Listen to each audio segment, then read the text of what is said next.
The manhwa starts by showing us a palace inside of the heavenly demon cult. We hear an older man saying that he's sorry that the medicine won't work. He thought it would because it's very rare. The cult heir says that energy deviation isn't something that can be solved so easily. It's not the doctor's fault, but his own.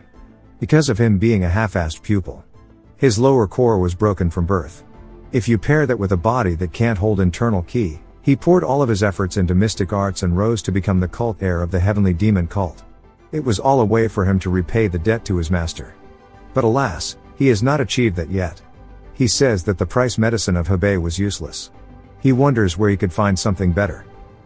We then hear a different man telling the cult heir it's been a while, making him stop in his tracks. He asks if he's been well while he, who we learn is the vice cult leader, was absent. The heir says that it's been a long time, and we learn that the vice cult leader is named Chun Hejin. The heir says that his tour around their land must have taken him quite a while.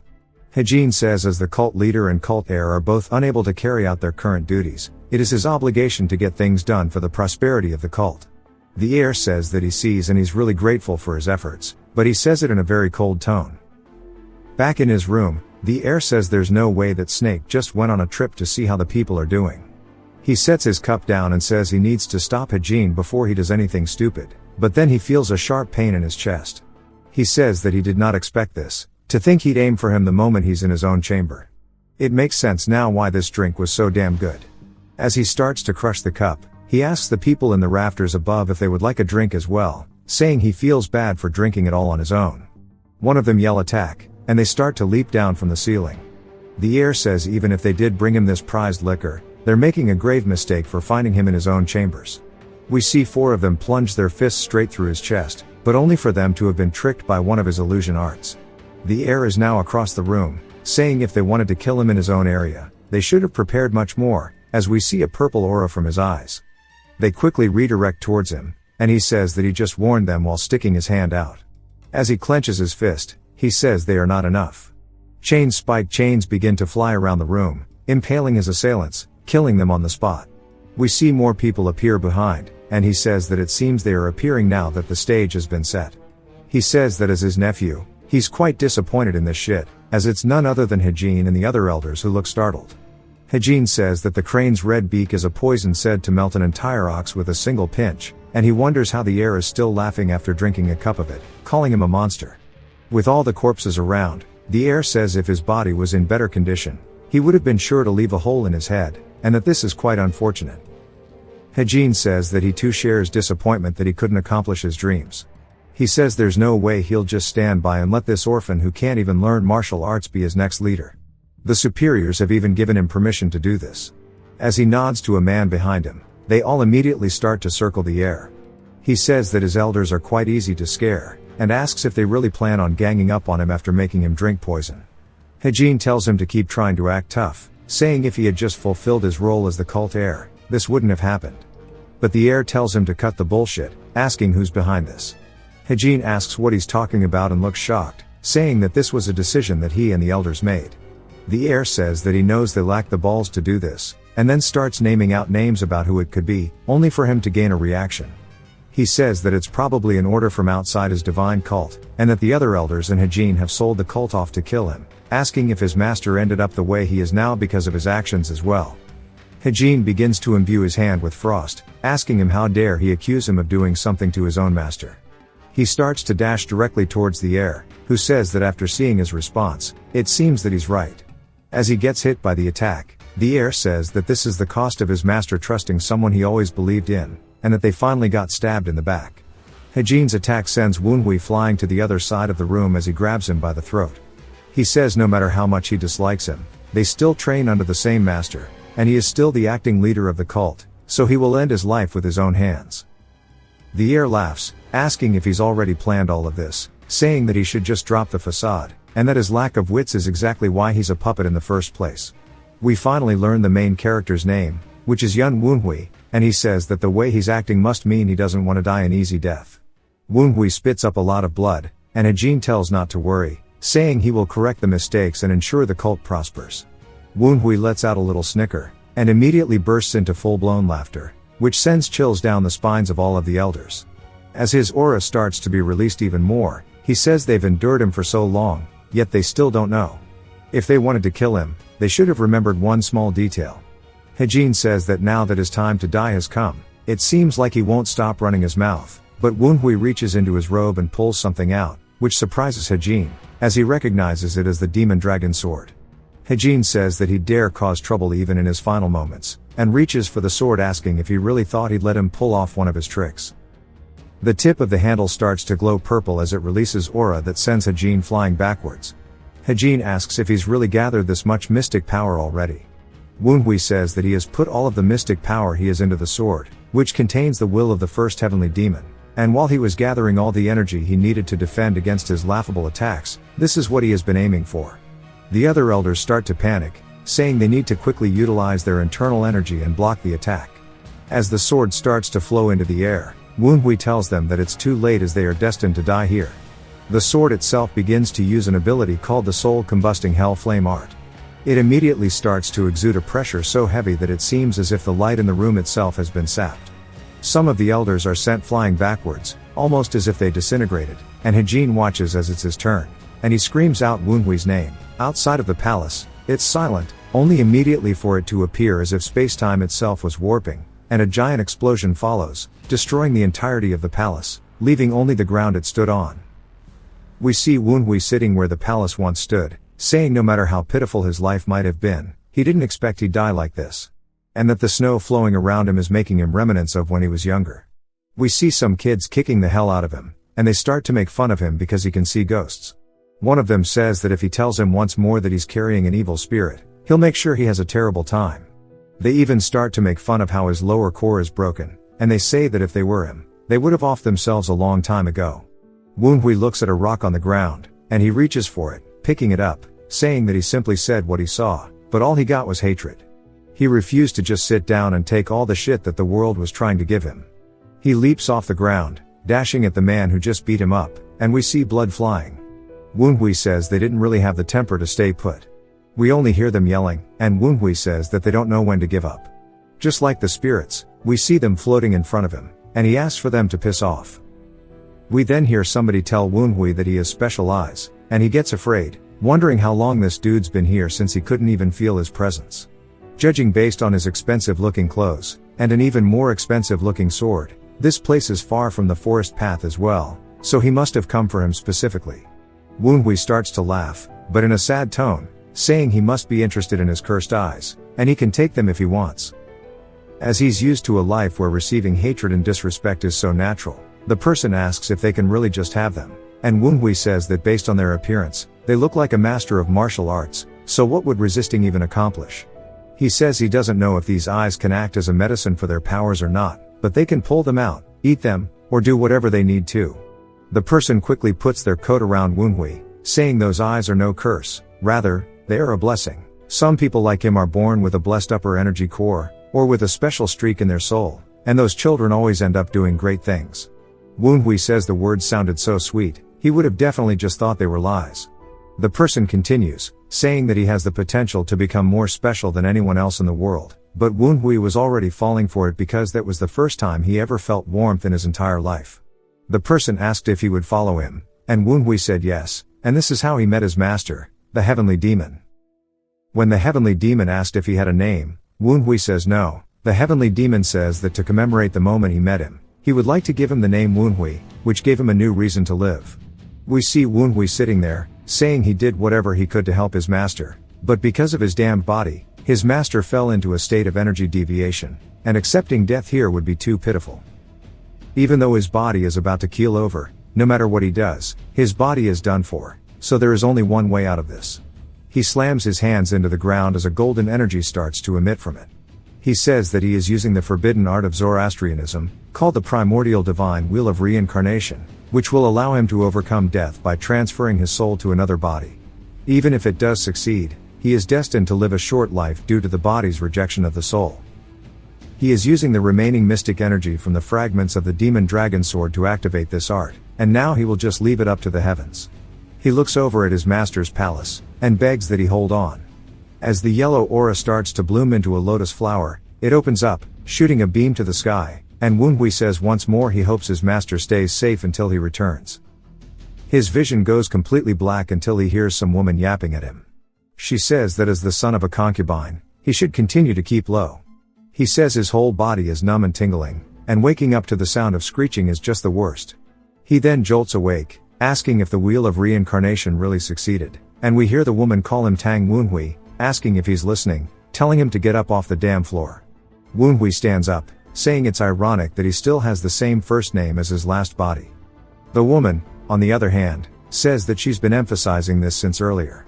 She raises her beating stick into the air, asking how dare he not respond to her, but he stops her mid-swing, saying that her breath reeks, asking if she could face away when talking to him, and even calls her an old hag.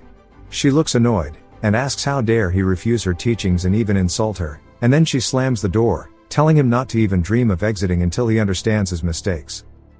Woonhui sits on the bed, sighing out of relief, saying finally he can have some peace and quiet. According to the remaining memories of this body, that woman is this child's stepmother, and that the primordial wheel of reincarnation only works on bodies that have just died or are about to die. Even if this child was not her real son, he can't believe that she beat him to death. He thought his old life was pitiful, but the Woonhui in this body might match it. He says that his body is barely trained and is actually in pretty bad health, but this body has something that his last one lacked. He reveals that it has a lower energy core. He says if he can train his lower core to learn martial arts, and on top of the mystic arts he learned using his upper core, and if he can use the power of his eyes to control the dead, he'll turn it into something that the world has never seen or is ready for. And it's not an if, rather it's a necessity. Only then will he be able to protect his master and show the bastards who backstabbed him and messed with his cult that they picked the wrong damn fight. Woonhui starts to explain that the Sichuan Tang clan is one of Murum's 6 great clans, and the ruler of Sichuan. To their west, there is Tibet, where the Potala Palace is, and Ganghai, where the Kunlun sect is. To their south, there are the Heavenly Dragon Temple, the Shenkong sect, and the 5 poison sects. To their north is the front line of the Central Plains that opposes the Heavenly Demon cult. There stands the group that leads the Tang clan and the vanguard called the Tempest Squad. The leader of the Tempest Squad, who is also known as the Tempest Swordsman, is Tang Ho San. With the Tempest Squad, he founded a branch of the Tang clan called the 9 Dragons Division. The Tang Patriarch, the Dark Supreme, Tang Moon Hyuk, had entrusted the division to Tang Ho San, whom he had deep faith in. Ho San had 3 heirs. 2 were children he had with Nam Gun San Yong, his legal wife. They were his first child, Tang Qiu Jin, and his third child, Tang Yu Chang. Comparatively, his second child was born as a result of sleeping with a servant, a mistake he made while drunk, and that is who he is reincarnated as. While he may be an illegitimate child, he is still the son of the branch family patriarch, which means he is an heir candidate. We hear a servant barking at him, saying that he needs to go beg for forgiveness, as the matriarch said not to bring in any food to the White Pavilion, and that it looks like they will all be starving too. Woonhui sighs, saying he can't believe even a servant is looking down on him, so he smacks the dude across the face, sending him flying across the room. The dude asks what the hell he thinks he's doing since he was being so kind by giving him advice. He says if he continues acting this way, he can't help but fight him back, but when he looks up, he sees Woonhui glaring down at him, and Woonhui smacks him again, making the dude just start to say that if he keeps hitting him, he'll get into trouble. Woonhui doesn't care and repeats this over and over until the dude is in tears, saying that he's sorry. After a bit of slapping the hell out of him, Woonhui tells Hyung Sam that he trusts that he will do the right thing since he's his mother's hometown friend. Hopefully, he understands how he feels. Hyung Sam says of course he does, and he will never forget the kindness he and the second madam have shown him, and he'll work even harder to serve them both. Woonhui then starts smiling, saying that surely he'll go get what he wants now, and Hyung Sam starts to cry, saying he'll go prepare it immediately, and he bows and heads out the door instantly. Woonhui sighs, saying he can't believe his hand is stinging just from hitting him a few times, and he wonders just how weak the original Woonhui was, saying not only is the body weak, but he also has no allies within the clan, and it's partly due to the matriarch bullying him. It's difficult to move around within the Tang clan at this rate. All he can do is accumulate inner energy, then show what he is capable of. Although the problem is the Tang clan energy that's in this body. Since his master's heavenly demon 9 slashes is a demonic art, he can't use it with the cultivation technique of an orthodox faction. However, there must be many cultists within the heavenly demon divine cult who came from the Tang clan and have been around for 1,000 years. This will put a lot of stress on his upper meridian since his body has not been trained, So taking the memories of putting it into the upper meridian that was innately big, he'll copy it from reality into the imaginary space and manifest it there. As he opens his eyes, he says that this space that he is witnessing is purely from his own manifestation, which is part of the heavenly demon divine cult called the millennia-old secret archive. Fortunately, it seems that using the divine wheel of reincarnation didn't cause him to lose much of his memories. In his current situation, the most suitable cultivation method for him would be the venom dragon cultivation technique. After the martial group of the Tang clan that specializes in poison was chased out of the clan, they joined the cult. This is the cultivation technique that was made to allow them to learn the poison arts of the demonic cult. Instead of using demonic energy, they used poison energy and the cultivation techniques of the Tang clan as the base to practice the martial arts of the cult. While the Tang clan fights against the cult, there are groups within the Orthodox faction that use poison in a unique manner. So, if he uses the demonic arts via the venom dragon technique, then no one would suspect him of a single thing. The issue would be that he needs to go through excruciating pain in order to embrace that poisonous energy. To replenish the poison, he also needs to consume poison that is of a higher level. However, now that he has used his upper meridian, his cursed eyes have finally been opened. We see him smiling and asking somebody across the room how long they plan on staring at him for. He says while he was known as handsome in his previous life, he will still get a little embarrassed if they stare too long. As we see, he is talking to Hajin and the other elders.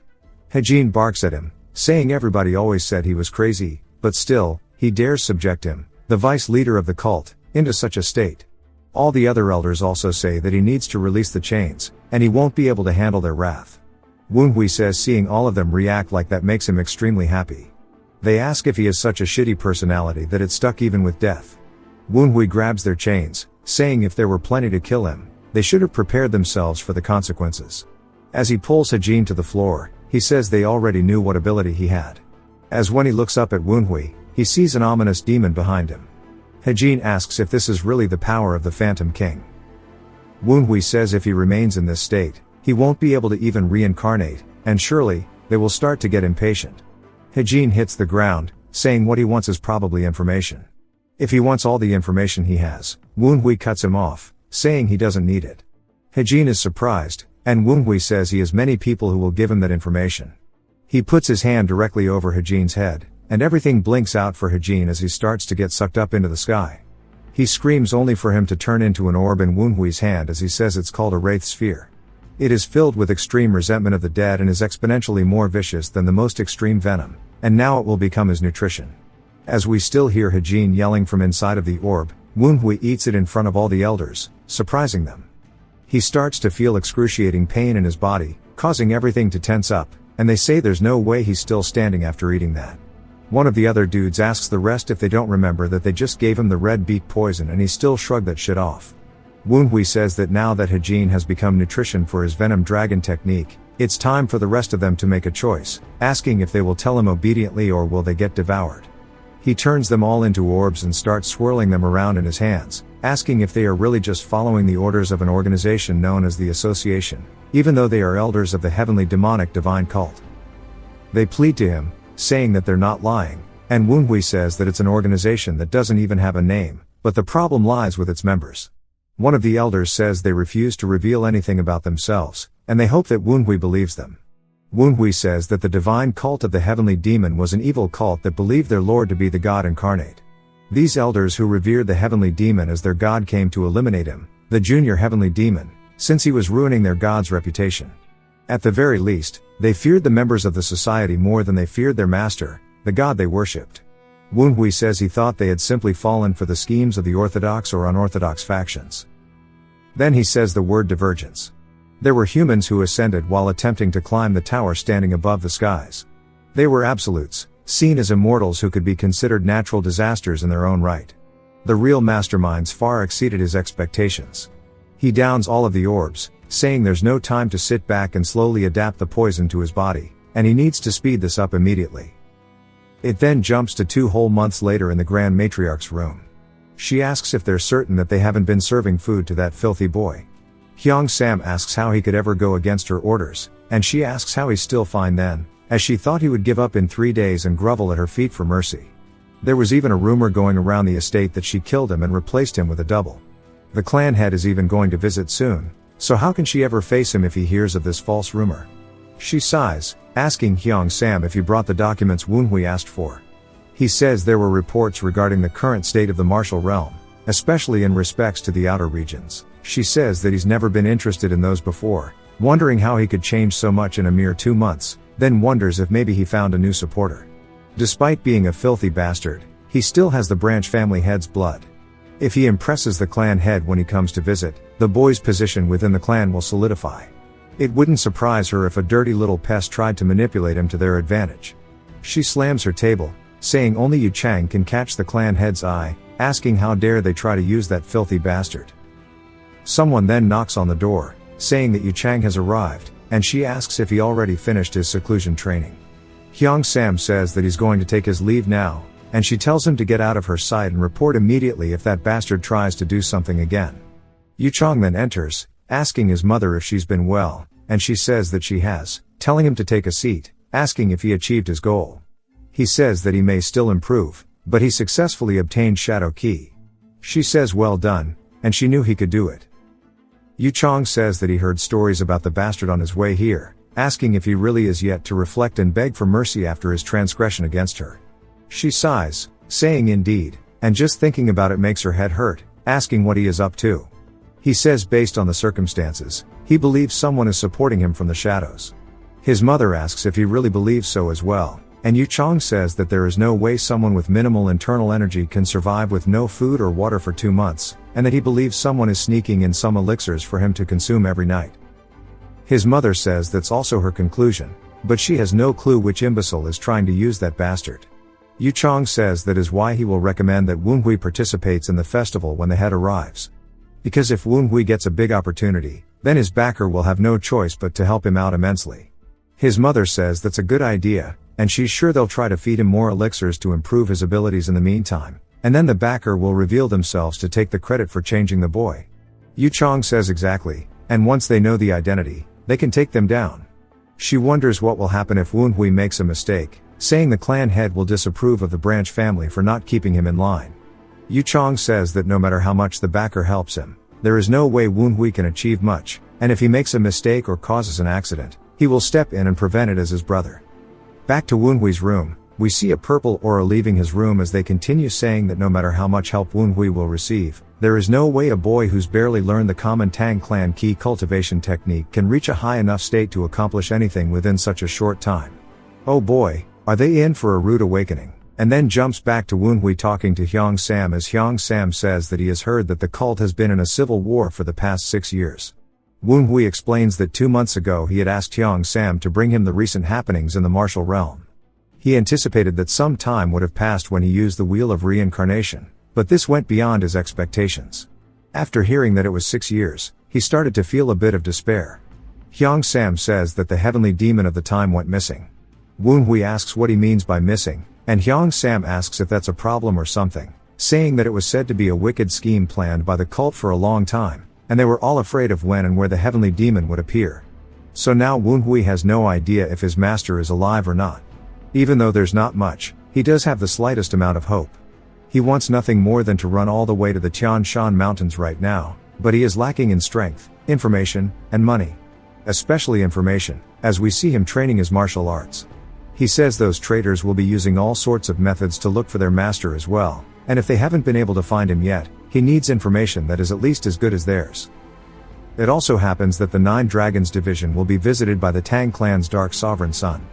Who we talked about before, he is the head of the Sichuan Tang clan and one of the 10 Grand Masters under heaven, the Dark Sovereign Tang Moonhyuk. There's a rumor that the Dark Sovereign will form a new special martial unit, and if he can join that unit and utilize the information network of the Tang clan, his chances of finding his master will definitely increase. A little spider waddles up into frame and says that it seems he's about to achieve a breakthrough with the 12 Fierce Tiger Steps. The 12 Fierce Tiger Steps are one of the best basic techniques passed down among vagabonds. It allows the practitioner to use their entire body as a weapon. Woonhui says this is the result he obtained after strengthening his body through extreme muscle training, and while also cleaning his pressure points and meridians by practicing the Venom Dragon art and eating the ghost orbs. Woonhui asks if he's going to have to eat Bigu pills again, and the little spider says that it can't be helped, as security is too tight. We see it's actually one of the elders possessing the spider. Woonhui warns him that he'll turn him into an orb if he doesn't behave. The elder begs him, saying that he's done his best. Woonhui says okay, and asks if he's learned anything new, like where the Dark Sovereign is now. Spidey says that he doesn't know where exactly, but that Yu Chong has returned after finishing his seclusion training. Woonhui says it makes sense he'd return since the Dark Sovereign will be visiting soon, asking if that's all the information. Spidey then says that he saw him scheming with his mother against him. Woonhui asks him what Yu Chong and San Young have planned, telling him to spill the beans. After being explained, Woonhui says the recap: they just want to screw him over when the Dark Sovereign visits, and they think that someone is supporting him from the shadows. He says they're literally just writing the story by themselves, and more importantly, a recommendation for the special unit is great. He scoffs, saying that he wondered what they were going to do, but now they're just laying it all out for him, though he doesn't like their intentions to humiliate him. Hyung Sam then knocks on the door, and Woonhui tells him to enter. He enters with some medicine, and Woonhui asks what it is, only for Hyung Sam to tell him that it's something that the matriarch is giving to him. He says that he thought she told him not to give any food, and Hyung Sam says that she said he must have reflected enough and has given him this to recover his energy since he has suffered all this time. Woonhui sighs, saying this is such an obvious ploy, telling him to leave it on the side. Hyung Sam insists that he needs to watch him drink it, and Woonhui sighs, but immediately chugs it, saying that if what he heard before is true, then this must be infused with madness poison, whilst not likely to work against him as he has learned the venom. While he's drinking it, he starts noting all the stuff in it, saying that it has white mountain herb, soul-burning resin, and only a small quantity of madness poison, and she's even put 5 essence powder into it, even though it's a precious thing. If you only drink it once or twice, its effect would be closer to energy recovery and improving inner energy, but if you drink it often, it becomes a poison for the mind gate. Woonhui says that was well within his expectations, but it also has toxic cinnabar. Spidey starts to get pissed, asking if she's gone mad that she's fed him that. Woonhui tells him to shut up as it's okay, and he needs to find out who her sorcerer is. Spidey says alright and immediately jumps out the window, and Woonhui sets the bowl back down for Hyung Sam, wondering if her plan was to drive him mad, and then put a spell on him to turn him into a puppet. He's curious about how competent the sorcerer she employed is. He tells Hyung Sam that he's drank it all, asking why he's still here. Hyung Sam says that the martial arts instructor that she sent for him is waiting outside as well. Woonhui asks what he means by martial arts instructor, and as soon as he heads out, he's introduced to his martial arts instructor named Tang Gon. Gon says that he'll only be here for a short bit, but he'll be in his care.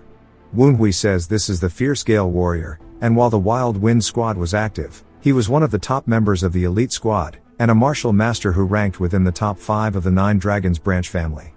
But now he's just an old man who's been living like a hobo because he doesn't want to take another job. Gon says that he's been told to look after him for just 4 days before the clan head arrives. Woonhui says he must have only accepted him because he didn't want to help out with the event. And that San Yong's intentions are obvious. By making a master like Gon his instructor, she can tell others that she has taken care of her son, then she'll use sorcery to make him humiliate himself in front of the clan head. Woonhui then asks Gon what he's going to teach him, and he says that there is a martial art that San Yong has selected for him specifically. Woonhui asks what it is, and Gon says he's not going to show it twice, so pay attention. Immediately, Gon starts dashing around the entire training area, leaving something akin to afterimages.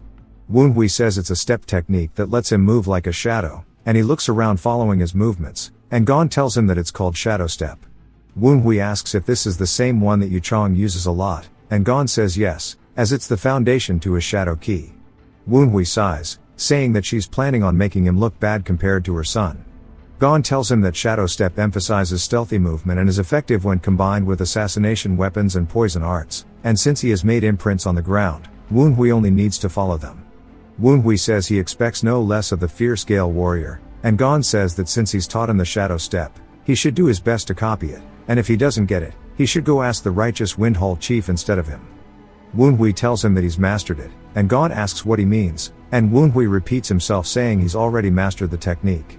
Gon scratches his head, saying he may not know this because he hasn't learned martial arts before, but shadow step is a pretty difficult stepping technique. Even the members of the Wild Wind Squad took around 10 days for each form.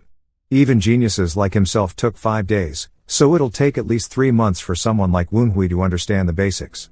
Woonhui cringes at him calling himself a genius, and he says that he guesses it's probably like that in his mind. Gon says that if he understands, then to continue practicing diligently, but Woonhui says it again that he's already mastered it. Gaon starts to get annoyed, saying that it's not something he can master by looking at it once, and Woonhui asks if he wants to make a bet, 30 silver coins, to see if he's mastered Shadow Step or not. Of course, the homeless guy immediately jumps at the money, and Woonhui says he hears that the monthly wage of the Righteous Wind Hall is around 10 silver coins, and it's probably only a fun bet when it's worth around 3 months of his salary.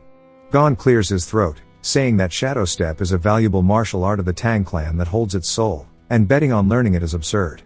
Woonhui laughs a little bit and holds it back, asking him if he's a coward. Gaon gets annoyed, but Woonhui walks away, saying he must be, and that the fierce Gale warrior said it took him 5 days for him to learn it, and he's a genius, but for a man to back down like this, it's quite pathetic. Gaon tells him to wait, saying that he's remarkably good at provoking people, and he'll accept the money as payment for him disrespecting martial arts. Woonhui says that since he's accepted it, it means he can't go back on his words. Gaon then tells him to prove it, and Woonhui immediately dashes behind him before he can even react, and Gaon asks how, but Woonhui smiles, asking him what he was planning on drinking today as he's holding his pouch, saying that it's pretty heavy. Gaon starts to sweat nervously, saying that this is impossible. Gaon tells Woonhui this is cheating, asking how he learned the Shadow Step. Woonhui says he learned it just now, asking if Gaon thinks he had a chance to learn martial arts ahead of time. Gaon says that's true, but asks how Woonhui learned it just from seeing it once. Woonhui says he didn't realize Gaon was the petty type who doesn't know how to admit defeat, asking if he wants to try it again. Gaon says he's not going to try it again. Woonhui says he can just try a different martial art as it's too boring doing it with just one. Then Woonhui starts to mock him again, asking if he's at such a big disadvantage because he's actually a genius. Woonhui says given how puny the stakes are, Gaon's self-confidence must be equally as small.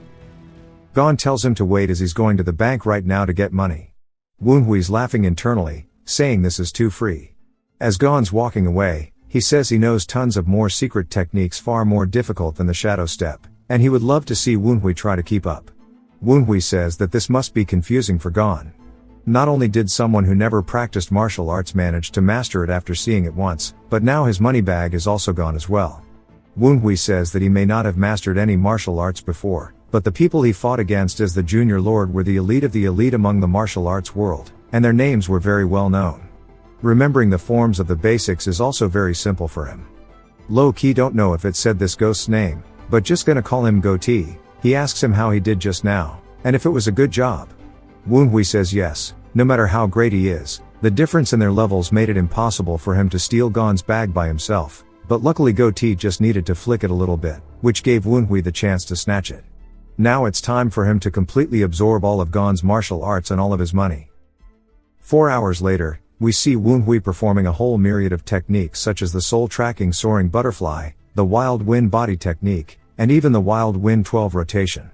Gaon's just watching as his life finances are going down the drain, and the ghosts say he may be a heretic, but they pity him as he had the misfortune of getting caught up with the Junior Lord.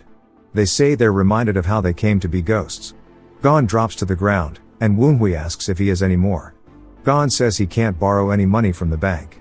Woonhui says that's too bad and suggests they make one more bet. Gaon starts crying, saying he's already completely broke, and Woonhui tells him to hear him out. They should go for one more round, and he'll put all of the money on the line. Gaon starts to shake, asking if Woonhui's trying to sell him off as a slave. Woonhui says no, but he still knows one important martial art that he won't be able to follow easily, the wild wind dance. It strikes a nerve in Gaon, and Woonhui wonders what's wrong as Gaon starts to release his aura. Gaon says while this may not be true for other martial arts, the wild wind dance is the soul of the wild wind squad. That Woonhui is even considering trying to bet with the wild wind dance on the line dishonors the squad, which is the foundation of the 9 Dragons division, so Woonhui should refrain from doing so in the future. Woonhui says Gaon normally comes off as a playboy, but he really is the fierce Gale warrior.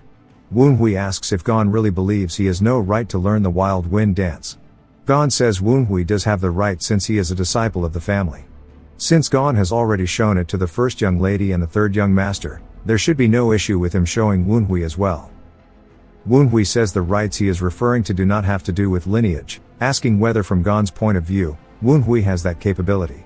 Gaon wonders what Woonhui's talking about, and Woonhui yells out his name, asking if he thinks he has the talent to become a wild wind.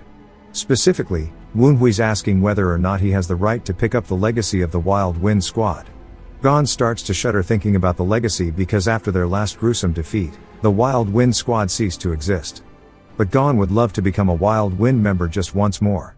That's how for 20 years he buried the legacy of the Wild Wind in his heart, and who would have imagined that he would be hearing those words from the weakest of the successors. However, Gon says while the words touch his heart, Woonhui is also the one who spoke about using the Wild Wind dance in a bed, which is too difficult for him to accept. Woonhui says this is frustrating, and if the moment he met Gon 4 hours ago he had asked him to teach the Wild Wind dance because he wished to inherit the Wild Wind, would Gon have quietly taught him? Even when he showed Woonhui the shadow step, it's not like he struggled with that decision. Gon looks away, saying he has no response to that. He says that Woonhui provoked him in order to prove his worth. He heard that Woonhui had changed, but he sees that Woonhui was just hiding his strength and cleverness. Woonhui says it's something like that.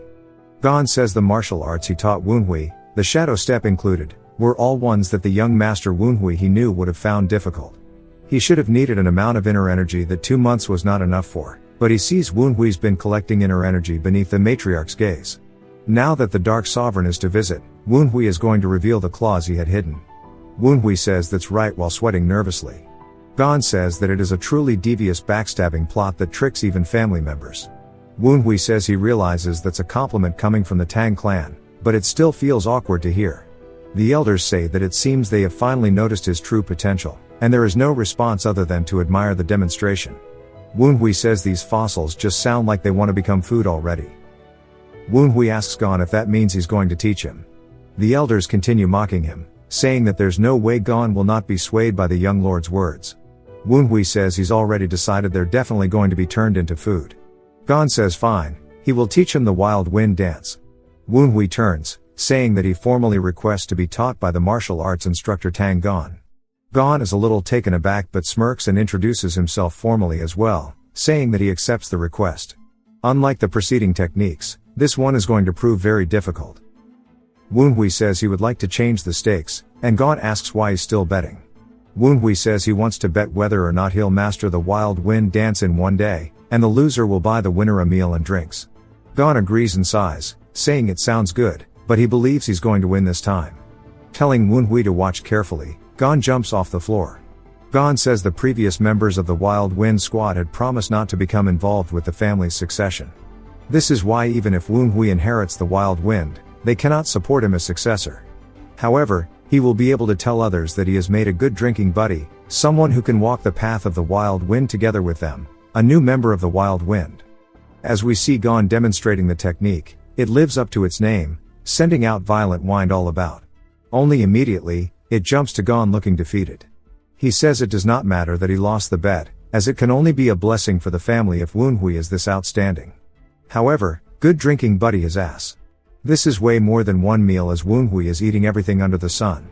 The innkeeper walks over to Gon, asking if he needs anything else, and Gon says to add some alcohol, as there's no way he can handle this sober. Woonhui asks if he's an alcoholic, saying maybe they should have gone to the Dragon Lord Pavilion instead. Gon says Woonhui's only saying that because he knows how expensive the place is. In the first place, this is a good enough spot as it is the best food in the area. Woonhui says it does seem that way. Gon starts chugging a drink, saying even if it's a bit expensive, he wanted to buy a good one and have a great time. He didn't know Woonhui would order a whole week's worth of food. Woonhui says that going to a high-end inn like the Dragon Lord Pavilion wouldn't align with his plans anyhow. As there are a large number of inns like this one on the main street, thanks to the confinement handed down by the matriarch, he had to be patient for 2 months, and he can no longer delay it. He leaves some kind of mark under the desk.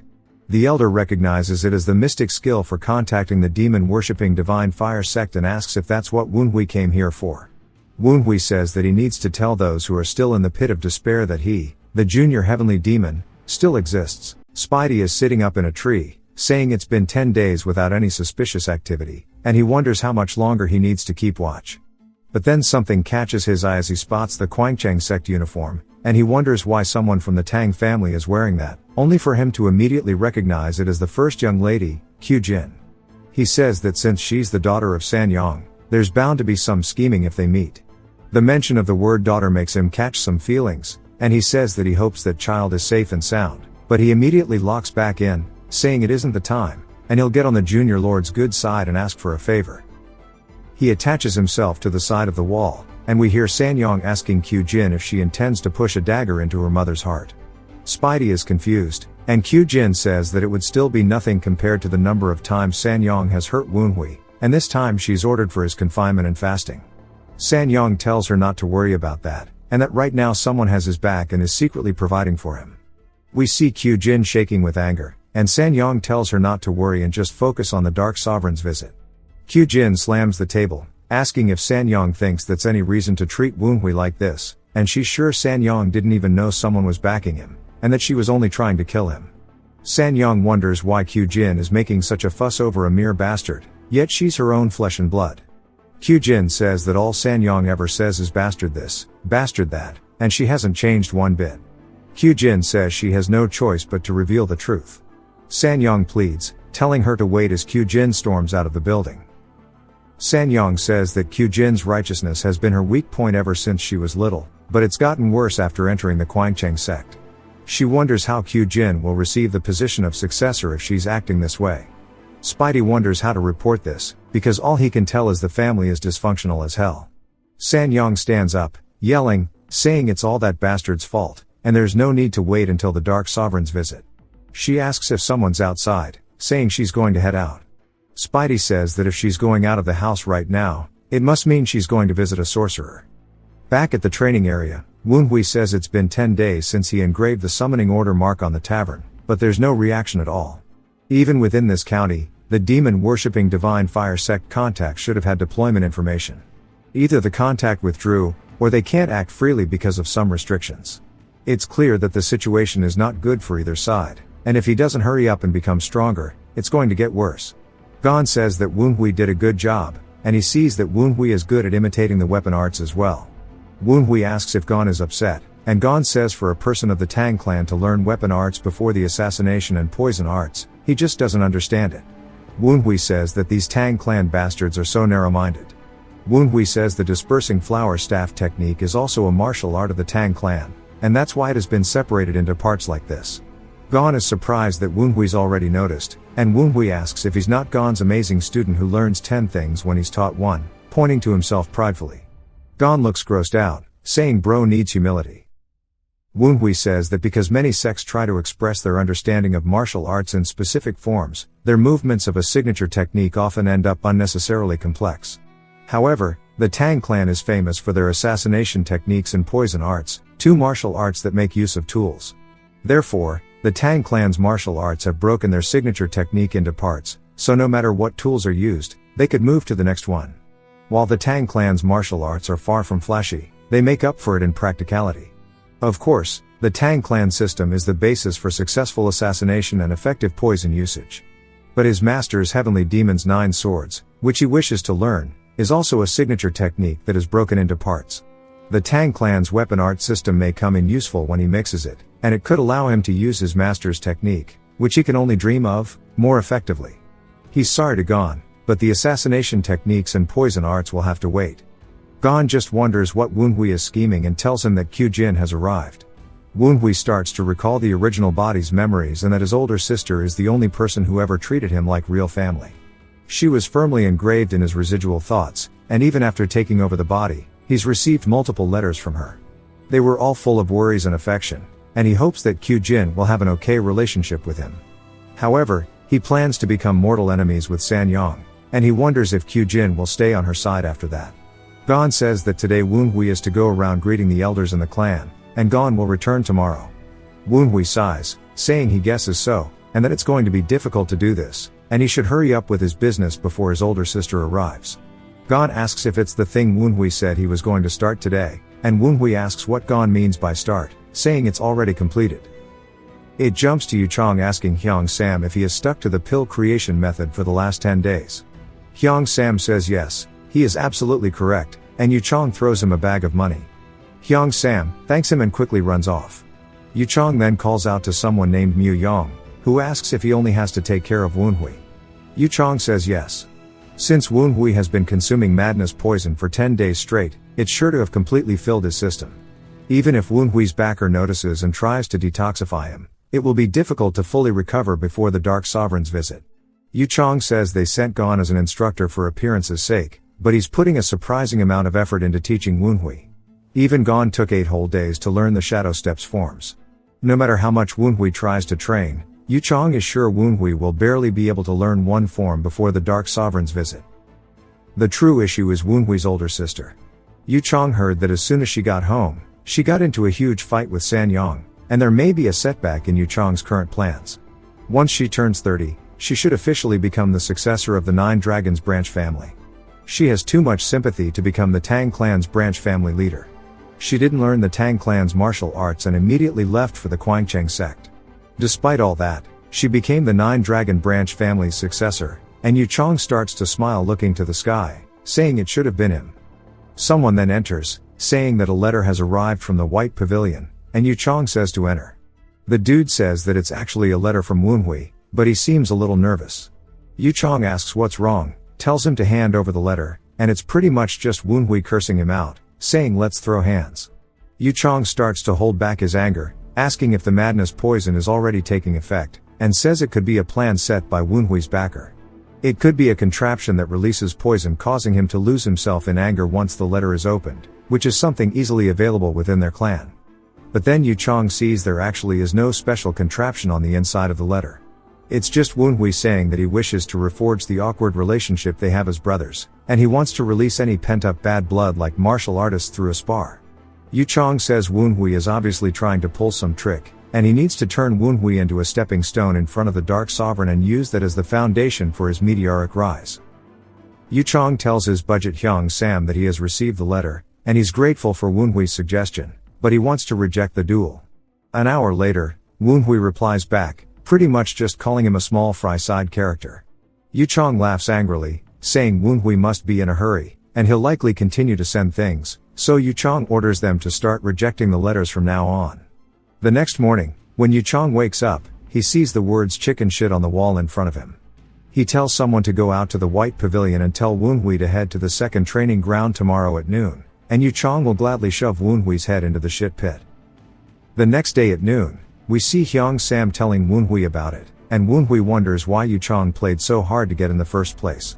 God asks how Woonhui provoked Yu Chong but tells him he doesn't have to answer if he doesn't want to.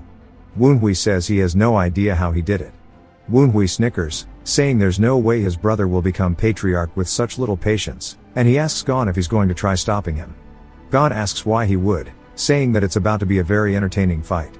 Woonhui says he's going to make sure he just beats Yu Chong half to death, because he doesn't want to kill him. We get a flashback to Q Jin asking Yu Chong if he's really planning to duel Woonhui, wondering why he would do such a thing. Yu Chong tells her that Woonhui provoked him first, so if she has a problem with that, she should go find Woonhui instead. She's surprised that her brother would provoke Yu Chong first. That is what led us here to see her standing outside the White Pavilion, but she wonders what's going on with all this ghost and death ki emanating from the pavilion. As she heads inside, she's sure that this is exactly what it is, as there are multiple instances of death and poison ki staining the area in many places.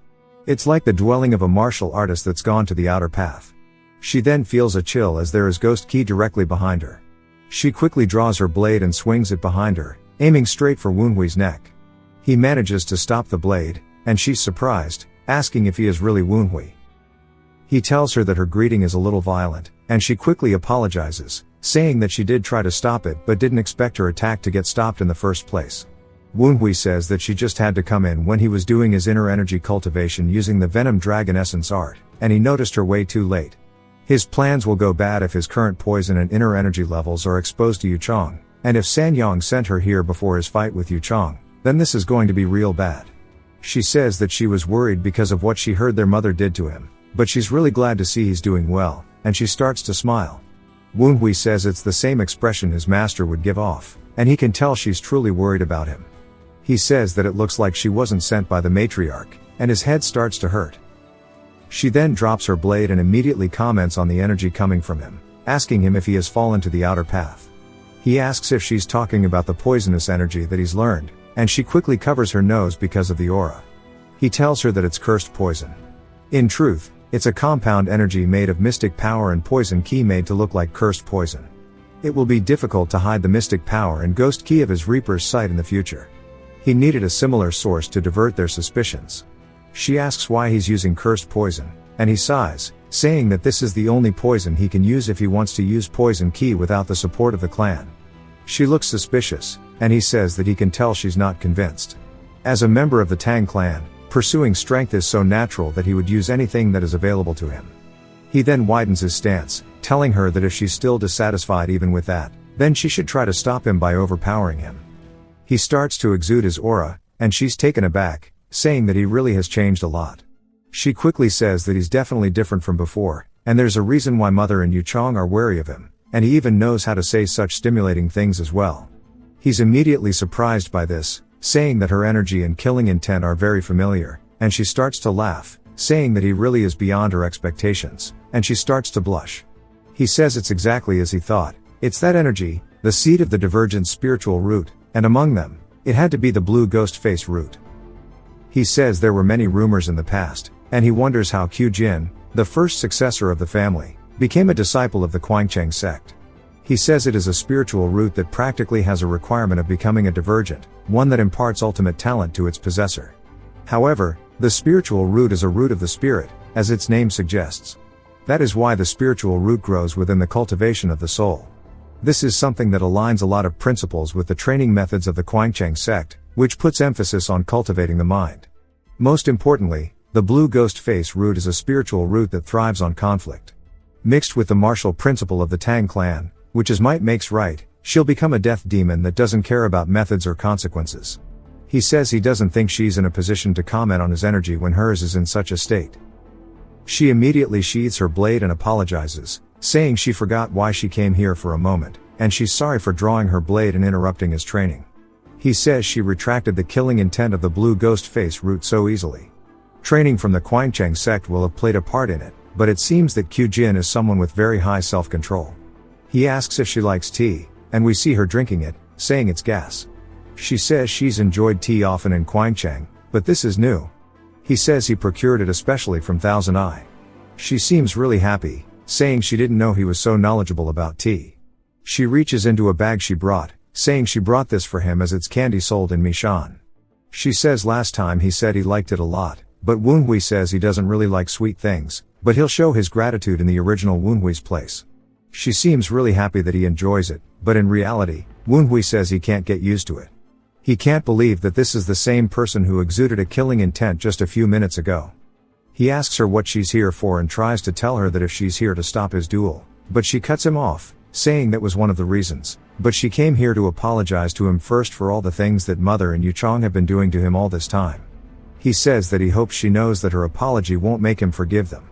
She says that she understands, but she still wanted to do it anyway and that she really is very sorry. Woonhui sighs, saying even if she does that, he won't take back the duel. She says that she thought he was being pressured into it, so she wanted to stop him. However, it looks like Yu Chong is actually the one being swept up by him. But she asks if it will be okay, saying although his energy just now is great, Yu Chong is very strong, and she's heard that he's been preparing something else against him as well. Woonhui says she must know that they are planning something but not specifically what, and he drinks his tea, saying that he's prepared as well.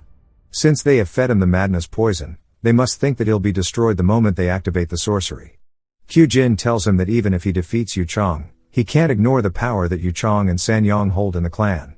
She says that if Yu Chong loses, their mother will do whatever it takes to conceal that fact.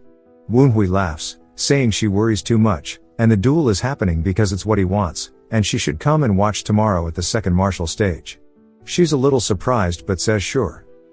It then jumps to the next day as it's time for the fight. We see people selling food all over to the people who came to spectate the fight, as there's a whole crowd, and they're even betting on who is going to win and within how many strikes. Q Jin is surprised and asks Woonhui if this is what he was aiming for. He says yes, saying if it is like this, even the matriarch will have a hard time denying the outcome. Also, Yu Chong, who he looks at sitting over on the side, seems to have quite the stage fright, and as the older brother, Woonhui plans to help him out. As it gets closer to the time of the fight, Gon leans over the rail, saying that a lot of people have gathered. We are introduced to a couple of members of the Righteous Wind Hall named Tae and Jen. Tae says it seems like the young master has already decided to cause a scene. Gon says he didn't expect to see both of them here too. Tae tells him that they work here, and with as many people gathered to watch the duel between the two successors, it's only right to try and keep things under control and prevent accidents. Gon says that aside, he wonders what they think about who's going to win. Tae says that even if he helped Woonhui, it's only been 10 days. Jen also adds that he has no doubt Yu Chong will win. Gon says that everybody's probably here thinking that, but they shouldn't forget that it was actually Woonhui who arranged the duel. Surely it makes them curious as to what he's planning. Back to Yu Chong, he asks his budget Hyung Sam if that's everything. Hyung Sam says yes, and he heard Woonhui spread the word about the duel and even had the fierce Gale warriors open the gates for everybody to watch. Yu Chong says that at best, this will only be a match where he puts that illegitimate dog in his place, yet it looks like all of the merchants of the county are here to watch too. Woonhui starts to talk to him through some sound transmission, asking what's got him so worked up, calling him little brother, and asking if he's nervous because the matriarch isn't with him, calling him a mama's boy. Then he tells him that he should go and bring his mother as his big brother will wait for him. Yu Chong starts to get pissed, saying Woonhui should quit before his crudeness rubs off on him. In a mocking tone, Woonhui says to stop it, adding that mama's boy will only listen to kind and polite words. Yu Chong shakes with anger, yelling for Woonhui to shut the hell up. Woonhui continues mocking him in a baby's voice, saying, "I told you to stop." This snaps something in Yu Chong, and he yells, calling Woonhui an illegitimate mutt. He immediately leaps to the platform, telling Woonhui to come out. The spectators are surprised that Yu Chong came up first when Woonhui was the one who challenged him. Woonhui slowly heads up the stairs, saying Yu Chong is too easy to provoke and rile up, and he's only making things easier for him. They have their WWE standoff. Woonhui formally introduces himself, saying he's from the White Pavilion.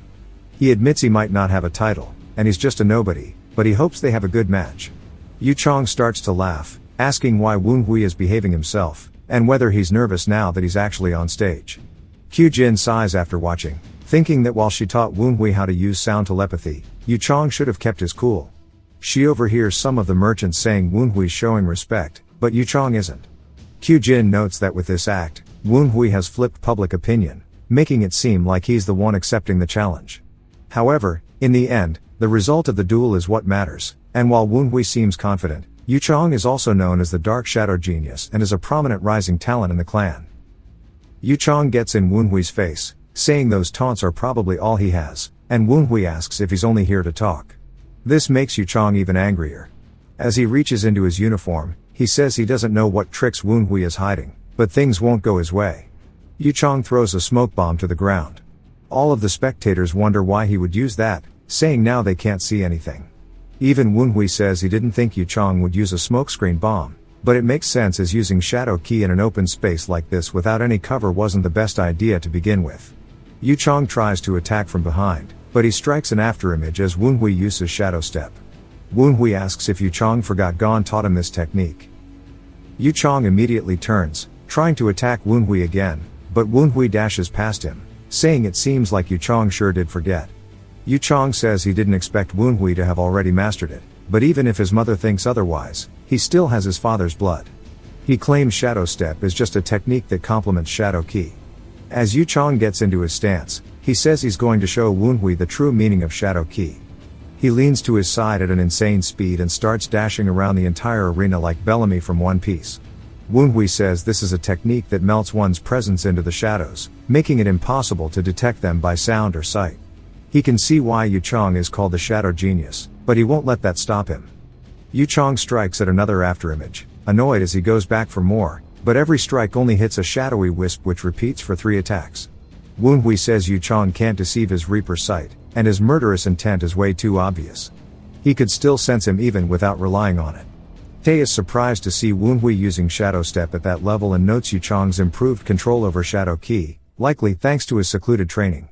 Jen wonders if Woonhui plans to dodge until the smoke clears, but Tae sighs, saying if Woonhui doesn't have a finishing move, it's just wasting time. Gon laughs, saying he taught Woonhui something for that finishing blow. Tae and Jen are surprised, asking if Gon went beyond what the Grand Matriarch asked of him. Gon wonders why they have so little faith in him, and they say surely he's aware they know him better than anyone else.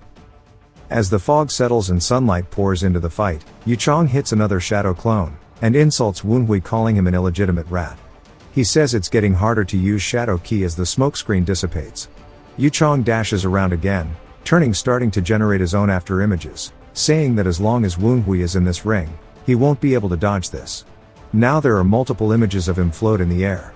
He uses the downpour of pear blossom needles, specifically the heavenly lady scattering flowers. Kyujin sees this and realizes Yuchong is trying to kill Woonhui. As the needles get closer, Woonhui doesn't even move, smiling instead. He says he was going to play with Yuchong a bit more, but it's time to end the charade. All the needles fly off in different directions as if the wind itself protects Woonhui, creating a barrier. The audience is surprised, asking what's with the wind, but Kyujin recognizes it as the wild wind. She recalls the stance Woonhui took yesterday. While she wasn't able to get a better look due to the poison ghost key, she now knows the technique he has learned is none other than the wild wind dance. Yuchong is surprised as he recognizes it too, and says that he refuses to believe this, saying neither he nor Kyujin could master it, asking how Woonhui did. Woonhui laughs, saying it's thanks to a certain someone for assigning him a really good martial instructor. He crouches down, saying he guesses he's going to have to show him some gratitude, as he dashes off the ground, immediately closing the gap in front of Yuchong. Before Yuchong can even react, Woonhui is already opening his palm, coming in with an attack from the wild wind dance. He hits him straight in the gut, and we learn the name of the attack is called the Wild Wind Explosion, and it launches Yuchong all the way out of the arena into a nearby wall, as we hear a loud crash. We see him slumped over in front of the wall, as he has even dented it. The audience is surprised that Yuchong lost to Woonhui in a single strike. For him to do that is such a crazy upset, nobody expected anything of this caliber. Tae asks Gon how Woonhui knew the wild wind dance, and Woonhui says he told them he had a finishing move. Tae says not to brush it off like that, and Gon says he's right, and he won't, asking what they think and if that looks different from the wind they used to follow. Tae asks if he's really trying to say that Woonhui has the same wind talent as the branch head. Gon laughs, saying though it could still use some work, he managed to create a wild wind in just 10 days, and that's the kind of talent he wields.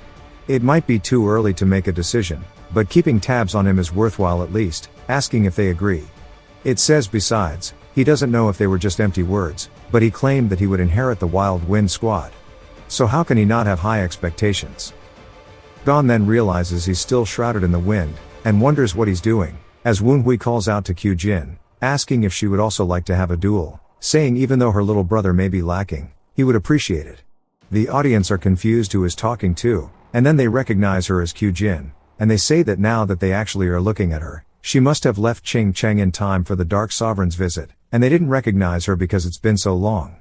They say that they wonder if this means they'll get to see a duel between Woonhui with his mastery of the Wild Wind Dance, and the greatest prodigy of the Sichuan clan, Kyujin. They start to cheer her on, saying this will be on a completely different level than the previous one, and they sure are lucky, and they start chanting her name, which makes her feel uncomfortable. Jen says that it seems like things are heating up, and Tae asks Gon if he thinks that Woonhui stands a chance. Gon says that he shouldn't be skilled enough to face her, and he wonders what he's thinking. Defeating Yuchong will be enough to increase his standing in the branch family, but if he can beat Kyujin, he could even aim to be the successor. But if he loses, he'll just make his sister the star of today's event, and even Kyujin should know that this is a bad move on his part, so she sits there wondering what he's thinking, saying if nobody else was around, she wouldn't care about saving face, but with eyes on them, it would be a stain on the clan's reputation for her to shy away. We hear the blue ghost face Root asking why she's being so considerate, saying he's the one who picked the fight first, and says that they know she's itching for a fight, she should just follow her instincts. She covers her ears, shakes her head, saying no, saying that Woonhui's been abused for too long, and she needs to prioritize him over the reputation of the clan. Woonhui then asks her what she has her thinking so hard, saying it's just a friendly duel, and that she's worrying too much, as she can just enjoy it. That immediately makes her realize something, as she leaps past him, saying that she's been holding back so much. Everybody's glad that she actually entered the stage, and we see her pivot, turning around, and she formally introduces herself, saying that she has received the teaching of Monk Woho for 5 years, and the one energy of heaven and earth, but she says that the people of the martial realm have graced her with the title of Thousand Petal Beauty, and she hopes it'll be an honorable duel. Woonhui does pretty much the same thing she just did, telling her not to go easy on him, that everybody starts cheering, saying now the duel is official. He says that she seems happy, and she says that it has been a while, as we see her actually blushing, and she says she hasn't been this excited in forever. He says that she seems a little too excited, and she asks how she could not be, as her dear Woonhui wants to have a duel with his big sister, as we see her sheath hit the ground. Woonhui says well then, and starts to get into his stance, asking her if she is ready. She says of course, as we see the blue ghost face root starting to take hold, and she starts the charge in, telling him that it's time to get started. He says he hoped that she would give him at least a 3-second head start, and he uses another technique from the Wild Wind dance called the Cutting North Winds technique, blocking her strike, creating a shockwave. As we see him doing it with his bare hand, she says this is the same thing he used yesterday to block her sword. She then distances herself, saying that this makes her think that now she can swing as hard as she wants. She firmly plants her foot into the ground, dashing forward, and starts laughing, asking why she should give him a head start in the first place, saying he told her not to go easy on him. Woonhui says that she's fast, and in that case, he needs to try to throw her off as he uses the shadow afterimage, splitting himself into 3. She says that she can't believe he's using Yu Chong's technique, even though he just saw it, and that he's blowing her away, but she immediately cuts through the other images, heading straight towards Woonhui, saying that it is still too half-baked, as we see him having to block the attack. It sends him backwards a little bit, but he manages to regain his footing, asking when the swordsmanship of Ching Cheng was so violent. She says that this isn't the Ching Cheng swordsmanship, but since he's hiding that energy he showed yesterday, she's going to keep her secrets too, as she starts to laugh. He thinks about something, and then says in that case he'll show her, as he starts to activate his aura, as we see a purplish hue start to form off of him as he's using the Venom Dragon's essence art, called the Ghost Dragon Release. We see her eyes light up, and she says this is what she wanted, as that poison and ghost key is so desirable. She launches some wind attacks towards him, and then readies her blade, and in the reflection, we can see the blue ghost face root enjoying the hell out of this, as it seems as if it's possessing her, as it says that it has been itching to fight against this key. Woonhui says that the atmosphere has completely changed now. The killing intent of the blue ghost face root has been bound by the clear energies of the Ching Cheng sword, and oddly enough, she reminds him of a demon wearing the clothes of a maiden. Since he's been given the first hit, he shouldn't hold back, and he'll control the flow by starting off with a strong attack. He punches forward, but she sidesteps it, recognizing it as the wild wind explosion that defeated Yu Chong, saying it's much stronger than before. She immediately counters, as we see a blade coming for Woonhui's eyes. He barely ducks underneath it as it cuts some of his hair, and he says that it was too obvious. The movements of the wild wind dance are too wide, and he should be careful about that whenever he fights someone stronger than him. He thanks her for the lesson, saying that the wild wind dance is a one-hit lethal martial art that boasts explosive momentum and fits with the supreme techniques of the Tang clan, but one-hit lethal techniques only work on those of a similar level. Woonhui puts his hands up, ready to block in case she goes for a follow-up attack, but she doesn't.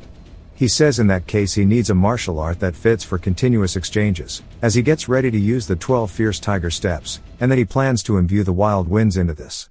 Of course, Kyujin immediately recognizes the stance change and is surprised he learned that as well. While they're trading blow for blow, Woonhui says the greatest advantage to the wild wind dance is its explosive propulsion. If he uses the propulsion of the wild wind for the rotational movements of the 12 fierce tiger steps, it will allow him to do everything more explosively. We see him jump straight over her slash, she look in scary.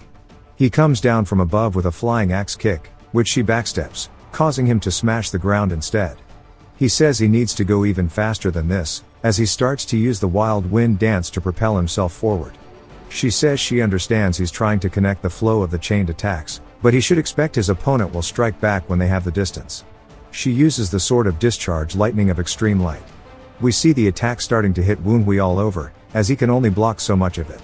He says he was too reckless by charging her, as he continuously keeps getting scraped by the attacks.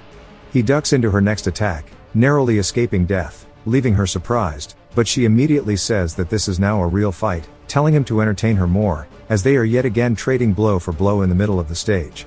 The crowd starts to go wild. One of the spectators notices something, as it's none other than the budget Hyang Sam, as Yu Chong is awake, asking what's going on. Yu Chong says on top of him losing, he didn't expect Woonhui to be able to keep up with Kyujin as well. He asks if his mother has returned, but budget Hyang Sam says no. He says he knows Kyujin won't lose, but the longer this takes, the higher that bastard's worth will increase. As he hears the crowd starting to chant for Woonhui, he says, and although it won't happen, if somehow Kyujin does lose, it would lead to the worst case scenario, and he begs for anything but that. Yu Chong's fist comes straight into contact with her blade, and he knocks it backwards up into the air. He says this is his chance. As he goes in to take advantage of the opening, it seems he was a bit careless, as Kyujin's knee flies straight in, hitting him in the chin, and she says he's focusing on the sword too much. He says he didn't expect this, as kicking techniques don't belong to the Ching Cheng sect, and she asks if he's that confused, saying although she's learning under their guidance, she's learned the martial arts of the Tang clan until just 5 years ago. Woonhui says that the Ching Cheng's honest strikes and the Tang clan's striking techniques that aim for weak points which can seem as dishonest are two opposite martial arts but are aligned perfectly for some reason, and that this must be the true power of the blue ghost face root. As he comes in for a kick to her head, she ducks underneath it and immediately closes the distance, getting behind him by utilizing shadow step. He narrowly avoids getting his head lobbed off, but again loses some hair and distances himself, saying his mouth feels hot, and his heartbeat is pounding throughout his entire body, and this is how it feels to actually use martial arts and fight somebody. Kyujin tells him that he's pretty interesting, and he asks what she means.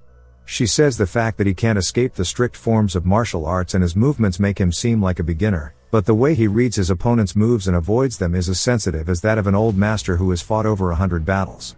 He laughs, asking if that's really the case, saying that now he understands how he moves for her. With his original body, which had no inner energy, he needed to survive amongst the peak martial artists who could kill civilians with a single hit, and reading his opponent's intentions and dodging their attacks was the battle strategy he honed for decades to survive and win. But after he gained inner energy, he forgot about those important things, and when he used the dark arts, he didn't use them because he was lacking in the basics of the mystic arts. And he starts to smirk, saying that won't change for martial arts either. She starts to get excited since he's seemingly different, and says that's a great look, as it looks like he's thought of something to try. She jumps through the air, twirling as if she was dancing, saying that she can't wait to see what her precious Woonhui came up with. Now that she's in his face, she tells him to go ahead and show her. He starts to read her intentions, saying that she's not aiming for his vitals, as it's in the blue ghost face root's nature to enjoy a duel as long as possible, and combined with Kyujin's way of holding back, it's created carelessness. As we see him preparing his hand for an attack, he says he's thankful for her kindness, but that doesn't mean he won't use this opportunity, as he uses the splitting tiger's claw, sending her flying backwards. But she seems a bit disappointed, saying that it's not a bad attack, but this is still the same. But then she realizes something, as she's not really flying back as far as she should, as the wind itself is stopping her, because the wind that she deflected with her attack just now is being gathered in front of Woonhui and restricting her movements. She starts to laugh, asking if he's already become this proficient controlling the wind. Woonhui rears his fist back, readying for the finishing blow, and Kyujin realizes that this is actually dangerous. She puts her sword up to block the attack, but the attack is so powerful, as soon as it comes into contact with her blade, there is an extreme shockwave unlike anything else they've seen today, shaking the entirety of the arena and the ground around them. Gon and his boys, and even every one of the participants, Yu Chong included, can't believe what they just witnessed. And Woonhui even strikes a cool-ass pose afterwards, then he raises up and looks over towards Kyujin. It goes back to Gon and his boys watching the match, and they immediately turn at him, confused, and he asks what they want. Then they wonder if Kyujin is okay. He asks if he didn't see that. Gon says even though Woonhui has far exceeded their expectations, what they were actually all surprised by was the light they just witnessed. As we see something forming around where Kyujin was standing, Woonhui asks her if she doesn't think that was a bit too cheap. She's surprised that he saw, saying that she wanted to keep it hidden until he brought it out. We see her smiling once again, saying that she guesses it can't be helped. Now she's been found out.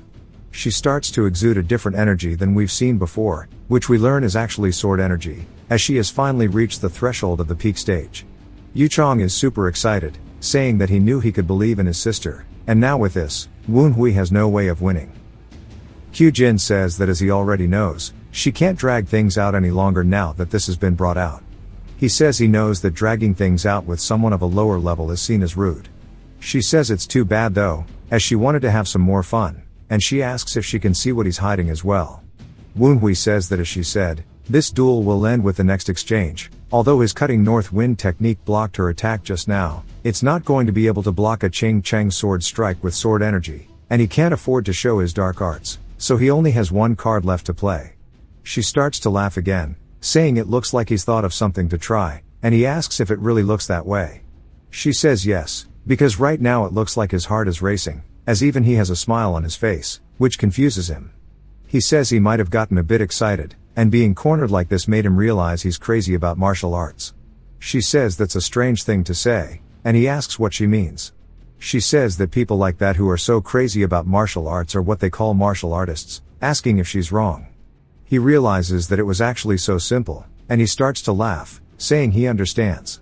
He was so absorbed in rushing to master martial arts after being reborn, but that was not the type of martial artist that he envied in the past.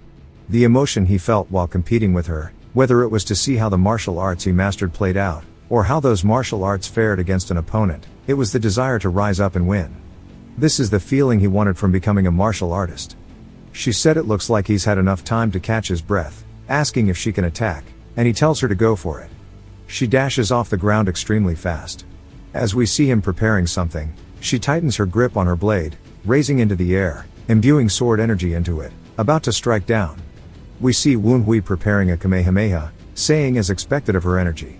Then he'll use his own final strike that has the most destructive power among all of the movements in the Wild Wind dance. From there he'll mix in Ghost Ki and concentrate it. He stretches his hand out, readying his technique as they both collide with one another. We learn it's called the Booming Wild Cannon, as the collision from their aura actually sends bits of the arena flying through the air. Manhwa starts to get pushed back, and he wonders if it's not enough against somebody who's almost at the peak. The sword energy starts to actually split around his attack, and he says that he needs to clear his head of these trivial thoughts because he's being pushed back. Whether his strike will land or not, it's not as simple as that. The remnants from her attack go behind him, absolutely shattering even more of the arena. The pressure alone makes Yu Chong almost fall over, and he says that he's upset that a gap has grown between his and his sister's skills. There's no way that Manhwa survived a hit from that attack unscathed. Then he starts to see a purple aura in the middle of the smoke from the arena, and says there's no way. This is the moment Manhwa has been aiming for. As we see, her sword is pretty much out of sword energy, and it looks like it's about to crack. He says this was the moment when even she's caught off guard, because that is indeed what's happening as we see the crack on the sword expanding even more. He completely shatters it, dashing past her, sending parts of her blade through the air. He says it was inevitable because once the sword energy left, it only became a normal sword. His hand starts to shake, and he says that his arm has been paralyzed. But in a fight, the winner has normally decided the moment a sword breaks, but it's not over yet. As we see him readying aura into his feet now, he says that because it's Kyujin, she's the wielder of the blue ghost face root, as we see her turning to smile. He also starts to smile as well, saying that he knows she won't be stopped by a mere broken sword, but of course, it's the same for him. He makes the first move, leaping off the ground, soaring into the air, saying that he's going to put all of his remaining strength into this final strike. He starts to rotate his body for a kick while using the Wild Wind dance to propel himself, and it's called the Demonic Wind Hammer. Kyujin is absolutely loving every minute of this, saying that he's the best.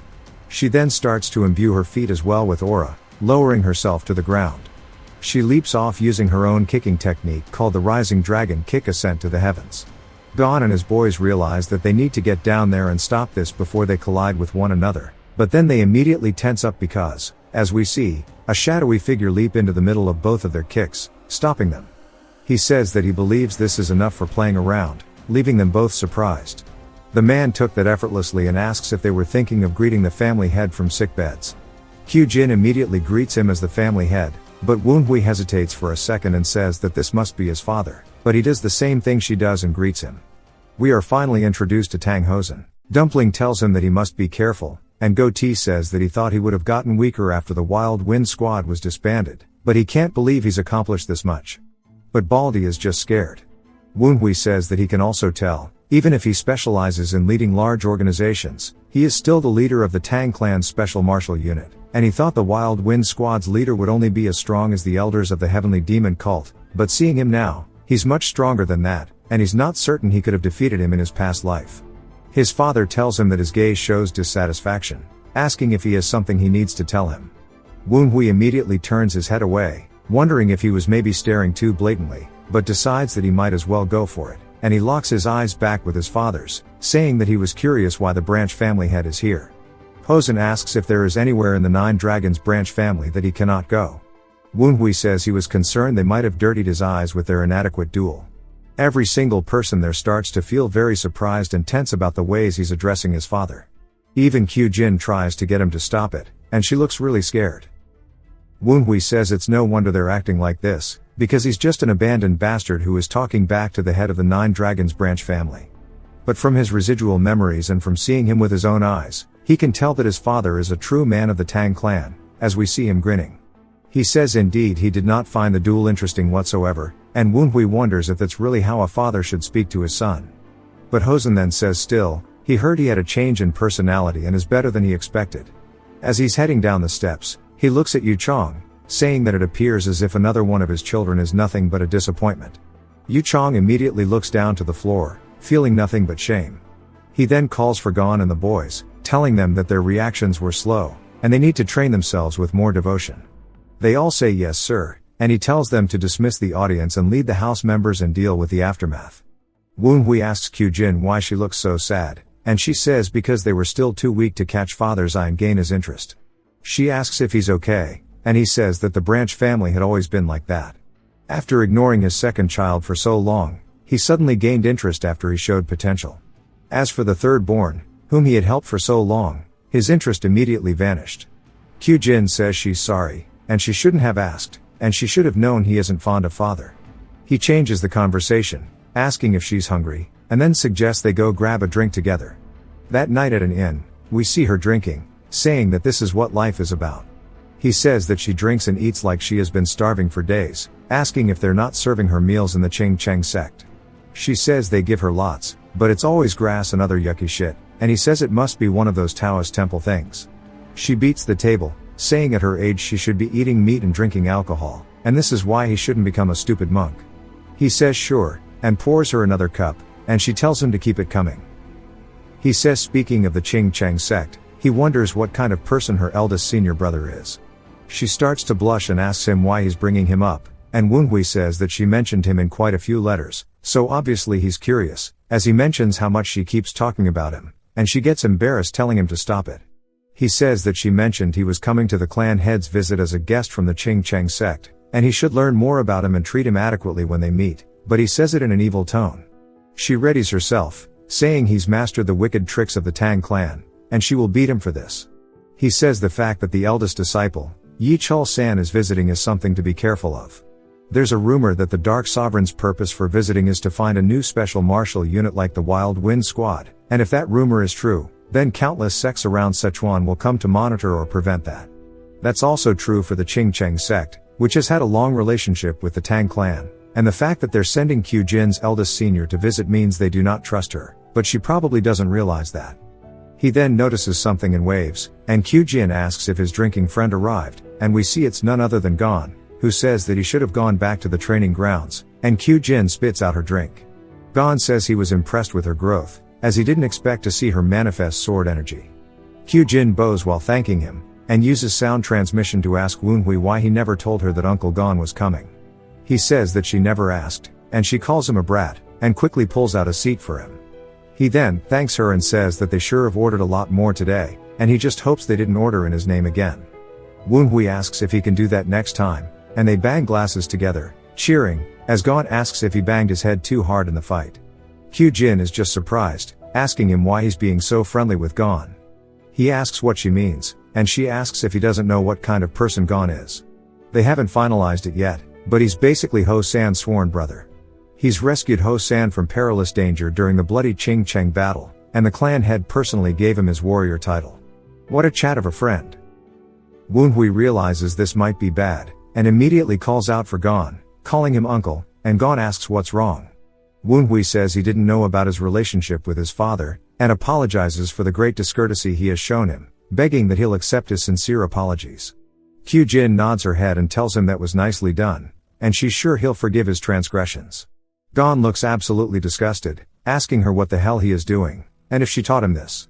Woonhui starts laughing, and asks Gon what were the reactions of the other Wind Hall members. Gon tells him to guess how many points they gave him, and Woonhui holds out his glass, saying it must have been full points. Gon pours him his drink, saying he's too damn arrogant, and Woonhui asks if he's wrong, but Gon says that nah, he's just pissed he's right. Woonhui says he knew it. Because of the spar, he's earned the interest of the former squad members.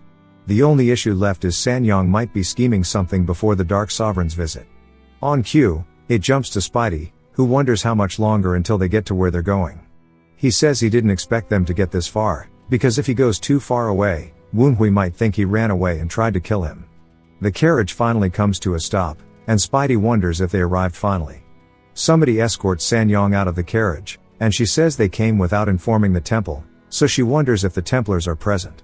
Spidey says if they're at a temple, this might be where the person who put the toxic cinnabar in Woonhui's medicine is. He starts to feel a very strong demonic dark energy, wondering who the hell she is collaborating with. As the door slowly opens to the gate, somebody exits thanking her for coming this far, calling her a follower. They say that the Master Templar informed them she was coming, and Sanyong says that their spiritual connection always surprises her. Spidey immediately recognizes that what she is talking to is not a living being, but a Jiangshi. Spidey says that it must be one with its past life, and since it has the ability to make judgments, that makes it an advanced Jiangshi. And since he's using an advanced one that most Fengxi practitioners find very tricky to create, as a mere servant, this isn't the simple residence of a trivial sorcerer. Although he's not sure if reporting everything he's seen thus far would be enough, doing the bare minimum also wouldn't be enough. He needs to satisfy Woonhui to the point that he will listen to his plea. We hear an old voice saying, I pray, please bestow upon me more divine decrees, as he's hitting his staff into the ground. The little Jiangshi from earlier tells him that Sanyong has arrived, and he says to let her in. Sanyong greets the Master Templar, who says that he sees she's returned because something hasn't worked out, and that she possesses far too much greed, and God only takes care of believers who can consistently submit themselves wholeheartedly. As they dislike the people who only appear when they need something, she asks what they would think about somebody who makes offerings in large amounts, so large that other believers could not even fathom it. The Templar starts to laugh, saying, well, of course, they would think it would be very cute, as we see his face for the first time, bro fugly. He asks if she likes the money as well, saying he knows he does. Spidey wonders if he's part of the Mao Shan sect, saying they're much more sinister than it should be. She says if successful, she'll bring another chest full, and the Templar says very good, as she knows how to earn the favor of God.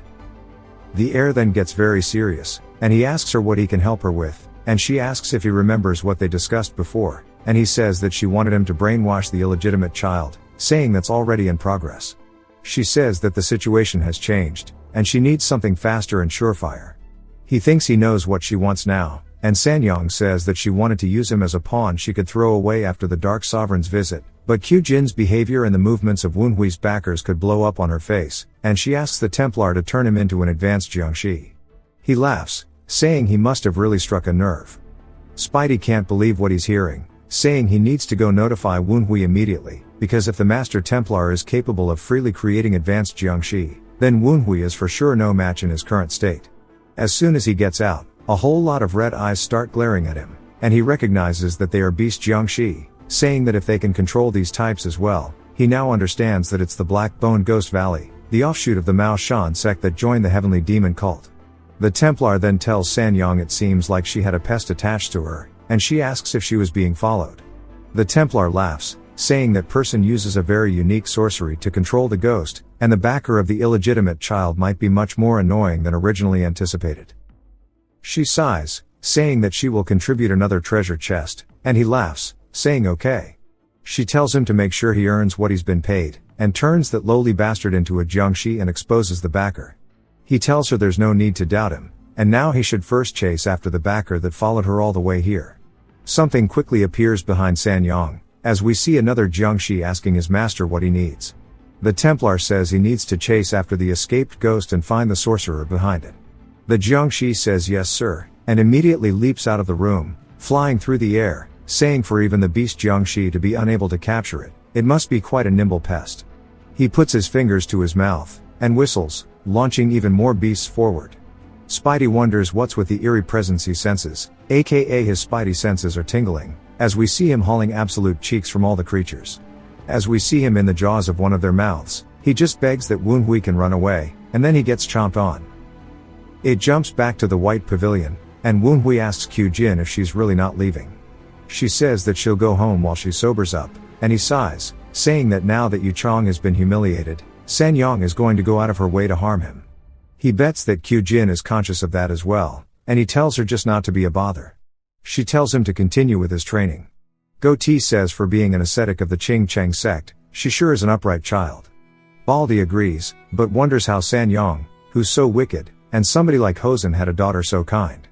Woonhui smacks them over the head telling him to shut up, asking if they want to become pills already. Poor dumpling caught astray. Woonhui then notices something, and Baldy asks if there's something wrong. He says something feels different from when he had the duel earlier, and they ask what he is feeling. He says there was a bit of a disconnect between his actions and movements when using martial arts, as if the cogs weren't fully aligned, and he thought it was because he was still a beginner, though he can still feel that disconnect is definitely lesser now. Goatee says that he was a famed instructor in the cult during his younger years, asking if he can inspect his body. Woonhui tells him to go for it, and we see Goatee starting to get a feel for what's going on, and he asks Woonhui if he knows the term cultivated energy. Woonhui asks if he means his inner energy, but Goatee tells him that it's a bit more specific than that. Woonhui tells him to explain it, and Goatee says that inner energy, even when going through the exact same training, builds up with different characteristics, depending on one's identity, constitution, and even their own understanding. Woonhui says that what he's saying means that his heart and mind got contained in the inner energy. Goatee says that's correct, and that's why martial arts, like the great absorption technique, which sucks out somebody else's inner energy, is unable to provide a large increase. Though he can't be certain, as Woonhui is a special case, between the cultivated energy that built up in the original body over 17 years and the energy that he has now cultivated hold different characteristics, which could be what is causing the disconnected sensation. Woonhui wonders what it means now that the disconnect is shrinking. Goatee says it likely means that his cultivated energy and the original Woonhui's cultivated energy are slowly harmonizing. Woonhui wonders if that means he started to accept his identity, and maybe that would mean he's starting to fuse with the original cultivated energy of the body. Since he has no choice but to live inside of it, he thought that it was his, but it seems that subconsciously he must have been thinking that this body belonged to someone else. But through this duel, it seems like he's gone from thinking of using martial arts through this body to just thinking that he's using martial arts. The emotions he's experienced by personally meeting Kyujin, who he's only known through memories, seems to be slowly breaking down that subconscious barrier. Woonhui asks him how far he thinks he's to so far, and Goatee says around 40%. Woonhui says that if he can continue to increase the fusion rate, and Goatee cuts him off saying that if he does so, he will be able to more easily attain a higher level of martial progress, and Woonhui says that's perfect. He then widens his stance, saying being one in body and mind is essential in sorcery as well. So the higher the fusion rate between the body and his soul gets, the more he will cover his mystic power from his previous life. Kyujin watches him train, saying that he's really changed a lot, and now he's full of confidence in focusing on martial arts, and she feels sorry that he's been forced to change. But he has now started to build up his own foundation, and it will only grow sturdier from now on. However, Sanyang will not just wait patiently and let Woonhui's foundation settle. Immediately, she starts to sense something as the blue ghost face root comes out, saying that something is here, and Kyujin says she knew it. Even Woonhui starts to sense it. When the elders ask him if this is what they think it is, he says that's right, it's ghost fog, and because of the composition of the toxic cinnabar, he knew they were a necromancy user, and they finally took the bait. Now he can't wait to see how big the fish actually is. We see the guy from earlier saying it's been a while since he's had a hunt, and if his master's prediction is correct, the one behind that bastard child uses a very unique form of necromancy. But that's the case, the tools they use must be just as unique. The traces on that spider were leading this way, so the caster must be inside. He laughs, saying he can't wait to start. He starts doing some Naruto hand signs, saying that the parasitic vulture and ghost fog are ready. The ghost fog will disrupt one's perception, and if he ties it with the bramble ghost fog formation, nobody outside of the fog will be able to know what is happening on the inside. As he makes his way through, he starts to look around, wondering where his prey is. He sees a purple thread going to Woonhui and wonders why it's connected to his second target. He says he must have been left behind, saying that the caster activated the technique by controlling the brat instead of directly using necromancy. We see Woonhui completely pretending that he's confused about what the fog is, saying he can't see anything. The Jiangshi says the mastermind is even more cunning than he thought, but this brat is still his target. If he captures him, the mastermind is bound to reveal themselves. It's not like he can see what's in front of him or do anything, thanks to the ghost fog, and if he stays still, he'll make him into an advanced Jiangshi with all of his limbs intact. But then he realizes somebody else has entered, as we see Kyujin slowly walking to him, and then her eyes glow for a split second, as she's immediately in his face, smiling. She grabs him by the throat and chases him away from Woonhui. Woonhui says this was as expected, not only did they send an unorthodox warrior, but a parasitic vulture as well. We then see Spidey in his ghost form, saying there's no doubt they are from the Blackbone Ghost Valley. Goatee then says he looks like a class 3, asking if things will go as planned. Woonhui says it's unlikely that a Qing Cheng Taoist would lose to a Jiangxi on equal footing, but the question is, will Qujin hold back, or will she vanquish him as a Taoist? Right now, all they can do is trust her judgment as she slams him straight into the floor. He immediately recognizes it as the Qing Cheng sword key, saying that the only Qing Cheng Taoist in the family would be Qujin, wondering why she is here. He quickly distances himself, calling out to her, telling her to wait a second and listen, but she asks why she would listen to a member of the unorthodox faction, telling him to die, calling him filthy. He puts his hands up to block her attacks, and he tries to create even more distance, and says that this matchup is terrible as we see his hands shaking. He says even if he wants to fight properly, if he ends up hurting her, the deal with Sanyang will be ruined even if he accomplishes his mission. If that happens, his furious master will torture him with anything he can. Before he realizes he's spaced out, Qujin says that he picked the wrong time to do that, as she uses one of the Qing Cheng sword techniques, which we saw before, the sword of discharged lightning of extreme light. She starts cutting him up, making blood fly out all over, saying that he just has to die while laughing. But he realizes he's in a bad situation, and says if this is how it's going to be, then he just needs to accept it, and he tells her he was holding back because she's the daughter of Sanyang. Qujin is surprised hearing her mother's name out of his mouth, and he continues, saying that it's her fault for not listening, as he starts to take the bandages off of his arms, and aura starts to come straight out of the forearms, forming some kind of blade. His legs also start to beef the hell up as he's using a ghostly amplification technique, turning him into an actual mass monster. Qujin is nervous, realizing that this is actually quite bad. The Jiangxi swings his hand down, and she manages to block it, but of course, it seems like quite a heavy blow. He tells her that if she had just backed down, it would have been easier for the both of them, and he's only doing this in order to accomplish what Sanyang wants.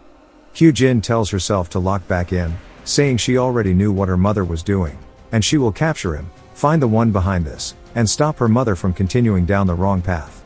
The Jiangxi starts to feel disgusted at her Taoist aura, and says that she definitely is a stupid person for not taking the chance to back down, as he rears his fist back, punching forward, hitting the ground as she dodges away. He says it would have been better if she wasn't a Taoist, and if the fight drags on like this, he'll be at risk of being discovered by the righteous Wind Hall, even with the Bramble Ghost Fog formation. Plus, that cursed caster could show up at any moment, and the longer it goes, obviously the worse it'll be. Even if the ghost fog clears up, he needs to use the parasitic vulture, as his target is still the bastard son. The vulture immediately gets some kind of telepathy from the guy, and it immediately starts to fly away, and Dumpling says it seems as if the parasitic vulture has stopped emitting ghost fog. Woonhui says it looks like he was finally using the vulture, and he almost fell asleep waiting for this moment. Dumpling then says it might have been even better to let the girl take on the vulture while he fights the unorthodox warrior. As the vulture starts to descend, screeching directly towards Woonhui stares at it, asking why the hell it's screaming in the middle of the night, telling it to get on the ground now, as his eyes start to glow purple, as he's using his mystic arts called the Evil Ghost Advent, aka his magic eyes. The vulture feels a primordial fear, and immediately dives past Woonhui, directly into the floor, and Woonhui says that's not what he meant.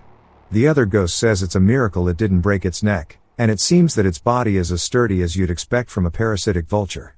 Dumpling says they surely used rare materials and spent a long time making just one of these, and it just had to go up against Woonhui.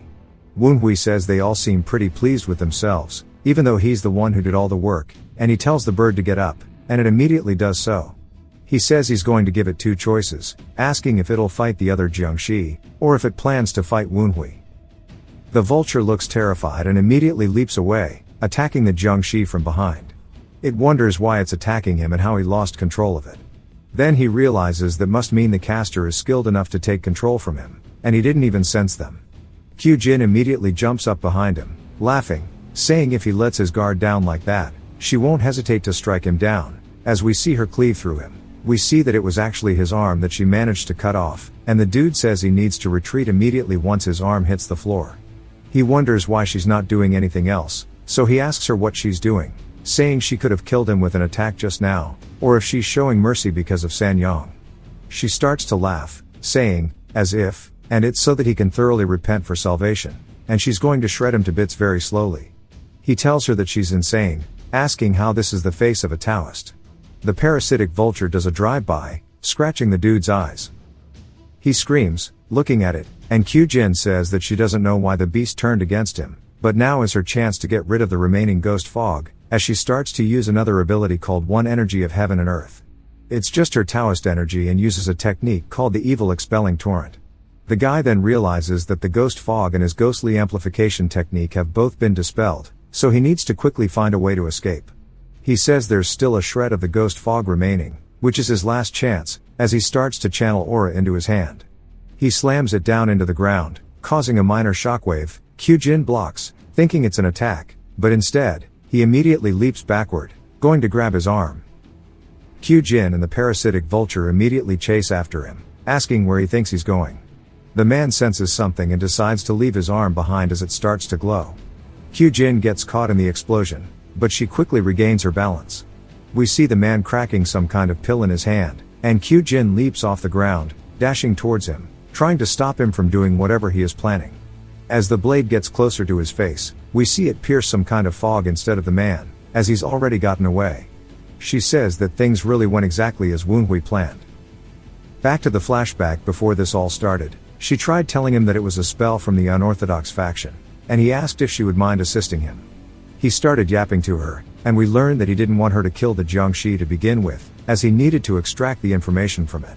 They may be a branch family, but there's still a manor of the Tang clan, and if it was capable of sneaking in here and setting up a ghost fog, it can likely use some formation sorcery. So it will likely use a return crystal to escape through the Hell Gate when in critical danger, and with his current skills, he has no way of beating the Jiangshi here now that it's set up a formation spell. But if she can make the Jiangshi escape outside of the formation spell, he can figure out who the puppeteer is that dared intrude upon the 9 Dragon Branch family. She says that if this really is about to happen, then it's probably an assassin hired by their mother, and he wonders what she'll do if she plans to side with her. Woonhui sits up, saying if that were to happen, that just means that he's a loser that lost in the battle of wits, and that is just the natural order of things. She says that for Woonhui, who would continually face his hardships, the Tang clan is nothing but a den of trickery and deception. However, she'll make him see that what he knows is not the only identity of the Tang clan. For that, she needs to work harder. The flashback ends with the derpy-ass vulture cawing at her, and she starts to go crazy saying that she can get rid of it. Leave the bird alone, lady. We then see where the other man has jumped to, as he's now regaining his footing, saying that he can't believe he failed his mission and had to flee. He can always reattach a new arm, but he's lost the parasitic vulture, and now the family is going to be on high alert, and his master will never tolerate this. He starts screaming, saying if only it wasn't for that damn Taoist. We then hear Woonhui saying that he should have gone further away, and he can't believe he stopped so close to the manor. The dude immediately freaks out because he didn't even sense his presence, but he recognizes Woonhui, wondering what he's doing here and how he followed him. He thinks he might have been instructed by the sorcerer backing him. Since they are capable enough to seize control of the parasitic vulture, they were likely able to figure out the location of the escape gate. Whatever the case is, this is a great opportunity, because if he can capture Woonhui, he can figure out the identity of the sorcerer and even retrieve the parasitic vulture. But we see in the reflection of his eyes, it's not about to go as planned, as Woonhui starts to release his ghost key. The man says that it must just be something that the sorcerer has lent him.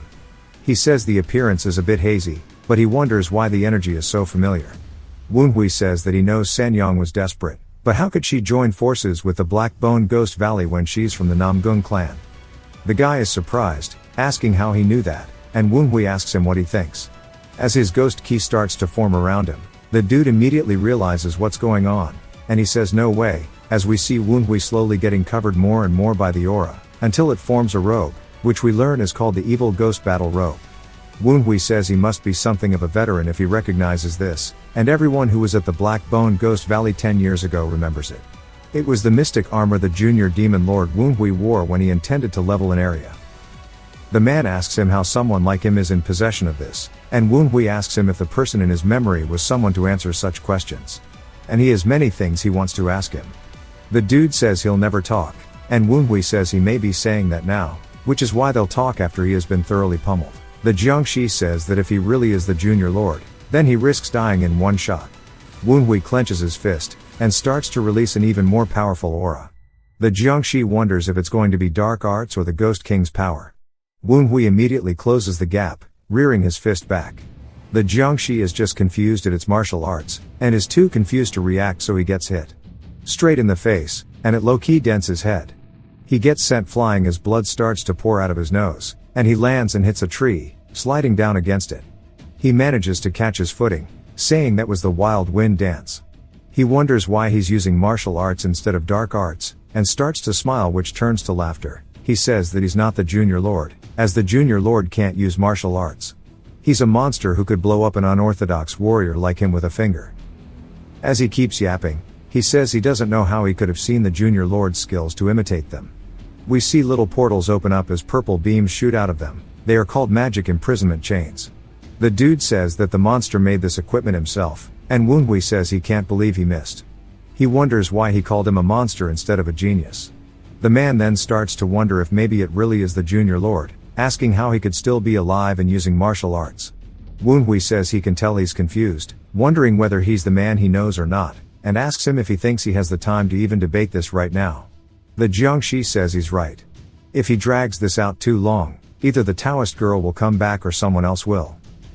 And that being said, he can't just run away, as this bastard knows who they are, so he needs to shut him up. However, if he really is the Junior Lord, he doesn't know how that'll go. Woonhui sighs, saying he can't believe he's still not moving, asking if they really promote soft guys like him to unorthodox warriors, saying, given how he goes around with a parasitic vulture on hand, it looks like he can't even do a single thing right. The Jiangshi starts to get angry. Woonhui laughs, saying maybe he should just go back, and he wanted to get some kind of information, but there's no way a guy like this would know anything. The Jiangshi starts to get pissed, saying even if he has to burn through his lifespan, he'll make him regret that, as he dashes forward, screaming while attacking at Woonhui. Woonhui asks if he's finally in the mood to fight, as he lets him grab him by the face, and they get sent flying. He says he was trying to buy time and distance himself from the village, as it would just cause him problems if the Jiangshi got scared and ran. And he guesses it's time for him to try out the thing he didn't have a chance to do when dueling his sister. They start to fly directly into a cliff, actually smashing into it, caving a section of it out. The Jiangshi says that he was supposed to take the corpse with him, but he got too excited, and at least his mouth can rival the Junior Lord's, calling him a tier 1000 yapper. Woonhui then grabs onto his hand, saying now he can relax. When using the return crystal, he should be at least this far away to rest. The Jiangshi wonders why his attack didn't work at all, and Woonhui asks how he could carry his corpse back with an attack like that, when it was so half-assed. The Jiangshi pulls his hand away from him, wondering if it really is the evil ghost battle robe, saying that's not possible. He then uses his one arm and unleashes a barrage at Woonhui, who sits there tanking it. He wonders how his fist, which has been enhanced by overloaded demonic essence, isn't making even the slightest impact upon hitting him. Woonhui asks him if these are really meant to kill him. The Jiangshi rears his fist back for an even bigger hit, punching forward, and it makes a great impact, but we see Woonhui caught it. He says he's done testing his defensive capability. Now it's time for him to test out his attack. As he imbues his fist with aura, he punches the dude straight in the stomach, sending him flying backwards out of the cliff. Sending him flying backwards all the way out into the ground. The Jiangshi says that strike confirms it, and this dude is in the lower level. His attacks definitely can't hurt him. If he waits for the evil ghost battle robe to run out, he can win. Woonhui asks what he's laughing at, and asks if it's because his attacks feel weaker than he thought they would, or if he's thinking that he just has to hold out until the robe wears off.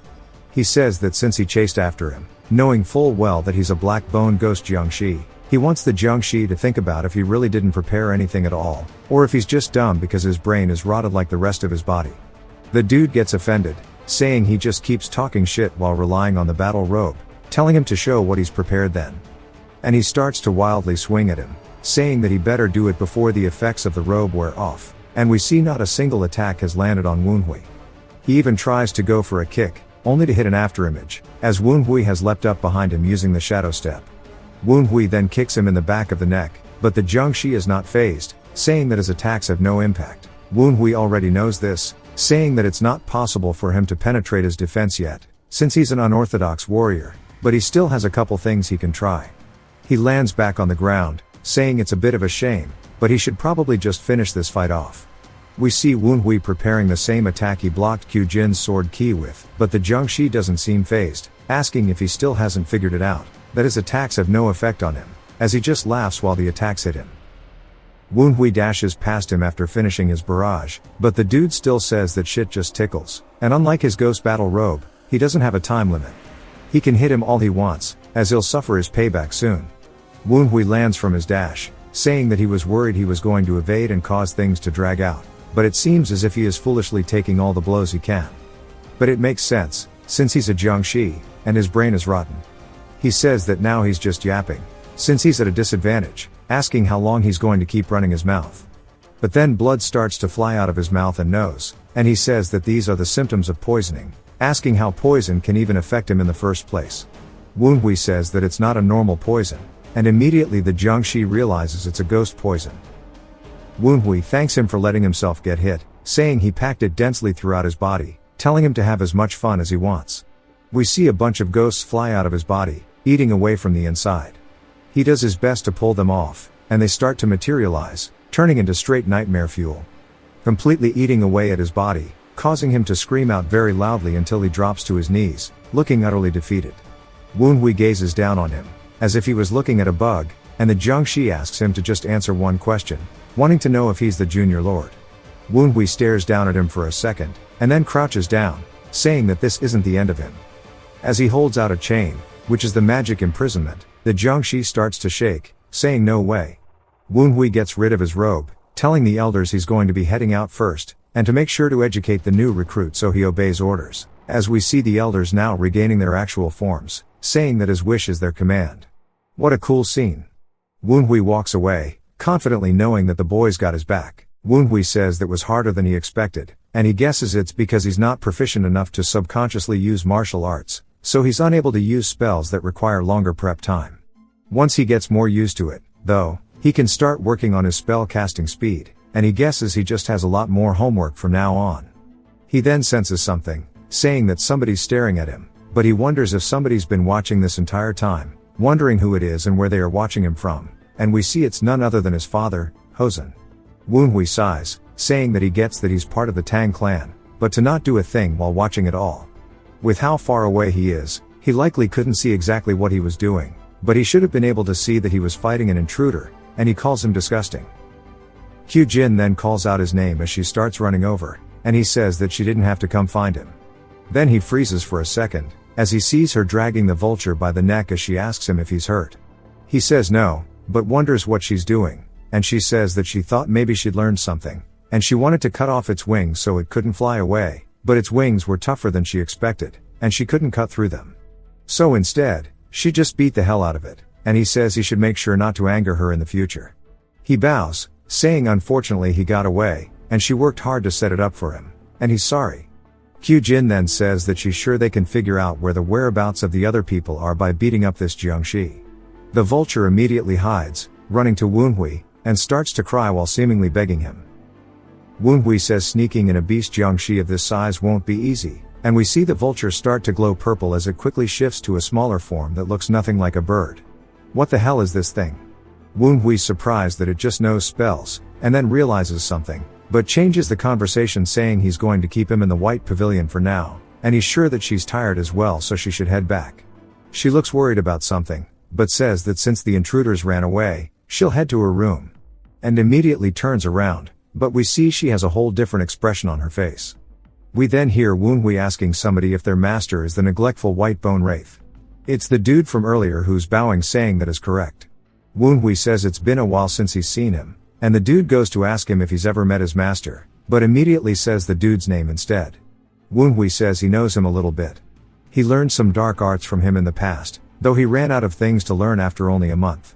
But on top of him, the fortunate Blue Bone Phantom, the awakened Crimson Spectre, and the immortal Green Devil are also here, which means that 4 of the 12 dark ghosts have set up near their county and are scheming something. Woonhui says for all 4 of them to be nearby, there's only one reason to have any interest in this county at the moment. It's the visit of the Dark Sovereign. Since he is one of the 10 Grand Masters under heaven, and with Moonhyuk's plan to establish a new special martial unit from their perspective of the cult, they can't just stand by and watch it grow. Normally they would plan on either planting a spy within the martial unit or making the unit smaller than the clan's ideal plan. But if that was all they intended, it would not call for the presence of 4 elders. Seeing as how they roped in Sanyong, their schemes are going to be far more grand and sinister, and the divergent organization that has seized control of the heavenly demon cult, aka the Society, They might be trying to increase the strength of the heavenly demon cult by pulling strings behind the scenes.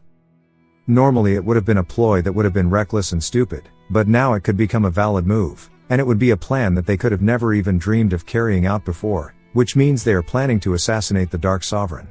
All of the elders call him foolish, saying even having the 12 dark ghosts here are no match for the Dark Sovereign, as even the sect masters of the 9 great demon sects couldn't do a thing to him, since he is one of the 10 grand masters under heaven. Manhwa asks the Jiangshi if he and the White Bone Wraith are the advance team. The Jiangshi says that he doesn't know the details, but he does know that reinforcements are coming in from the Tianshan Mountains. Manhwa is surprised and finally gives the dude a nickname of number 15, and asks him what he needs.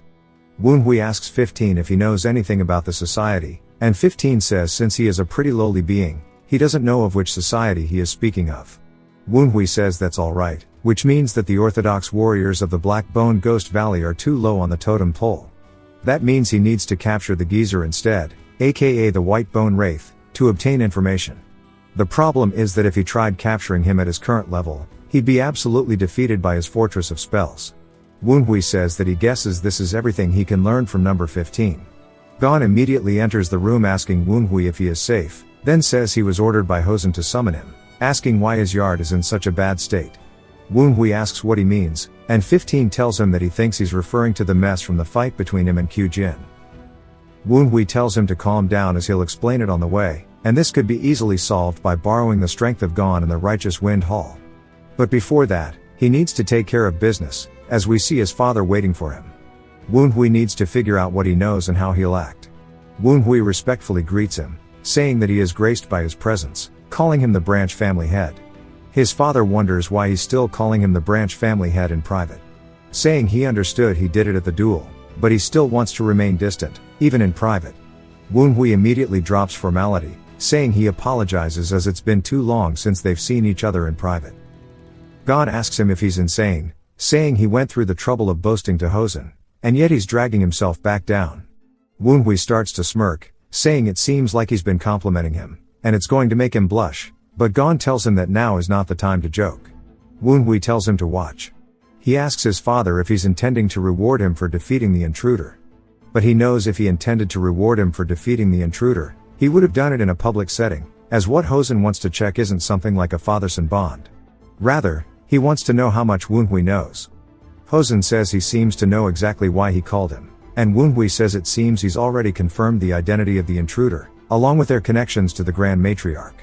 Manhwa says it's only natural, as it is related to the clan head's visit, which means he must know about their plans to assassinate the Dark Sovereign. Hosen says the fact that he isn't surprised must mean that he also has figured it out, and he heard that he has recently turned a new leaf, but this goes far beyond that.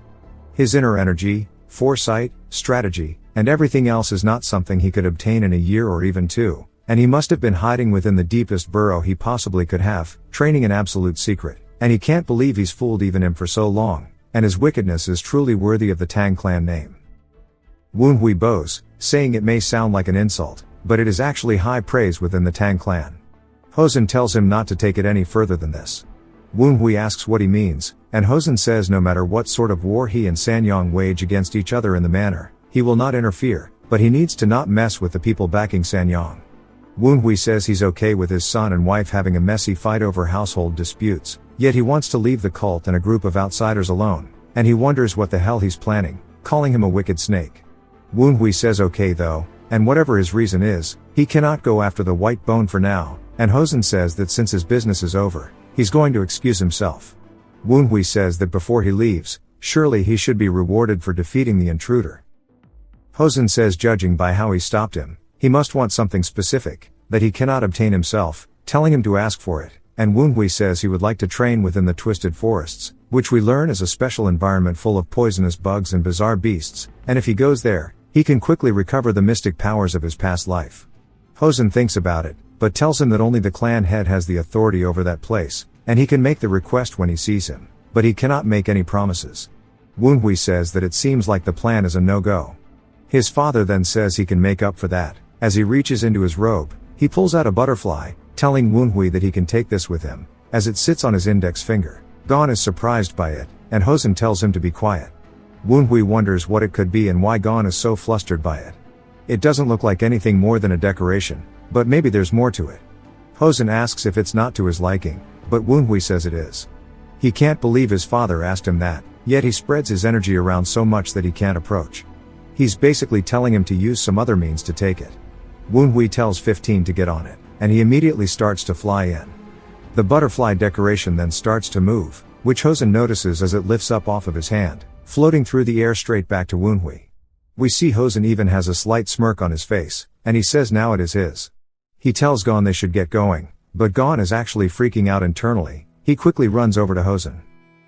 Woonhui wonders what this is. Goatee says that from the looks of it, it might be a high-quality ornament, and Dumpling says that it might be some kind of assassination weapon. Woonhui squeezes them. Poor Baldy caught a stray and asks if he ever wanted their opinion, saying that they need to follow them. They immediately fly off, saying, "My bad." We hear Gon asking Hosen if that was really okay, saying that the blood butterfly is extremely precious to him. Hosen says that it is, but the Wild Wind Squad has disbanded, and it has been 20 years since the Nine Dragons branch family was established. Above all, Woonhui said he wanted to continue the Wild Wind. Gon says that now he understands why he handed it over to him, as he too must have had regrets for not being able to fulfill the hopes of the Wild Wind Squad. Gon says the other two children have seen it, but Q Jin and Yu Chong had no interest. However, Woonhui took the blood butterfly from him, even though he's not sure how he did it. He laughs, saying he supposes that he could say he took it with a wild wind. This is why he thinks that Woonhui could be the one to discover the secret of the blood butterfly. Back to Woonhui, saying he didn't even think about using the wild wind in the first place, and he asks if they ever mentioned what it actually was. They say no, but they do understand it's a precious item. We hear 15 from inside the butterfly saying every time it moves, it consumes an incredible amount of spiritual power. Considering the large amount it consumes, it looks to be some kind of magic tool. Woonhui wonders what exactly its use could be and tells 15 to get out of there so he can confirm it. He starts to pour his own aura into it, saying that since it belongs to the Tang clan, who don't specialize in spiritual power, he wonders how much it could possibly consume. As we see it starting to absorb his power, but then it just stops, leaving everybody confused. But Woonhui starts to get pissed, asking why it's such a pain to charge. As he starts to release even more aura, pouring literally everything he is into it, nothing happens, and they all sit there blankly again. He starts to scream, saying he'll just continue doing it until he can't. We see him in bed saying that he's been so pissed off about that damn butterfly that he wasn't able to sleep at all. If he can't figure out what it is, so he'll just leave it alone for now. As if the White Bone Wraith figures out about yesterday's failed attack, he will try something new. But due to Hosen's warning, it's difficult for him to act rashly, and he wonders if there's any way he can stop White Bone's plan without drawing the attention of Hosen. It's not like the answer will fall from the skies or anything, so he should just take his time. But of course, that's exactly what happens as that little bird guy comes back. He almost forgot about him, and he actually did fall from the sky. He looks down at him curiously, saying that the parasitic vulture is a powerful beast Jiangxi, but it's not strong enough to go up against many unorthodox warriors. So he needs to make it even stronger so he can use it. As he starts to make his own hand bleed, he says his blood will act as a medium and produce a special refinement item loaded with information about the Ghost King using his Reaper's Sight, otherwise known as the Ghost King's blood. All of the other ghost boys are surprised to see that, saying they can't believe they are envious of the beast. As their forms start to break, Goatee yells at them, saying they need to lock back in. Since it was loaded with information about the Ghost King, it is an exceptional elixir for those associated with ghosts. Woonhui asks the little bird if he wants it. It, of course, does, and he asks him why he should give it to him, as it hasn't given him anything yet. If he tells him where the black-boned ghost beast's Jiangxi farm is, he'll give it to him, but wonders if he'll even give it to him. Birdie immediately starts headbanging, and Woonhui says that's good enough, giving him the treat. Bro immediately transforms from his cute self to the ugly bird form. He starts screeching while absorbing the power, and we see his feathers being grown anew as his facial features start to change too. All of the Ghost Brothers notice this as the bird is transformed from a vulture to a whole different creature. They say, according to the rumors, this wicked beast is the lucky bird that serves as the drum of war, announcing the advance of the demonic fiends called the Jah. Woonhui asks Birdie how it feels to be born again, saying it looks like this body is more useful than a spider's. We see a ghostly figure looking at his hand, and it's none other than Spidey, who's surprised by what's going on. Goatee's so happy that Spidey wasn't killed. We learn Spidey's name is actually Huan. Huan asks Woonhui why him, and Woonhui says that he has 3 reasons. First, as a reward for his loyalty, the moment that those bastards who were running away from him died, they were cursing him out, but he was different. The second reason is because he expected him to ensure the safety of his daughter. Hwan's surprised by that, and Woonhui asks how he's supposed to guarantee the safety of his daughter when he doesn't know what she looks like. Instead of making him find time to spare, he should go find her himself with his own hands. Hwan's completely taken aback, and Woonhui says that the third reason is because he'll understand a ghost's words more easily than a bird's. Hwan wishes he left that part out. He says that he thought he had been freed of his restraints, and it seems like he cannot truly be free from the Junior Lord. He says that after losing his wife, he had but one goal, which was his daughter. The moment that Hajin kidnapped her was the moment his life crumbled. In the end, even though he betrayed both the cult lord and Woonhui, he wasn't able to protect his daughter, but now that opportunity has returned to him. We finally learn his title is the Resentful Demon. He says he pledges loyalty to him and that he will follow him until the end of time, all due to the second chance that Woonhui has given him. What an absolute Chad. Woonhui asks him if the vulture's memories remain, since if they do, he will know where the farm is. Hwan says he will immediately fly there and tear those guys apart with his newly attained beak and talons. Woonhui tells the resentful demon to head out and destroy the farms and notify those traitors of the divine cult's advance. Hwan says, "As you command," and immediately flies out of the house. Woonhui says once he begins to destroy the farms, White Bone won't have time to pay him any mind, and he can buy time this way. Manhwa. We see a carriage pulling back up to the estate as it's none other than San Yang, saying traveling through the night sure is tiring. She then sees a report from Mu Yang, which is the budget Hyang Sam, and she says that since the corner is folded, it means it's urgent. She reads that Yu Chong sparred against the bastard and that Woonhui actually managed to win. He even fought off against Q Jin, and it was a draw, and that it all happened within the presence of Hosen.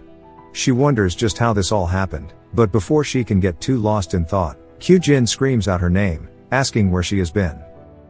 San Yang panics and quickly changes the conversation, asking what she's doing here so early, saying that she just had some urgent matters outside. Q Jin wonders if she can't discuss what she was doing out there with her, but tells her anyway that a Jiangshi trespassed into the Nine Dragons branch family and attacked Woonhui last night. San Yang feigns ignorance, asking how such a terrible thing could happen. She then says that the one she saw yesterday must have dealt with the bastard, and it's unfortunate, but at least the bastard is now gone. However, Q Jin then tells her that she fought against it, which catches San Yang completely off guard. She asks why she would fight it in the first place and if she's hurt anywhere. Q Jin says she's fine and that the intruder brought her up and hesitated to face her. San Yang starts to feel stressed, asking how they could cause such a mess, and says that she does everything for her, but it's not for her sake, and the bastard is nothing but a hindrance in their lives. Q Jin asks if she really hates Woonhui that much, so much that she'd hire a Jiangshi when her own daughter trains in the Guangcheng sect. San Yang starts to feel scared, but Q Jin turns around, saying that if she has no intentions to stop walking down the wrong path, then her daughter will be the one stopping her. San Yang's voice starts to break as she calls out to her, and she starts to have a complete mental breakdown, asking why Q Jin doesn't understand that this is all for her. She falls to her knees, letting out a blood-curdling scream, saying it's all that bastard's fault, and she should have crushed him a long time ago. She says she'll go straight back to the temple immediately, as this is the only path for Q Jin's sake.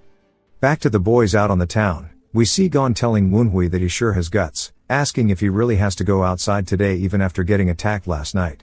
Woonhui says if he's going to keep complaining, he should go back to the estate. Gon says he cannot, as he must follow the family head's orders. Woonhui tells him to stop complaining, and they get to where they're going, which is none other than a place called Lueben's Forge. Woonhui says he must be quite confident in himself, naming the forge after the god of Taoist skills and craftsmanship, aka the first sacred master craftsman. Woonhui walks inside with Gon, and they ask if the master is here. One of the workers recognizes Gon, saying that the master is in the back. The master then comes out, asking if the wild horse is here, and Gon says he's glad to see him. He introduces Woonhui to him as the blacksmith's owner, named Tang Chuk Yang. Woonhui tells him it's an honor to meet him and goes to say who he is, but Chuk Yang asks if he's the stubborn blockhead's second son. Woonhui is a bit taken aback but says yes, and he heard he's known Hosen since the Wild Wind Squad era, but to call him a blockhead is a bit rash. Chuk Yang then tells Gon that he's sure he didn't bring him all the way here just to introduce him. Gon laughs, saying it's just as Woonhui says, there's something he wishes to be made. We see Chuk Yong has an arm made of metal, and he says Woonhui must have not been satisfied with what the 9 Dragons branch family had and came here instead. He says he'll make it for him if he can just leave the blueprint here and go back home. Woonhui looks over, saying he sure does have a lot of commissions. He's not surprised, as plenty of the Tang clan members asked to get their weapons inspected to prepare for the Dark Sovereign's visit, and he bets that he would have been turned away at the door if Gon wasn't with him. He tells him that his blueprint is quite complex, so he may need his presence to explain it to him. Chuk Yong asks if he thinks it's his first time making something for the clan members, calling him a brat. Since no matter how boldly he's drawn it, he can craft any assassination weapon to perfection. Woonhui says that he's not actually commissioning an assassination weapon but rather just a sword. Chuk Yong goes to ask him if he's going to become a Taoist like his sister, but Gon immediately starts screaming out sword and starts shaking the absolute piss out of Woonhui, asking if they came all this way to commission a stupid sword and not an assassination weapon, and demands to know the reason. Woonhui dies, the end. He tells Gon that he asked him to introduce him to a skilled craftsman, and he never said anything about commissioning an assassination weapon. Gon says that it's true, and he starts to cry. Woonhui says now he feels sorry for him. Chuk Yong says that the wild horse must have high expectations of him. He tells him to come on in the back, as he wants to see his blueprint up close. Woonhui lays it down on the table, saying he wants to remodel this black sword into this new design. Chuk Yong's surprised, and Gon asks what kind of sword it is. When Gon takes a look, all he sees is that it's a steel folding fan, but Chuk Yong tells him it's actually a sword. Woonhui says that he's much more skilled than he expected to find it immediately, and Chuk Yong says that using wires is quite interesting and deceptive, to be honest. Woonhui says he's grateful that he finds it so interesting, and Chuk Yong says he's not here for the flattery, telling him to come over and explain this outrageous sword to him. As they start doing it, Gon watches from the other side of the table, as do the ghost boys, saying they never knew that Woonhui was so knowledgeable about such devices, as they can't even follow the conversation. Goatee wonders why a sword would be made in the shape of a fan. Baldy says that they're even going to put gunpowder into it, and he wonders if any of them have seen a sword like this, saying it might be a secret weapon of the Tang clan. They start to float around Gon, who's also completely lost about the conversation, but he's pretending he understands, the best character in the series. Chuk Yong says this is quite an egregious sword, and Woonhui laughs, saying there's just too many things he wishes to do with it. Chuk Yong says that it appears he's going to have to do this one personally. Gon is surprised by this, and Chuk Yong says that this device, the sly snake of a boy wants to build, isn't something his disciples can even handle. Woonhui says now's the time, and he immediately goes into the most formal bow you've ever seen, saying that it's a true honor to be able to showcase a sword made by a master craftsman like him during the clan head's visit. Chuk Yong says there's still 20 days until he comes, and Woonhui asks if he's not going to be able to meet the deadline. Chuk Yong tries to tell him that his schedule is busy, and Woonhui says that he sees that it must just be impossible for him to complete, and he's sorry, starting to bait him. Chuk Yong completely falls for it, saying that he is Luoban incarnate, and 15 days is more than enough for him to make this sword. Woonhui laughs, saying that's why they call him Sir Luoban. Gon and the ghosts all understand that another one has fallen to his petty tricks. Outside, Woonhui says that he's glad that Chuk Yong is more talented than he expected and that Huan must be destroying the beast farm right now. And there's only one thing left. He then hears Q Jin calling out to him, and he asks her what's wrong as she looks a little down. She says there's something she must ask him. He says that he can sense the bloodthirst of the blue ghost face root and that she is extremely distressed, enough that she can't control the teachings of the one energy of heaven and earth, and he can already tell what this is. Q Jin says this may be a weird question but wants to know his opinion on the past. Specifically, she wants to know whether he bears any grudges or emotions similar to that. Woonhui asks if she's trying to grasp the wind, which confuses her, and he says they can temporarily contain it but cannot grab a permanent hold of it because once it stops moving, it is no longer the wind. He asks her what's so important about the past as there are so many things he has to do and wants to do right now. He says the future matters so much more than the past to him. Turns out the metaphor was well received, and she starts to smile, saying she understands, and thanks to him, she's made up her mind entirely. She says that now there's something she has to do, so she won't be around for a while. She walks past him and leaps off, leaving him there. The ghosts say they can't believe that she would get so enraged, and Woonhui lets out a sigh, telling them to stop yapping and go keep an eye on her, but he only needs 2 of them to do it.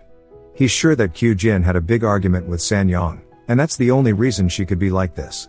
Sanyong won't remain still if they're having such a heated argument with their daughter. In that case, it's time for him to prepare for some unwelcome guests. Back at Hosen's quarter, the assistant is telling him that Woonhui is requesting an audience. We see Gon there, surprised, and Hosen tells them to let him come in. Once inside, Gon starts asking him what he's doing here using sound telepathy, and Woonhui says he wants to pay respects to his father as a son. Gon tells him if he's only here to yap, he should just leave. Woonhui says he's still a young master, so that's quite a bit harsh of an attitude, and Gon laughs, asking how about he does something to truly deserve his honor. Hosen then gets to the point, asking what he's here for. Woonhui says he's here to discuss the matter he spoke of the other night, and he wants to make a trade. Hosen thinks about it and calls out to Gon. Gon says as he commands, then immediately vanishes, as do other people in the rafters, and Woonhui wonders how many people there are to begin with. Hosen says that by involving himself in this matter again, a problem may arise in the progress of the Tang clan's plans, so he will need a good reason to persuade him. Woonhui says he felt it on the practice grounds, but this is not the energy a mere branch head should have. He also just mentioned the Tang clan's plans, so they must be planning something. Average Sherlock Holmes moment. Hosen says if he wants to make a trade, they must give and receive something of equal value, asking what he can give him. Woonhui says he doesn't have anything he can give right now, but he promises that he will. Hosen wonders what he means, and Woonhui says he will protect his big sister Kyujin. Surely his father knows what kind of people Sanyong has formed ties with. Hosen's silent for a second, and then uses sound telepathy telling him to speak freely. Woonhui says this must mean there are still people hiding, and he says that if their relationship between Sanyong and the demonic cult is exposed, Kyujin and Yuchong won't be able to escape the aftermath, as they will be labeled lackeys of the demonic cult, and surely Hosen himself knows that that's how it will go, and how those people have been treated so far, as they won't ever be able to step foot anywhere around here again. Hosen says that he's the one who has led the Wild Wind Squad at the vanguard to stop the demonic leader, so who would be able to label his children as demonic cult lackeys? Woonhui says of course they would behave normally in front of him, however the world doesn't overlook fault so easily as that, therefore he will ensure that such a label does not get put on Kyujin. Hosen says setting aside how he would even carry out such a promise, what is it that he wants in the first place? Woonhui says that since his involvement in this matter would be by no means small, he wants to take an active role in his plan. Hosen asks if he believes himself capable enough to be added to the plans. Woonhui says he will prove it. Woonhui says the words white bone wraith, and that he will bring the head of one of the demonic leaders here himself. Back to the geezer, we see him praying, as Sanyong's back again, asking how he handled her matter so carelessly. Even though she's given him so much money, he calls out to her in a calm tone, and she asks if he understands that her daughter said she would take care of her. He then yells out her name, which startles her a little bit, and he says he also feels that his judgment was poor seeing how it turned out like this, and he also lost a disciple, so he will not stand idly by anymore. She can be at ease as he will head out himself. Then the small Jiangxi from before comes in screaming his name, and he asks what she wants, and she tells him it's an emergency. The white bone wraith sighs, telling Sanyong to please take a seat and wait, as it can't be helped. She says she's not happy about being bullied, but his skills are the real deal, and since he said he would head out himself, then the bastard should be finished off this time.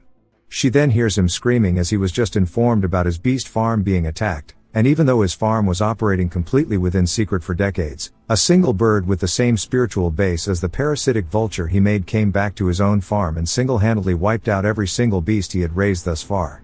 Sanyong asks what in the world happened that he's so worked up, and he calls her a bitch while reaching for her throat. As he starts choking her, he slams her straight to the ground, saying that she dare trick him, and there is a high-ranking sorcerer with enough authority to take a vulture he made and evolve it. She really expects him to believe that they sided with a lowly bastard within the Tang family, saying that is completely absurd. She must have conspired with the sorcerer to stab him in the back. She says that she has no idea what he's talking about, and he starts to release a deathly aura, asking if she's genuine or just pretending, asking if she thinks so little of him, even though he's a member of the Black Bone Ghost. That's the first time she's hearing of this, since she can't believe that he's a part of the demonic cult, as she thought he was just some quack. The white bone wraith can tell just by how surprised her face is that she doesn't actually know anything, and that the Namgung family must have intended to use her and throw her away. He lets go of her and says that he had a brief misunderstanding, and he can't believe she really didn't know.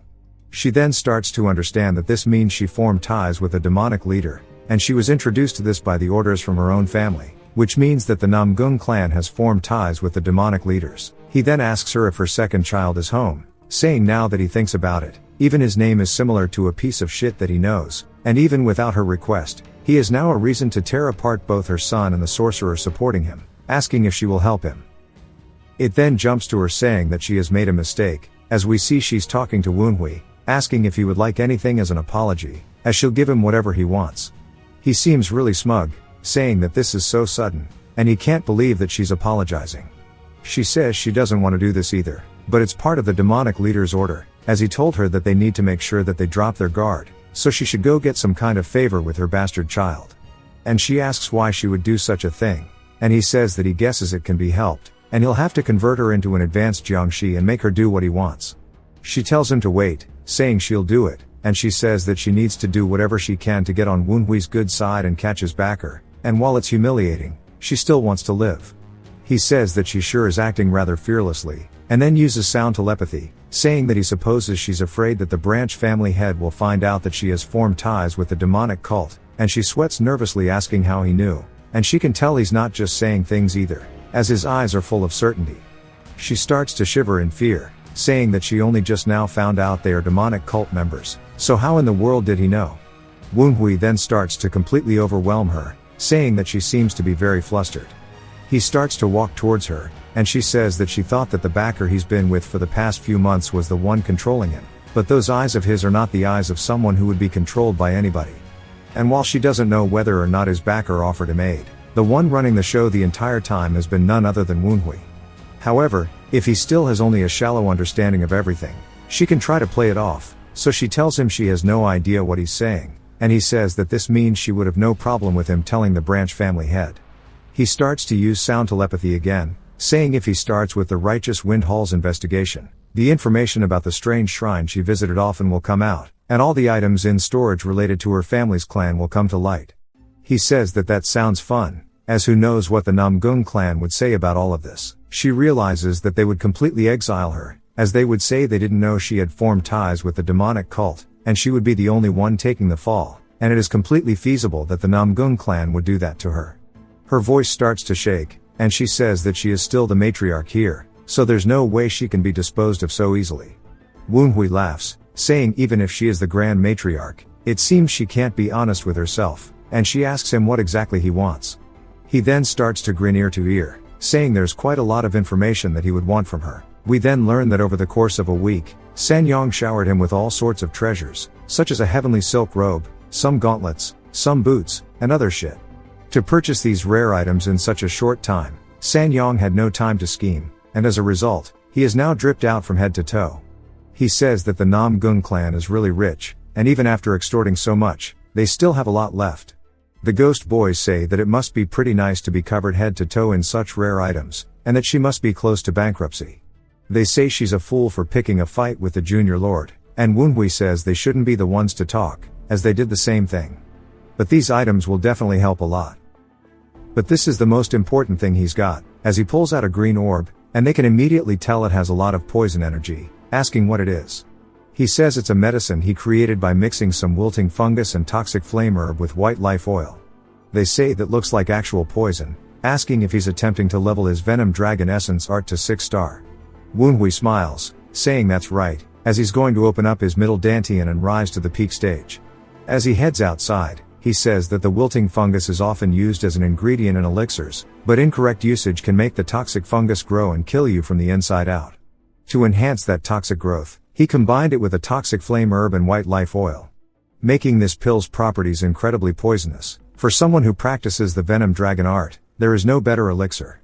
The ghosts say they understand his intentions, but it might be too poisonous even for him, asking if he's sure he can handle it. He sighs, saying that's why he also procured this, which is the divine Ozurite medicine, an elixir said to boost one's inner energy, which was made by the divine doctor of life and death. He swallows it, saying he'll first use this to level up his inner energy, and now that he has pure energy flowing through his mind, it is time for him to use the next thing, which is the wilting fungus thing he made. As the elders said, the poison would normally be impossible to digest. With his Venom Dragon art being at the level it is, he will surely experience intense and sufferable pain unlike anything he has ever felt before. As we see it swirling around his lower dantian as he is slowly starting to absorb it, he screams out in pain while making a strained face. The poison ki starts to erupt from his body, sending the ghost flying backwards, and they can't believe it's exuding so much, asking Woonhui if he's okay. Woonhui says that the fungus poison is exploding through his whole body, and he needs to take it and convert it into energy for his venom dragon art. As we see it all coalescing into his lower core until it's condensed into one ball, he says now he has to use this energy and bring it straight up to his upper dantian, which is his heart. An orb starts to form there as the aura immediately shifts to a purplish hue, different from the green one we saw before, showing that he succeeded. He sighs out of relief, saying he actually did it, as he has now achieved the 6-star Venom Dragon art. All of the ghost boys start congratulating him for reaching a new stage, saying that his growth is unparalleled. Woonhui says though still small, he can feel the essence has taken hold in his middle dantian, and he endured the 5 dragons crossings, reaching the peak stage. We then see Gon leaning over the wall, saying he heard a loud sound and came running worried, but turns out that wasn't the case, and he asks Woonhui what he did this time. Woonhui says he ate an elixir that his father gave him.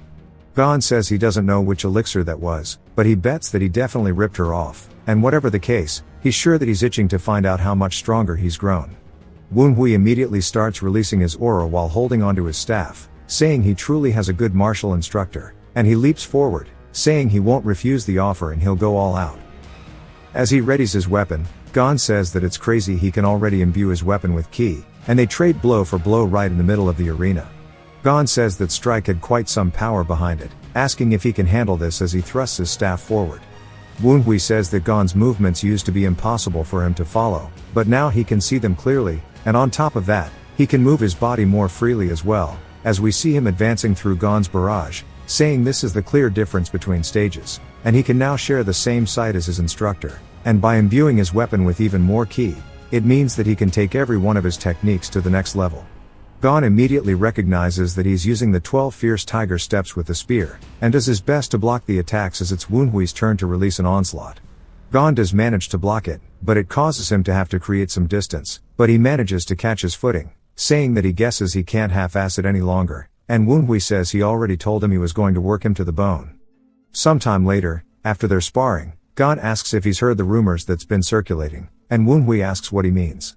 He says that it's the rumor that he and Sanyong have made peace, and they're even saying nonsense like he's been given up on becoming the heir, so he has been blessed by Sanyong. He asks what's wrong with that, saying maybe he does plan on giving up on it for the harmony of the family. Gon asks if he even knows what that word means, saying that the rumor stems from all of the gifts she is giving him, but he knows that no such thing could happen between them. Woonhui starts to use sound telepathy, saying he can't say that he's wrong, but he needs Sanyong to act that way, so it's easier for him to go after the White Bone Wraith. Gon asks who that is, and then recognizes it, asking him if he means the neglectful White Bone Wraith, one of the demonic leaders of Black Bone Ghost Valley. Woonhui asks if he didn't hear from Hosen, and Gon goes to tell him, but Woonhui says he must have dozed off in the meeting. Gon says that now he understands that Woonhui must have figured out that she's connected to them. Woonhui compliments him, saying even though he acts like a bum most of the time, he becomes serious as soon as the cult is mentioned. Gon asks how he plans on fighting them when they fortify their bases with spells, and Woonhui asks if he means the Mystic Ghost Formation. Gon says that means he's aware, and within that formation, advanced Jiangxes has become even more powerful. And to tell him the truth, even if he went all out, he's not confident he could defeat a demonic leader inside of that formation. Woonhui says he knows, and if they fight them head on, there will be immense losses. According to the information spilled by number 15, the temple forces are composed of 4 unorthodox warriors and a spirit class warrior created by White Bone, and White Bone is said to have achieved a higher stage not long after his death, as the society likely bestowed him with power. Gon then asks what his plan is, saying surely he has won. Woonhui says of course, as the final piece is about to fall into his hands, so he just has to be a chill guy and wait. That night, we see Sanyong begging for him to save her on her knees, and he says that since she's here in the middle of the night, a bystander might assume that he's the one trying to kill her, and he can see that she's having a hard time, thanks to both the temple and the Namgung clan. She says that's right, and he knows the situation she's in, as we see she looks completely exhausted and drained. She tells him that the demonic leader is threatening to turn her into an advanced Jiangxi if she doesn't bring him clues about the sorcerer backing him. At this rate it is going to be bad for her, and Woonhui says that it's definitely not going to be a pleasant death. She says she'll do whatever he wants, no matter what it is. Woonhui then asks her if she will give up the air seat that she has been putting so much preparation into, and we see her obviously taking a bit of a blow from this, but she tightens the grip on her clothing, saying of course, and that she will convince both of her children to give up on succession, and she'll even seclude herself and never appear in front of him again, begging that he save her. He says fine, but she needs to make sure she listens to him. She says she'll do anything so long as she can be rid of the demonic leader. Woonhui then smiles, saying this is what he wanted, and that there is something else he needs her to prepare for. The final piece is up to Woonhui, as he needs to pull a Luigi Mangione on White Bone. It then jumps back to Chuck Yong's workshop, and he says that he's in quite a bit of trouble now. He got distracted by the schematics, but it'll take half a month to take care of this black sword that the kid has brought. Since it is a magic tool containing ghost key made from black steel, it's a kind of rare find, and he can't believe he's going to use it as material. While he may be a child, he's definitely a total snake, as he pulled a fast one on him. The difficulty of the schematics requires one to work day and night for a fortnight, not the game. And his disciples are nowhere near skilled enough to help. He doesn't have two bodies, so he has no choice but to tell him that he's going to be late. We then hear another man saying that he's surprised to see him backing out of something. And when Chuck Yong turns around, he's surprised, asking him why the hell he's here. The man laughs, asking why he's so scared, saying it's been so long since they've seen each other and that he's hurting his big brother's feelings. And we are finally introduced to Moonhyuk in the flesh, the Dark Sovereign. Did not know these two old dudes were brothers. Chuck Yong says that's because he should be at the Nine Dragons branch family, asking why he's here without his guards. Moonhyuk gives him the thumbs up, saying that he snuck out. Chuck Yong says that he's causing trouble for Yi-won again. But Moonhyuk says that it's quite an interesting toy, asking who requested it. Chuck Yong says that it's the son of that emotionless statue, Hosen. Moonhyuk says that he heard he was called the Shadow Genius, but for a child of Hosen's to request something like this when they're so young is pretty crazy. Chuck Yong says no bro, second child, not third. Moonhyuk double checks that he means Woonhui, saying that he heard that he was weak and talentless.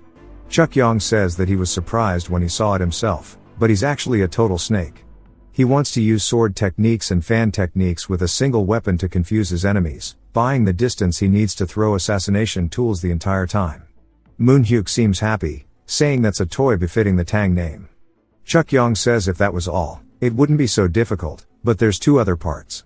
He shows him the material that he's trying to make it with. Of course, we already know what it is by this point, but he also mentions how he learned sorcery to master cursed poison. Moonhyuk picks up the blade, saying that means he wants to apply cursed poison to his sword and throwing weapons, asking what the final hurdle is. Chuck Yong then tells him that he's that dumbass's disciple, and he asks if he's talking about Gon. Chuck Yong says yeah, but it gets worse, as he actually learned the wild wind dance from him as well.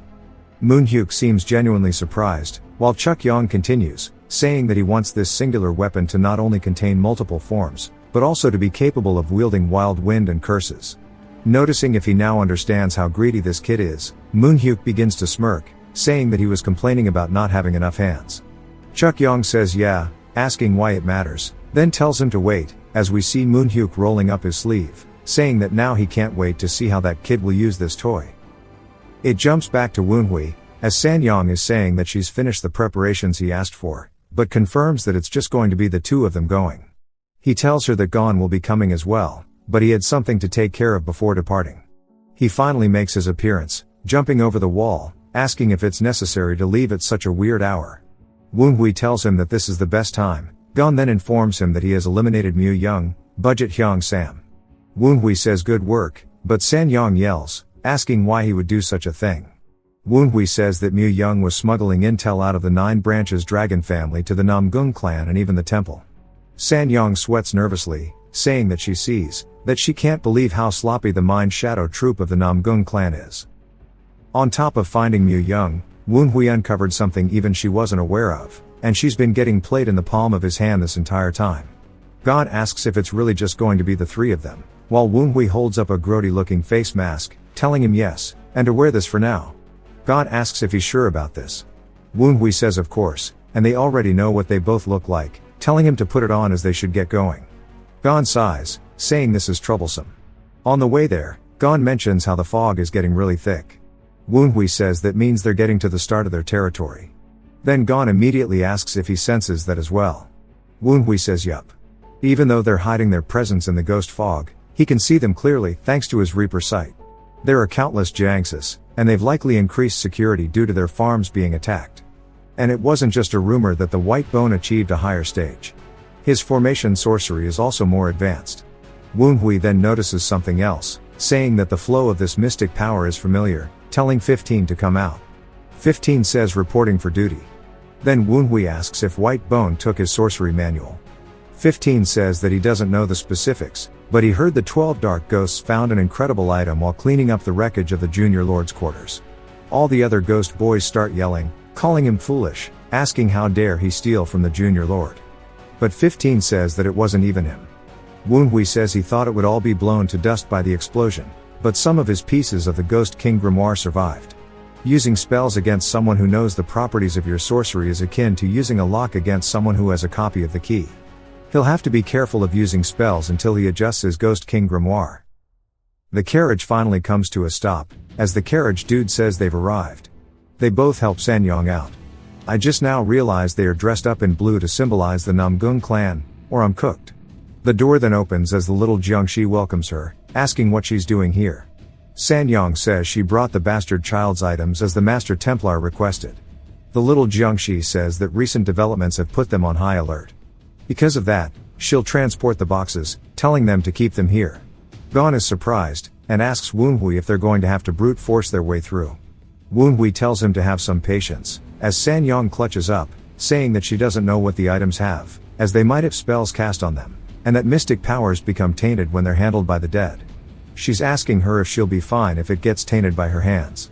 The little Jiangshi realizes she's right, and tells them to go ahead and follow her in. What a W from Sanyong.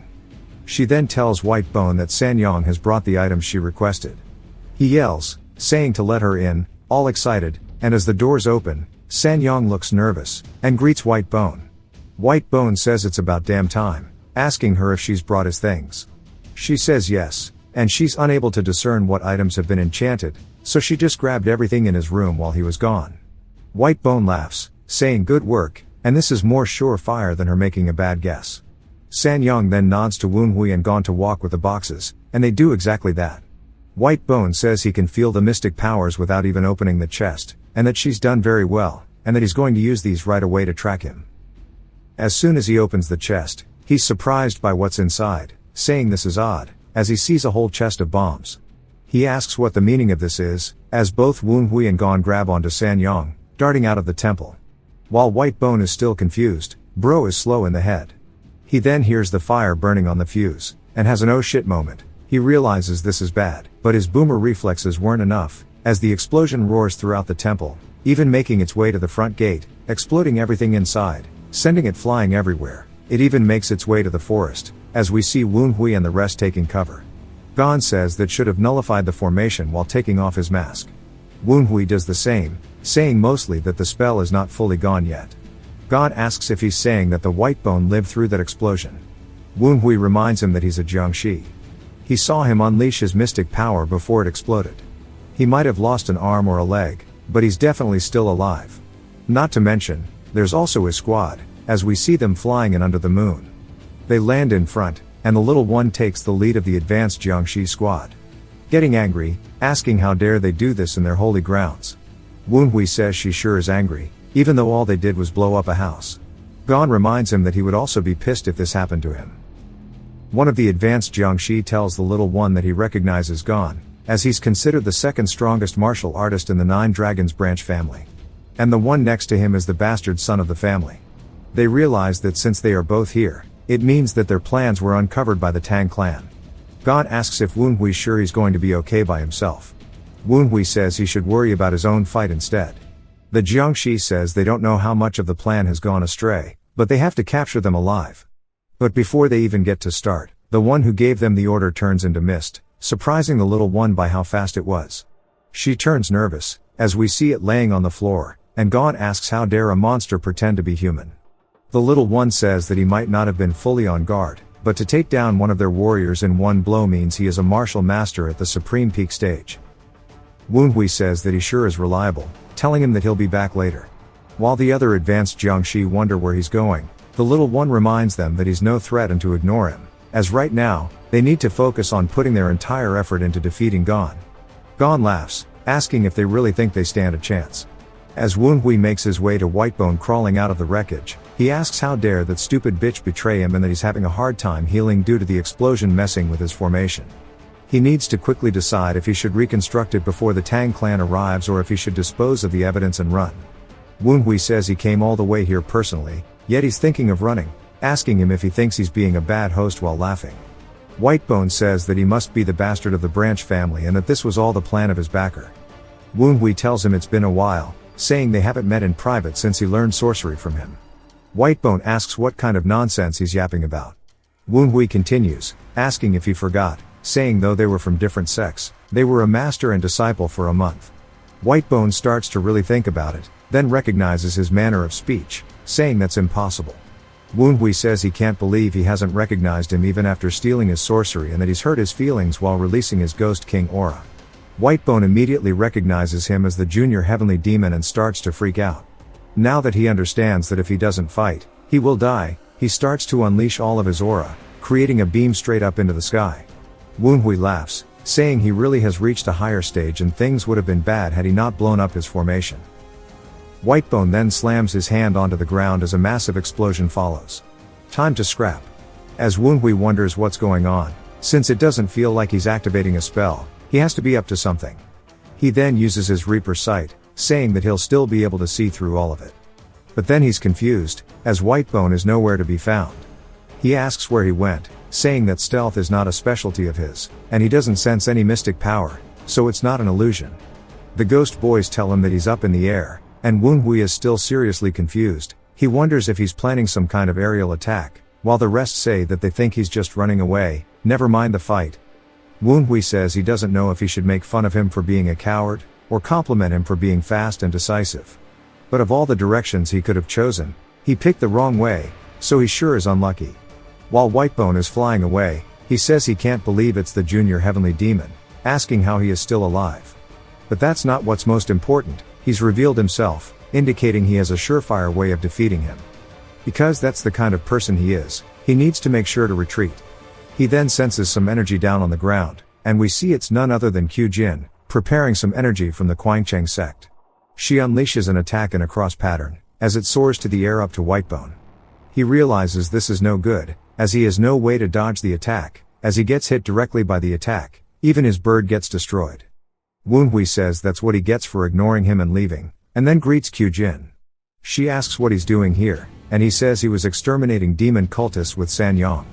She's surprised, and he says that Jiangxi he just knocked down is a heavenly demon cultist, and he's here to defeat him. She says that she only came here because she heard that her mother was scheming with a sorcerer that resided in this mountain, but for it to have been a cultist, that's unbelievable. Woonhui says that he gets her confusion, but he needs to focus on the geezer before he tries to run again, and he tells her that he'll deal with the cultist himself, asking if she can go help Gon as he is fighting multiple opponents alone while protecting Sanyong. She barks at him, asking if he really came with just the three of them, and he says that's because it was a sneak attack. Woonhui says that even though she fought with her mother, she still cares about her deeply, which is a good sign. Q Jin says that since things are urgent, so she'll ask questions later, telling him to run away if things get dangerous. She then nods, telling him she'll be back, as she starts running towards Gon. Woonhui laughs, saying now then, he thinks he's got enough of a break while he chatted with his sister, telling him to get up already. He knows that a demon fate Jiangxi of the Black Bone Ghost Valley can easily recover from this, and he better not be scheming in hopes that he lowers his guard. Whitebone then comes out of the ground, annoyed that he saw through him, and grits his teeth as he piccolos himself a whole new arm. He says he hasn't changed that mocking tone of his, but he was definitely dead, asking how he's alive. Woonhui tells him that it's hard to believe, as immortality and reincarnation are the eternal wish of all sorcerers, but this is more than enough proof. As he starts to equip his battle robe, Whitebone realizes he's not bluffing, and screams, saying he sure has transcended death, and he can't believe to see that somebody has actually done it. Now it's time to scrap. Woonhui tells him that he has a lot of questions for him and not to run away like a coward, as they should keep this quick. Whitebone prepares an attack, saying that he sees he's still a pro at running his mouth, and then he's going to rip it off of him for being so disrespectful. Whitebone's monsters then make their way out of the forest, as we see an army of beast Jiangxis leaping towards Woonhui. Woonhui raises his hand up while using the wild wind dance, specifically the wild wind frenzy. He dashes through all of the beast Jiangsis, ripping them apart one by one, making his way directly to White Bone. White Bone's surprised that he's using martial arts, as he gets hit straight in the face, sending him flying as he even lost some of his teeth. White Bone says that he's fast, but the reports always mention that the bastard child has yet to reach the peak stage. So this power of his makes no sense. He wonders how he leveled up so quickly in a short time period. As Woonhui begins to unleash a flurry of blows, White Bone says that it's crazy that the bastard is able to use martial arts, saying that even Woonhui wasn't able to in his past life. He roars, making Woonhui backstep to create distance, and when Woonhui lands on his feet, he asks if he doesn't have any tricks up his sleeve, saying that if this is all he's got, then he's pretty disappointed. Once more, White Bone signals to send his troops forward, telling him to shut up. Woonhui asks if he's really using the same move, saying that while he may be stupid, he's not this stupid. White Bone then clenches his fist, yelling explode, as all of the beast Jiangsis start to swell up like balloons. Woonhui says corpse explosion was way too obvious of a move, and as the explosion hits immediately after, White Bone sprints off, saying he can't believe he had to waste his precious Jiangsis like that, but that should have bought him some time. Of course, it didn't. Woonhui's already beside him, asking him where he thinks he's going, punching his face one more time, sending him flying away, crashing into the ground. White Bone is now struggling to even breathe a little bit, and he looks up, saying that it's all because his formation was destroyed, and he needs a lot of time to cast large spells, but he's not giving him any time to begin with. Woonhui asks if this is really the best he can do despite stealing his spell book. White Bone says that it's because he blew up his mystic formation that he's unable to do anything. Woonhui says he did do that, but he's still absolutely useless and is only capable of running away it seems. He was expecting more after hearing he had reached a higher stage, calling him pathetic. White Bone starts to get hella pissed, as he starts to concentrate the aura on his hand to go in for an attack. He dashes off the ground, leaping forward towards Woonhui, saying he won't let him have his way. Woonhui says even after all the taunting this might be the best he can do, and that he's seen enough now, as he grabs onto White Bone's hands. White Bone still tries to fight through it to stop Woonhui, but is no match, as he gets kicked straight in the stomach, getting launched flying. White Bone then looks up, wondering if this is how it's going to end, and Woonhui says he's indeed a demon fate Jiangshi, as he's so damn sturdy. White Bone screams, saying he gives up and that he'll tell him everything, so just to spare him.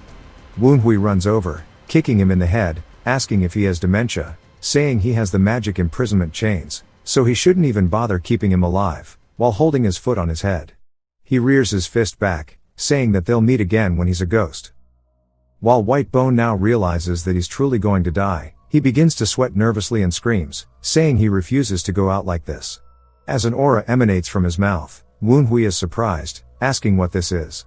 Woonhui accepts it, wondering what kind of attack it'll be, only to now be on a beach, saying that he can't believe he was hiding a trick like this, and he can't believe he used soul enchantment. He even broke through the robe's mental protection to cast it.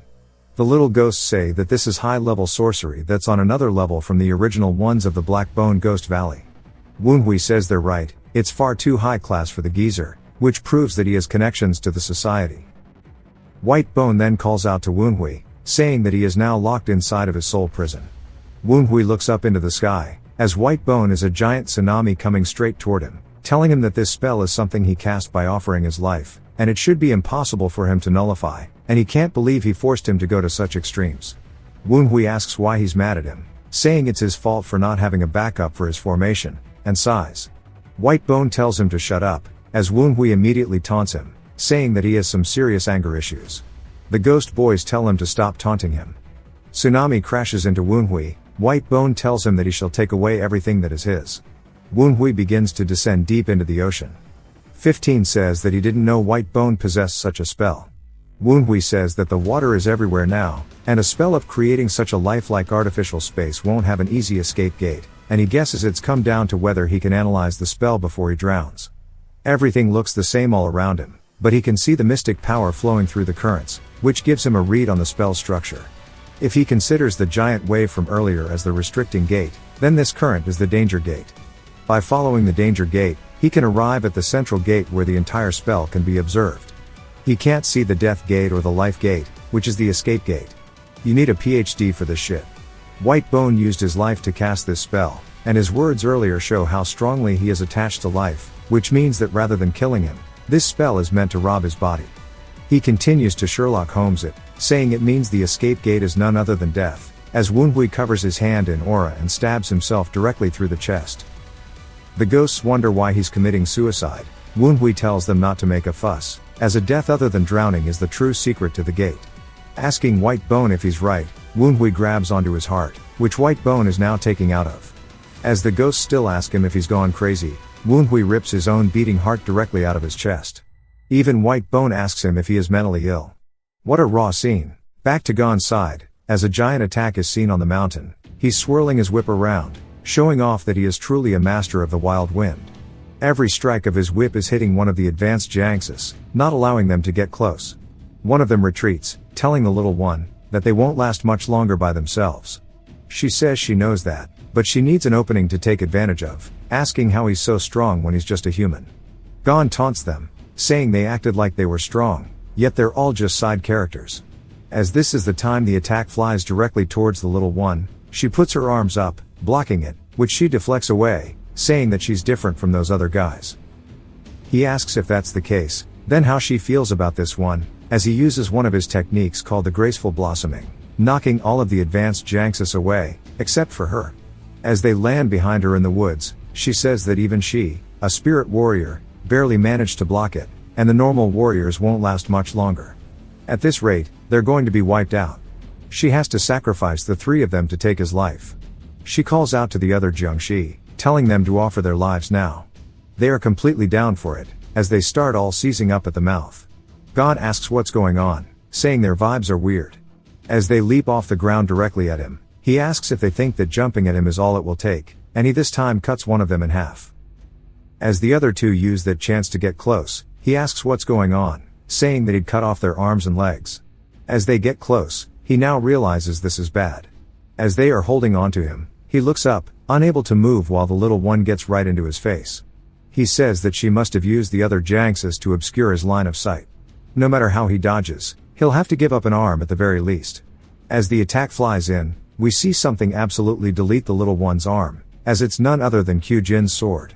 Gon recognizes it, and so does the little one as anti-demon energy. She wonders if it's Q Jin, who of course we see it is, and she asks Uncle Gon if he's okay. While the little one is still taking in the situation, Gon frees himself, saying that she just saved his life. He then swings his whip forward, cutting the little one in half, and her final words are calling out to White Bone as she hits the floor.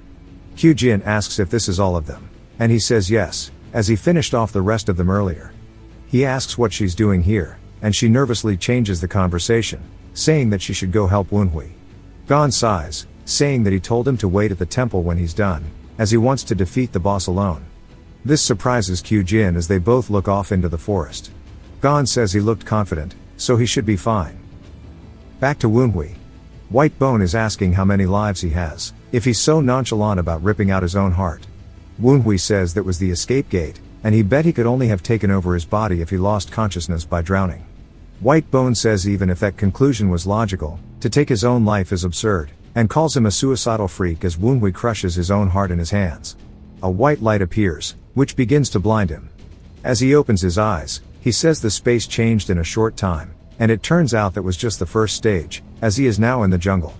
White Bone says that this place is crawling with all sorts of poisonous creatures, and he can't wait to see him squirm in agony after being consumed by their poison. Wunhui says first water, and now this, asking if this is the best he can do. He then grabs onto something from the tree, which is none other than a little lizard frog thing, who makes a very awkward hiss sound. Wunhui says that he can't believe dude is role-playing. White Bone yells, saying that he can't believe this shit, changing the scenery once more, as Wunhui is now floating high up in the sky. He begins to fall, POV you're playing Skyblock. He then looks around, saying that he knows exactly what White Bone is up to now, as he unleashes an attack towards the sky itself.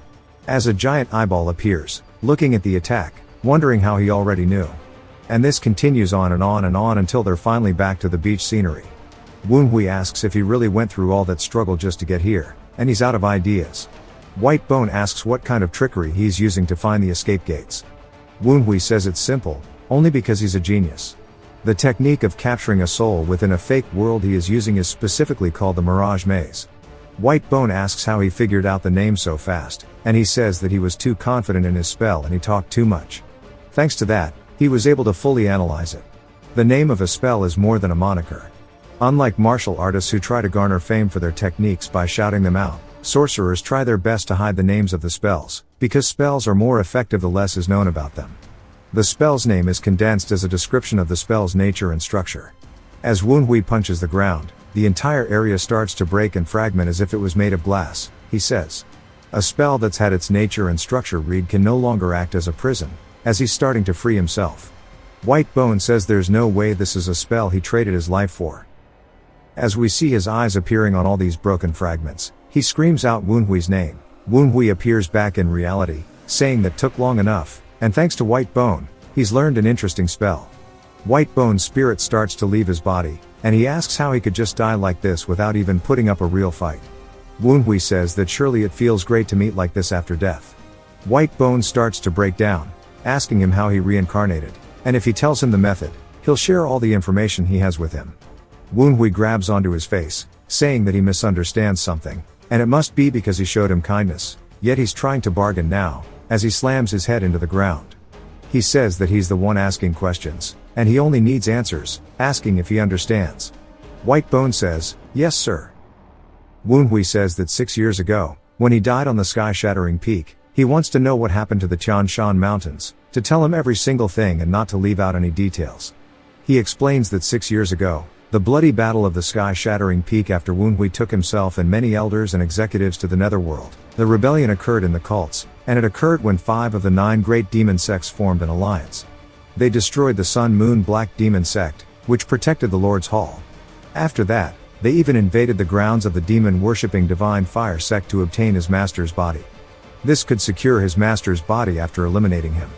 Only the demon-worshipping Divine Fire sect would fight back. The other sects would have no choice but to follow, and the alliance would be able to maintain their rule, but a civil war occurred. As the rumor said, they failed to secure the body. Wunhui then says he wants to know immediately what happened to his master.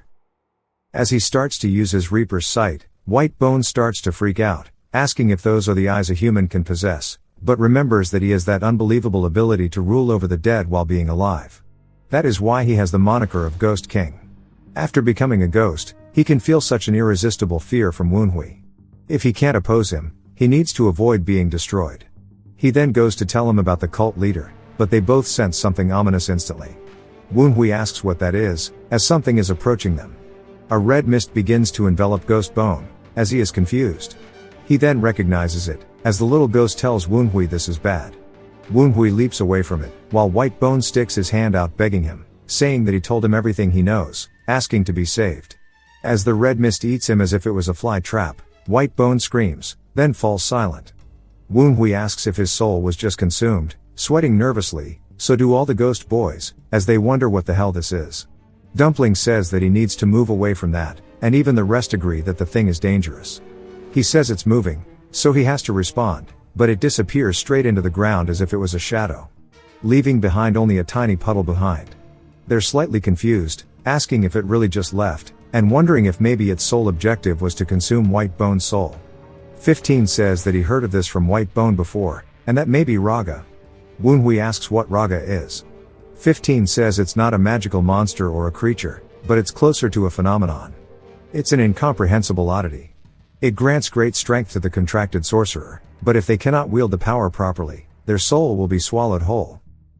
Wunhui says that must mean that Raga's contract took precedence over the power of his Ghost King, and they say that must be the case. Wunhui says taking a ghosty bounds with his authority as the Ghost King is absurd. There was still a large amount of information he needed to hear from him, but the informant he finally obtained was taken without him being able to do anything. Wunhui says that actually might not be the case. As fragments of White Bone's thoughts are still here, as he sticks his hand out, he says he needs to obtain all the information he has, even if it's just a little bit. Wunhui starts combing through the fragment's memories, saying that it must be something related to the society, and what he just found is the moment he contracted with Raga. We see him bowing his head at the Lord Hall of the cults. As all of the elders of the Black Bone Ghost Valley are kneeling, Wunhui starts to feel an incredible pressure, saying that he can't believe he's able to feel it through a memory, and that this must be one of the divergence from the society. The face is too obscured for him to clearly make out, and he says in the end it's still just the memories, and he cannot confirm things that White Bone himself never checked. But there is one thing he remembers, and that's that his eyes have a reversed yin-yang inside of them. This is all he can gather from the remaining thoughts as the fragment starts to break apart. He says that he obtained a useful characteristic to identify his enemy, at least. Even more so when these enemies hold special powers that can exceed that of his Ghost King. He says that since there's nothing else to look at, he should start cleaning up the mess. But as he looks down at his hand, it has a red aura stopping him from lifting it up. It then starts to crawl up him, and he says that these are the cracks that Raga appeared from, and that this is dangerous since these are the memories consumed by Raga. He was detected in turn by Raga's master. At this rate, he will be able to figure out his identity. No, even worse, he could die, and he needs to get out of here no matter what. We see blood come out of his mouth as he rips his hand away, distancing himself from the hole. All the ghost boys immediately surround him, asking if he's okay. Saying it hasn't even been that long, yet he's covered in a cold sweat. He says he's fine and ought not to make a fuss, but he almost just got dealt a serious blow. But it was not fruitless, as he got great information. They say as expected of the Junior Lord. And Wunhui says even if he tries to hide the information from him, he'll uncover everything that the society has to offer in regards to his master. It jumps back to Hosen reading a report, and we hear a voice saying that he must be worried about Wunhui. Hosen asks why they think so, and we are introduced to the Nine Dragon family manager named Gui Jagaltang Gun. They say that Hosen hasn't been able to concentrate on his task at all ever since he was informed about young Master Wunhui bringing both Gon and his wife outside. Hosen sighs, saying that they seem quite excited. Gui Jagal says that if Wunhui were to bring back Whitebone's head, there's nothing more interesting than that. Hosen asks if they really think that's possible. Gui Jagal says that they think he'll be able to do it. Hosen wonders why they have faith, but Gui Jagal says that his recent feats indicate it to be possible. After 2 months of rumors about him saying he changed, he defeated Yu Chong. He then kept up with Q Jin even if it was just for a moment, but he also defeated the intruders together with her, and then brought his fox-like wife to her knees. He's the one who's created so many variables for their plan already. Thanks to that, Whitebone and his wife's actions made it easier for them to track down the secret actions of the Demi cult and the Namgung family, but that's all they were able to calculate, until Wunhui said he would attack Whitebone. Their heart hurt a lot when they heard that. Hosen asks why they didn't stop them, and Gui Jagal laughs, asking how they could.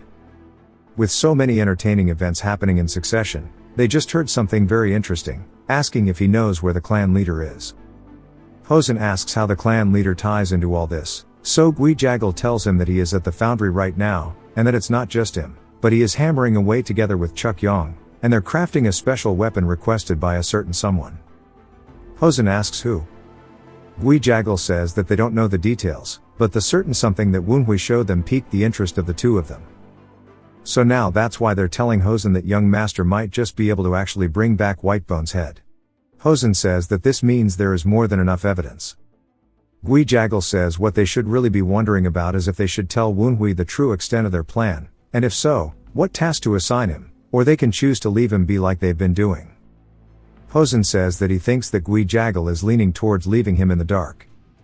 Hosen continues, saying that Gon recently mentioned that if things were left be, then they'd work out. Then it'd just be himself trying to grab a hold of things. Then it decides to assume that Wunhui has defeated Whitebone and will adjust the plan accordingly. Hosen tells them to do so while looking up at the moon. It jumps back to the building in ruins. As Wunhui begins to approach Gon and the rest, Gon says that he was taking so long that he thought he was gone. Wunhui laughs, saying that he should trust his disciple more. Q Jin quickly runs over asking if he's hurt, but he tells her he's fine. Gon then wonders what he's holding onto, so Wunhui raises it up, saying that it's Whitebone's head. Gon starts tweaking, saying to get that shit away from him, asking why he brought that, and if he really plans to put that on a pike like the demon cult does. He says of course not, it's just his achievement to let people know.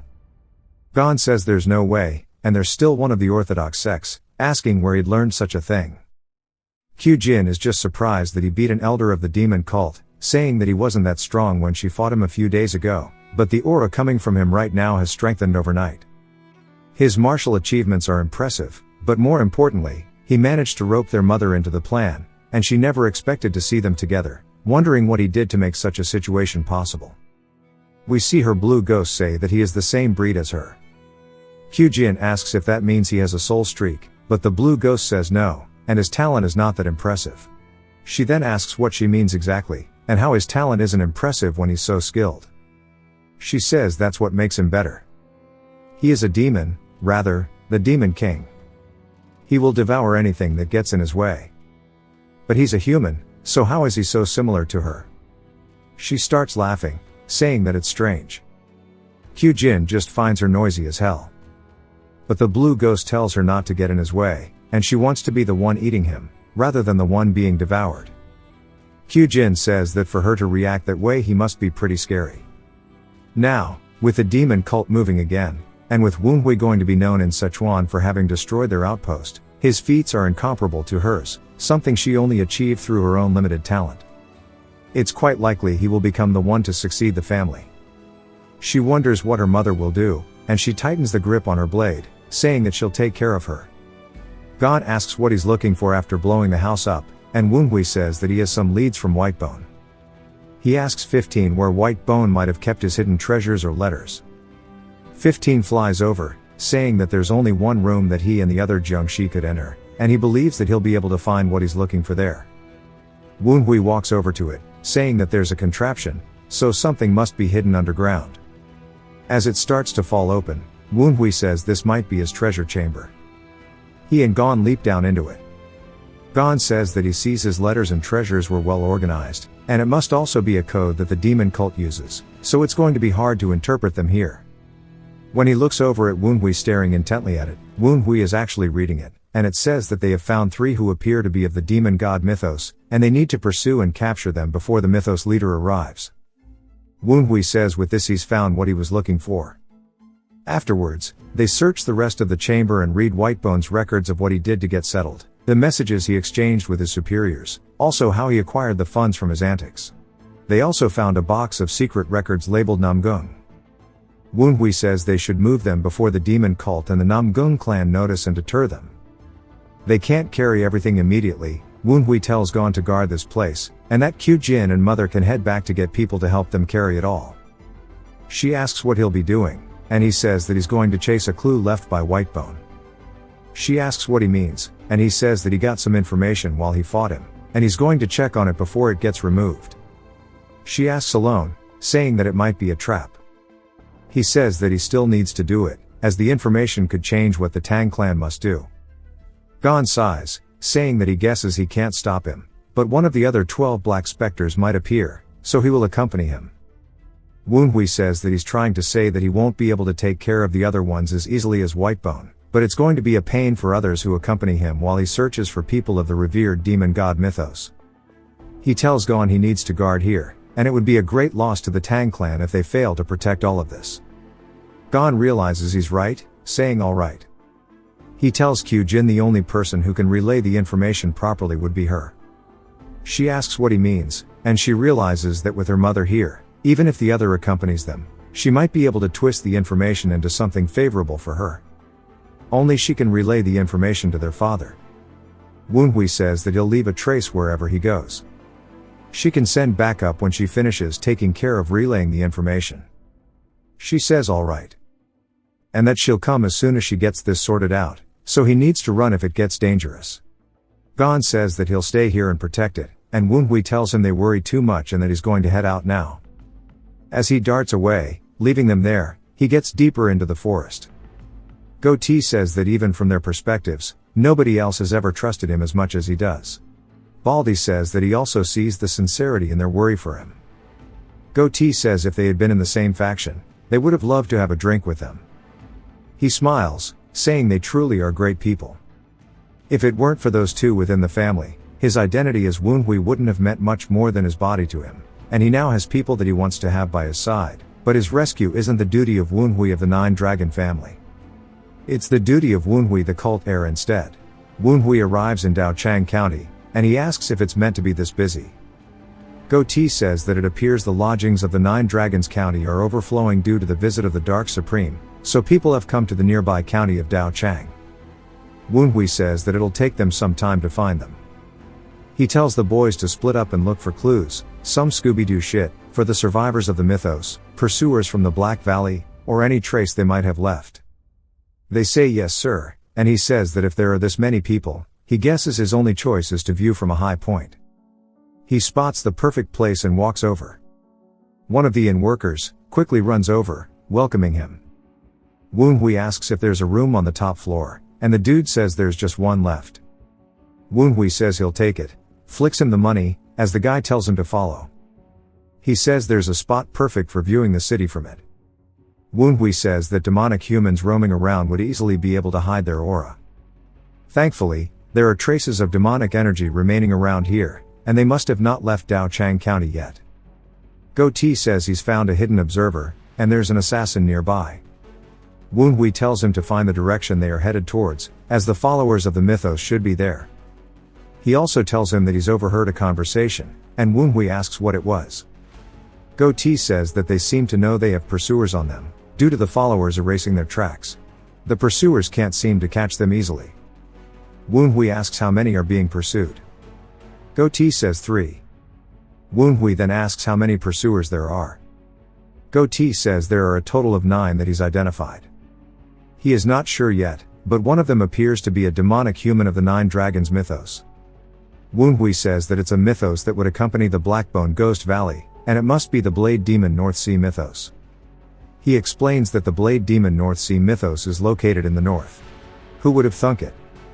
It is a wasteland of glaciers and snow, the North Sea Ice Palace. But with their demise, the remnants join the divine cult. The chill they create is powerful enough to freeze the ground wherever they go. They were able to become one of the 9 demon mythos groups within a short time of entering the cult. The prized treasure of the North Sea mythos, the Ice Essence, holds an immense amount of yin energy, which is an essential material for the Blackbone Ghost Valley to craft their superior Jiangshi. Because of that, the Blackbone Ghost Valley had sworn loyalty under the Sword Demon North Sea mythos, acting as their hunting dog. So the people behind the assassination attempt of the Dark Supreme would be the Sword Demon North Sea mythos. Woonhui asks Goatee how strong someone from their group is. Goatee says they had kept their aura hidden, so he was not able to tell. Woonhui understands, though, that if someone can perfectly hide their aura, it is a master who has reached the peak stage, and this will be more difficult than expected. He tells him to identify their location, and follow them more clearly. Goatee says okay, then heads out. Woonhui watches the sun setting, saying that it took longer than he expected to find them. We hear a man yelling, asking if there are really no more rooms. The guy apologizes, saying that it's quite busy today. The dude asks why he's giving such an excuse, and Woonhui says that there are 3 of them by his age wearing good clothes, and they must be children from prestigious families. He doesn't know about the guy, but the 2 girls have immense aura. They probably would be able to make their name as well known as his sister. The guy introduces himself as Dork Loser of the Golden Sword sect. He'll politely ask one of the guests to leave, so they should let him in. Woonhui has heard of the Golden Sword sect from when he was in the cult. It is a new sect founded about 30 years ago, with no shortage of money and power from establishing trade with the West. Woonhui watches Dork Loser, and the girls try telling him that they'll be fine, and it's unfortunate that they don't get to try the tea of Dao Qing, but nothing can be done if there is no room. Woonhui says that he can tell that he's trying to impress the girls, but he's having the wrong effect. I guess I'll call this guy by his name, which is Woogie. Woogie spots Woonhui, asking him how he's been. He can't believe that he knew him, saying this makes things complicated. He then walks over, saying there's no room, asking if they can sit together. Woonhui says judging by his rude demeanor, they weren't friends, but it's only natural that he wouldn't have any, and that he'd normally beat him up, but he doesn't have the time to worry about someone like this, and he'll be leaving soon once his boys bring him the location of the others. So he tells him to go ahead. Woogie tells the girls to come over, and we learn that their names are Shima and Suman. Woogie then sits down asking for the menu, as one of the ghost boys flies up quickly, telling Woonhui that they found the others and that there's 3. Woonhui says finally, but then they get interrupted by a very loud sound, and the innkeeper tries telling a man that he can't do something, and he gets bumped out of the way. The dude says that he has business here, so nobody should move. As him and his group enter, Woogie starts to get scared, asking what's going on. Goatee recognizes their weapons and aura, saying they appear to be swordsmen of the Lion sect. As their name implies, they are known for their sharpness and their aggressive behavior. The guy approaches the table, asking one of the women if she is Shima Sunyi of the Manhwa cabin. Woonhui asks what that is, and we learn that she is the daughter of the Clear Sword Sky Emperor, and he is one of the top 10 strongest martial masters along with Woonhui's master and the Dark Supreme. One of the ghost boys also tells him that the sect leader of the Lion sect challenged a year ago, and that he got destroyed in only 10 exchanges. So they must want to take revenge on the daughter of the Sword Emperor. Sunyi asks what he'll do if she is, and the guy introduces himself as Baek Doyoung as a representative of the Lion sect. He challenges her to a duel. Some of the patrons of the inn recognize him as the Crimson Lion Blade, saying that he's brutal, and they can't believe the second disciple of the Lion sect leader would be here. The other woman, Sumin, speaks up, saying this is too rude, to challenge someone out of nowhere. Doyoung says that seeing as how she is with Sunyi, she must be the youngest disciple of the MA sect leader, and she is the Clear Moon Lady. And we learn that her full name is Yusumin. He tells her that the quarrel is between the Lion sect and the Changhua cabin, and he doesn't believe it's right for the MA sect to interfere. And if Shima just can't win on her own, he guesses it wouldn't matter if she attacked as well. Sunyi says that she will accept this stupid challenge, and Sumin tries to talk her out of it, but she tells her not to worry, as if she backs out of matters like this, then she shouldn't be able to call herself the daughter of the Clear Sky Sword Emperor. Doyoung laughs, saying she's bold, just as expected of the Sword Emperor's kin, and they should move to a better location, and the backyard of this tea house is quite large, perfect for them to fight. Go-T says that the situation appears to be wrapping up, and that the people they are looking for have gone into the alleyways, and that the other boys have split to track them. Woonhui says they wasted their time over something useless, and he wants to go to the closest one.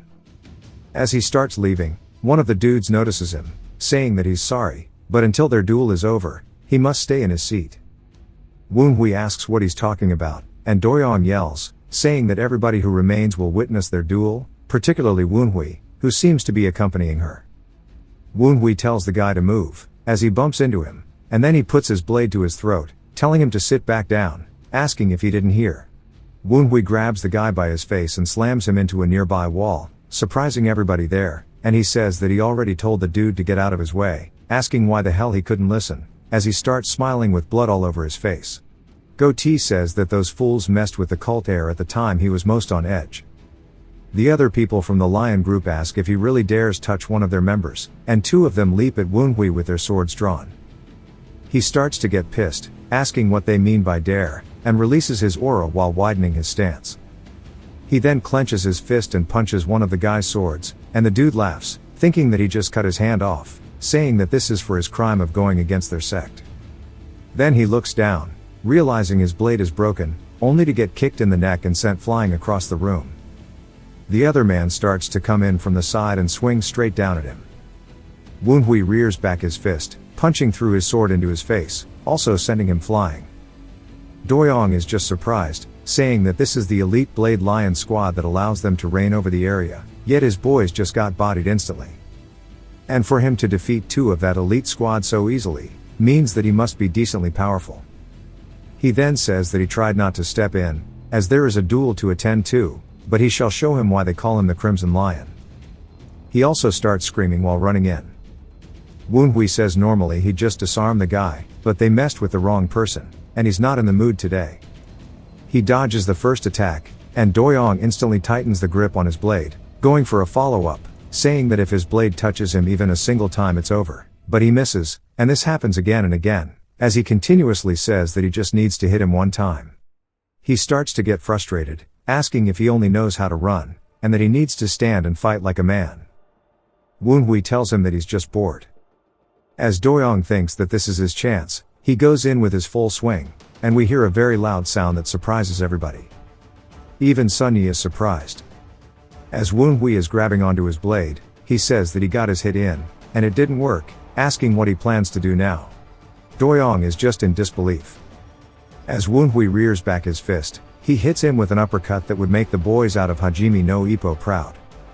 Sumin says that she can't believe he defeated one of the most renowned rookies, and it was not even a close fight, as bro just got hit with the ring dinger. His men from the elite squads are screaming and drawing their blades, asking how dare he attack one of theirs, and begin charging him. Woonhui says they really like to use the word dare, and he charges straight in. They get off screen, and he tells the only dude left that he has a choice to make. The guy starts crying, calling him a monster, and Woonhui says they messed with him first, and now he's acting like they're the victims.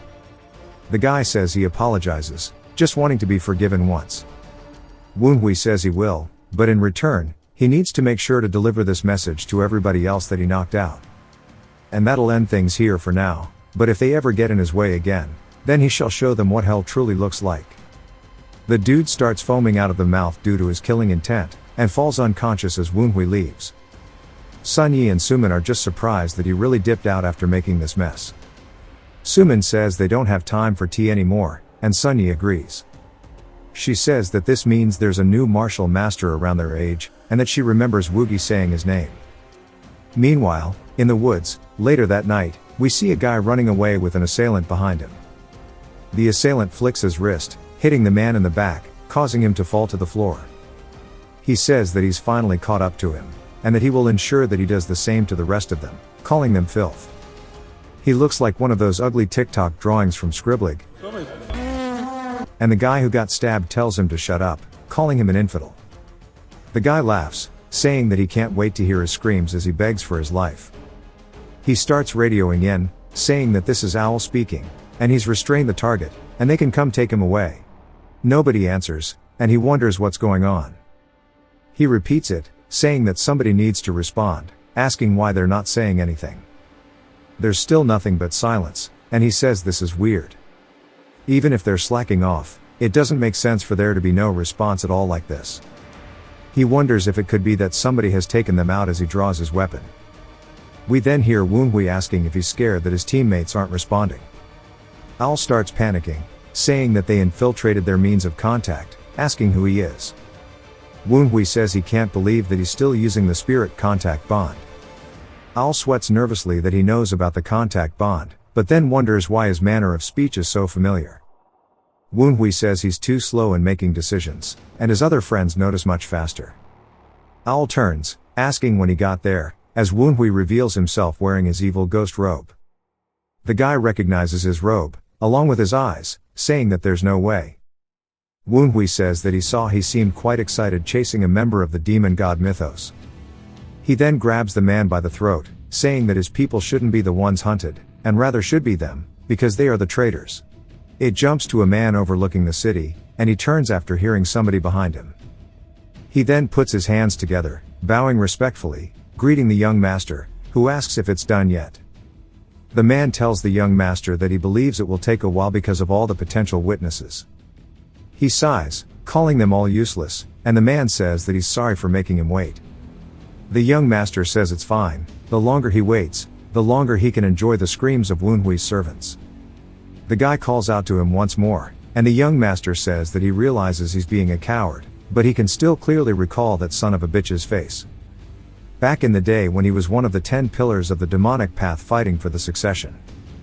We get a flashback to an explosion, as we see the young master laying in the dirt. Woonhui asks what the hell this weakling is doing here, and the young master says that he can't even use martial arts, but he wonders how the hell he was able to do so much with just his chain. Woonhui says that he shouldn't speak, because being weak might be infectious. The young master can't believe he's getting roasted so hard, and Woonhui leaves, saying there's no need for him to even fight him, since he's just this weak and he should get out of here. We learn that he is the second son of the Northern Sea's demonic path, and one of the successor candidates to the heavenly demon, and he lost everything from that one loss. He had barely made it to the early supreme peak afterwards, but that bastard just died without giving him a chance to get revenge. But he hasn't lost everything yet, because if he kills all of his followers, he should feel at least half of the mortification that he does. The man says that he will do everything he can in his remaining life to help with this. The young master says he appreciates it, and then they both sense something off in the distance. We learn that his servant is named Beg-Zan, and Beg-Zan says that it is the energy of the demon god mythos, and there must be a sorcerer over there. The young master says that he seems a lot less skilled compared to Woonhui. But a dead swordsman of the Black Bone Ghost Valley won't be able to defeat him. Beg-Zan says that he will take care of it if he permits it, and the young master grants him permission. Beg-Zan dashes off, and the young master grits his teeth, saying that energy is disgustingly similar to Woonhui's. Back to the present, Woonhui asks how he dared to put his hand on one of his followers. Al says that he was just doing what he was ordered to, and Woonhui says he's sure someone like him wouldn't have any authority. Al says he's grateful that he understands, before Woonhui pierces straight through his chest with his hand, stabbing him into the wall. Al asks why. Woonhui tells him that divine punishment to those who betray the cult is something that will never be forgotten, and that his friends will follow soon, and he clenches his fists, telling them all to die. As Al starts to crack into tons of pieces, he then explodes outward, painting the wall. Woonhui then hears footsteps and turns, seeing the person from earlier, who notices the robe and the eyes. He then takes off the hood, asking if he is truly the successor. Woonhui smiles, asking who else they think it would be, and they immediately get excited, running forward, calling him a young leader. They say they're so glad that he's alright. Woonhui says that he's done well, and the kid starts crying, but Woonhui tells them that he doesn't have to say anything because he knows how he feels, and they have a wholesome moment. But it doesn't last for long, as Woonhui senses somebody, saying that he would love to stay and talk for longer, but it seems an interesting individual has shown up, so they should stay away. Baek-zan then lands beside them, saying that he didn't know there was someone at this skill level here, looking at Owl's exploded corpse. He says it looks like they've caught a bigger fish than he expected, and Woonhui tells him it's been a while, saying that he didn't know the living corpse of the Northern Sea was still out and about, and he guesses that means that Gu Minky is somewhere nearby, asking how the weakling is doing. Baek-zan says that he thought his outfit looked familiar, and there was also a man who used to call the young master by such a nickname. Woonhui says that he's exactly who he thinks he is. As Baek-zan starts to release his aura, the cold energy starts to encase the entire area, and the ghost boys tell Woonhui to be careful, as Baek-zan is a blade demon and the guardian of the master of the Northern Sea's demonic path, second son, and that he was the strongest out of the blade demons, but didn't know he was this strong. Woonhui says that it's surprising that an ice ghost that only lives 10 years is still alive, saying that he should be around 15. Baek-zan says that he thought he died 6 years ago, so it's more surprising to see him alive, and that he's been guiding his followers to hell, thinking that he'd be there, but it seems like they won't get the chance to meet him. Woonhui starts to have a sinking feeling in his stomach and turns, looking towards the child from earlier, who begins crying, looking super sad, saying that Minky was obsessed with them. Woonhui starts to get pissed. Baek-zan then starts to form an icy blade on his hand, saying that it seems like he's barely managed to stay alive, and compared to Minky's ki, his is not even comparable, and that he won't lose this opportunity to kill him here and now. Woonhui tells him that he seems to be mistaken. His whole life has always been full of hardships, and that is a life that he has been accustomed to thus far, but even though that's how his life has been, he has never once known defeat, and he tells Baek-zan that he'll give him 3 seconds. Baek-zan says that he would like to see if the even lasts that long, as he dashes forward, saying that he won't let him run his mouth anymore. Woonhui says that people like him never seem to learn, as he opens his eyes widely, staring directly at Baek-zan, who begins to freeze up, realizing what's going on, as a purple mist begins to envelop them both. Woonhui says they never learn their lesson. Baek-zan asked when he had the time to prepare this array, and if he was waiting for him to attack him. Woonhui asks if his intelligence has gotten worse since he's closer to death, wondering what kind of idiot runs at a sorcerer. Baek-zan raises his ice blade arm and looks a bit worried. He asks if this is the Blackbone Territory's thorny ghost fog, asking if he thought this would be enough to trap him in. Woonhui says it's a little bit different than that, as it gives off a purple aura to deflect his attack, so much so that it makes him backpedal to create distance. He realizes it's not just ordinary thorny ghost fog, asking what else he's imbued with it. Woonhui says he made it specifically for them. It's called the Soul Restraining Fantasy Net. It's a very advanced technique made with the unique mystic techniques of the society, but it requires an enormous amount of energy to activate, and he doesn't have enough for it in the realm he's at now. But if you're wondering why he's still using it, it's pretty simple. It's because his purple eyes are specialized in effectively and quickly activating these kinds of things, and he can use his purple eyes to prevent using too much energy, and he also used the thorny ghost fog, since it works nicely with the soul restraining fantasy net. Paired with his eyes and his own unique twist on the spell, he wants to call this one the purple fantasy net. Baek-zan laughs, saying it does seem like he mixed in quite an advanced technique, but he shouldn't have enough energy to withstand his power. Woonhui says that he's going to prevent him from doing that. As a purple miasma floats around Baek-zan's chest, he immediately spits up blood, wondering when exactly he was poisoned. Woonhui says that he mixed it into the ghost fog itself, so if he tries to use his ki right now, it'll just worsen his condition. And he'll have no choice but to hold his breath and circulate ki if he wants to get rid of the poison. But it will not work, because his wraith poison is special. Just circulating his ki won't be able to stop it from spreading because of how fast it is, especially when it's his body full of yin energy. His body is the best environment for his wraith poison. Baek-zan tells him to stop hiding like a coward and show himself, and Woonhui asks what he means by coward, saying that's quite the praise. As he appears behind him, Baek-zan says he was going to die anyways, and he'd rather kill both of them than to die from these stupid tricks. He starts to imbue everything he is into his sword and swings down using the Ice Soul Blade technique, specifically the Heavenly Ice Slash, as he shatters the ground, sending out an icy chill across the entire area, blowing back a lot of the thorny ghost fog. Woonhui says that he knew that it would be destroyed because he activated it in a rush, though he still can't help but be disappointed. It seems like the poison did its job though, as Baek-zan's face starts to have a dark hue to it, but he says that him closing the distance when the sorcery has been broken is naive of him. Woonhui asks what he's talking about, saying that it is rather too close for him to activate a new one, as he blocks the attack with his wrist. Baek-zan says that he may have the evil ghost war robe to protect him, but he doesn't have as much energy as before. Woonhui says that surely he thought he would have considered that too, as he's also changed already, as he starts to imbue his hand with aura. Baek-zan is completely caught off guard by this, as Woonhui launches the Tempest Dance Northernwood Blizzard towards him, hitting him, knocking his arm backwards. Baek-zan is surprised that he's using martial arts, saying that he thought his Dan Tian was destroyed. He then realizes this is bad, as it's not just some basic martial arts for self-defense, and that this is something that someone's only capable of after they've reached close to the true peak. We see a giant purple explosion ensue, and Woonhui explains that he reinforced his internal energy with the evil ghost war robe and ghost fog. He used the purple fantasy net to make him use up his internal energy and weakened him with the wraith poison.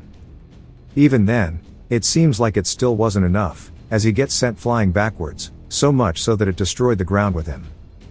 The ghost boys immediately surround him, asking if he's okay, saying that he should be in a terrible state from the poison, but despite that, he's still attacking, and that he must really hate him.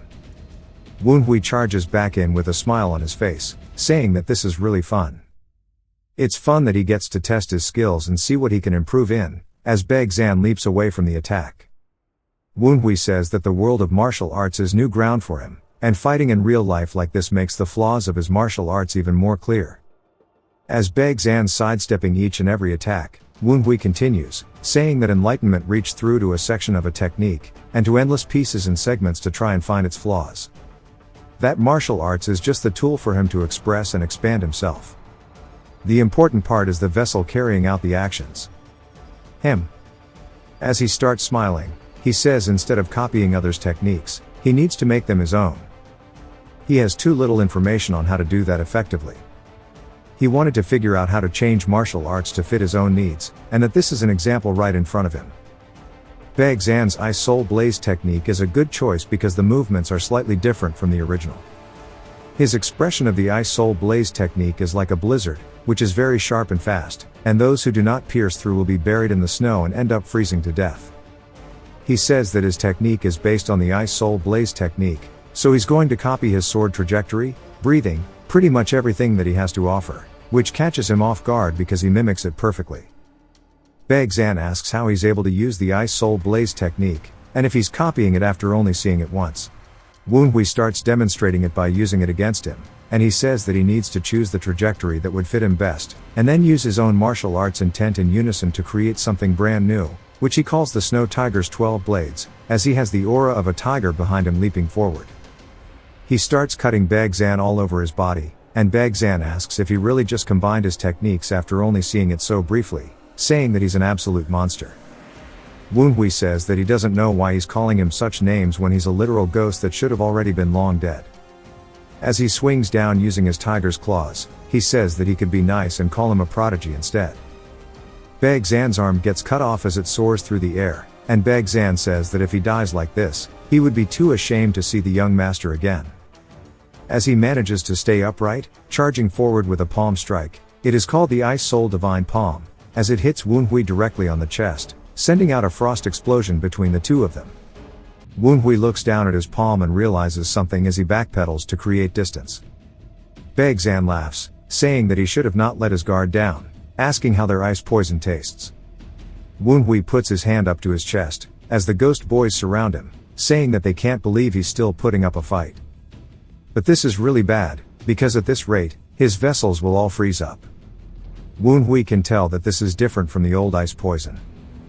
Baekzan laughs, asking if he's noticed, as it's called the heart-corroding ice poison, and it eats away at the heart until its victim is dead.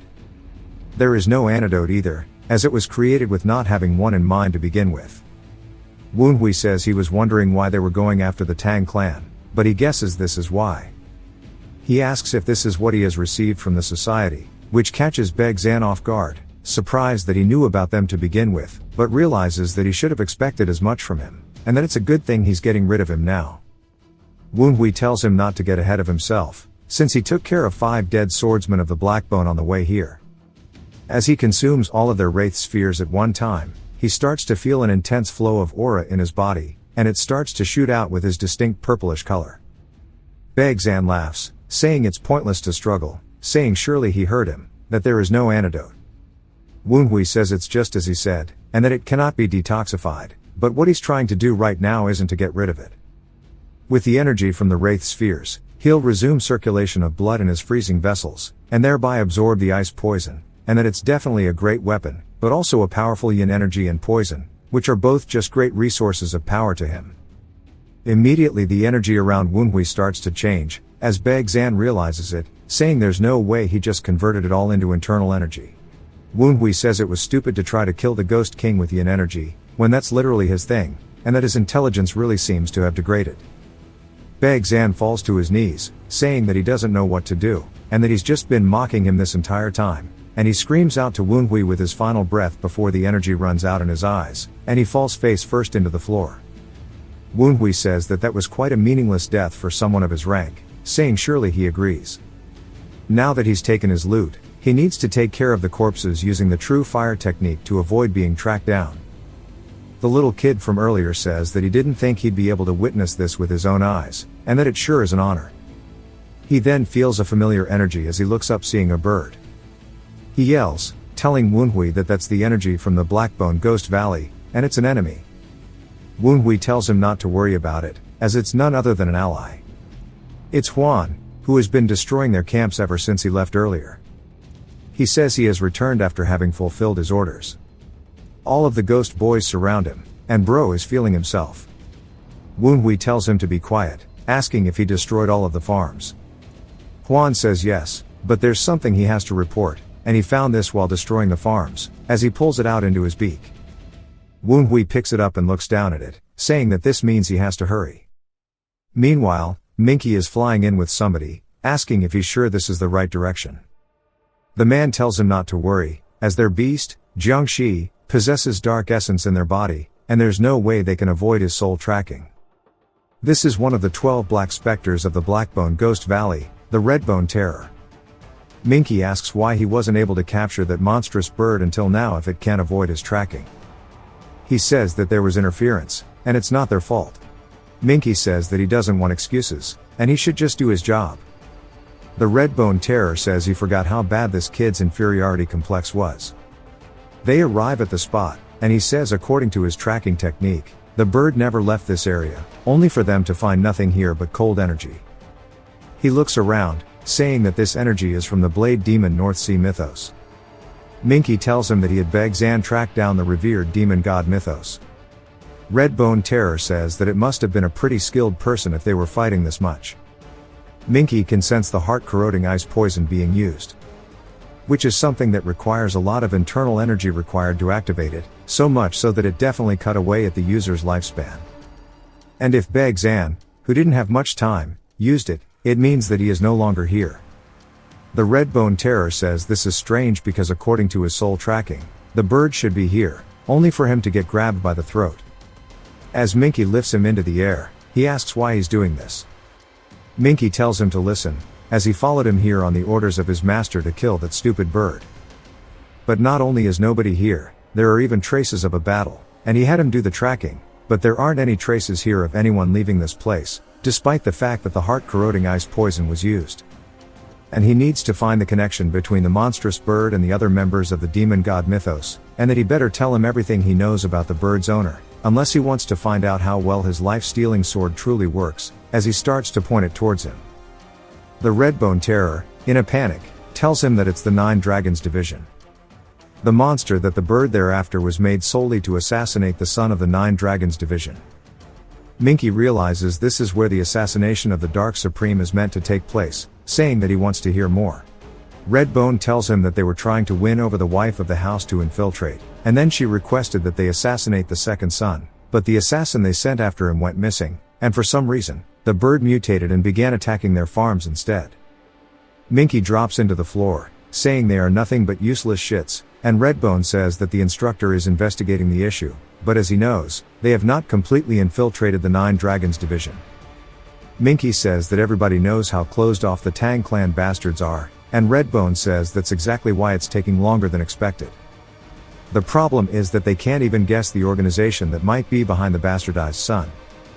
Just a few months ago, he was being neglected, and then he suddenly changed and began getting in the way of their plans. Minky tells him that's pretty sus, asking what his name is. He then says it, which causes him to freeze up. He says that not only is there a sorcerer of the demon god mythos that killed Wava, but there's also a sorcerer powerful enough to take away their bird and evolve it, and that this bastard's name just happens to be Woonhui, and it leaves him with a disgusting feeling. We see the little boy and two other children who introduce themselves as the three birds of Kunlun, and they bow, greeting the cult heir. Woonhui thanks them for lasting until now and asks if the cult leader is okay. They start shaking, and Woonhui wonders if something has happened to them. They say no, but they thought that if he were alive, they assumed that he would be with the cult leader. Woonhui begins to grow anxious that his master is not with them, telling them to explain the situation. Right after the blood fest in the cult heir's chamber, when the rebelling five mythos arrived, Master and the guards were already gone. Due to the lack of both leaders, the revered demon god mythos was expelled from Sichuan and scattered across the lands. The members of the mythos had gone everywhere they could go in order to find Master while also avoiding the society, and after 6 years, they finally found the mark he made at the inn.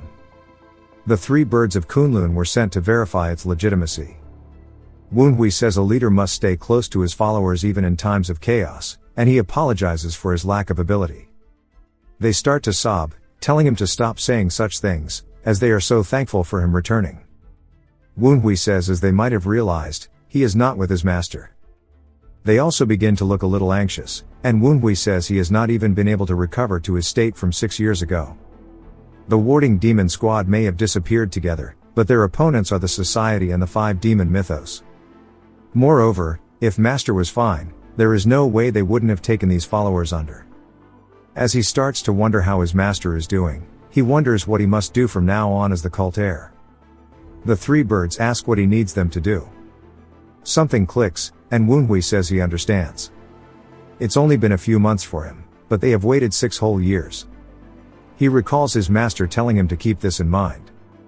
The leader is somebody that the people need to worship. Woonhui, now understanding the position he is in, says all demons must bow down to them so that they may be revered.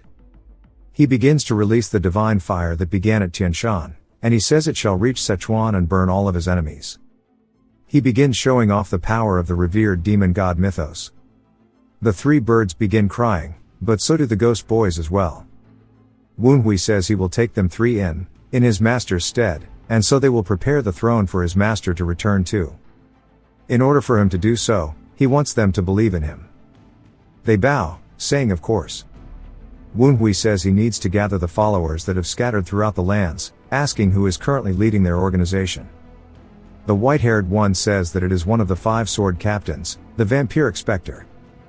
Woonhui says that vampiric sect leader Na is still safe, and is a blessing from the first heavenly demon himself. The white-haired one says they will return to deliver this information to the vampiric spectre immediately. The other 2 instead tell him to stay here, as they'll head back.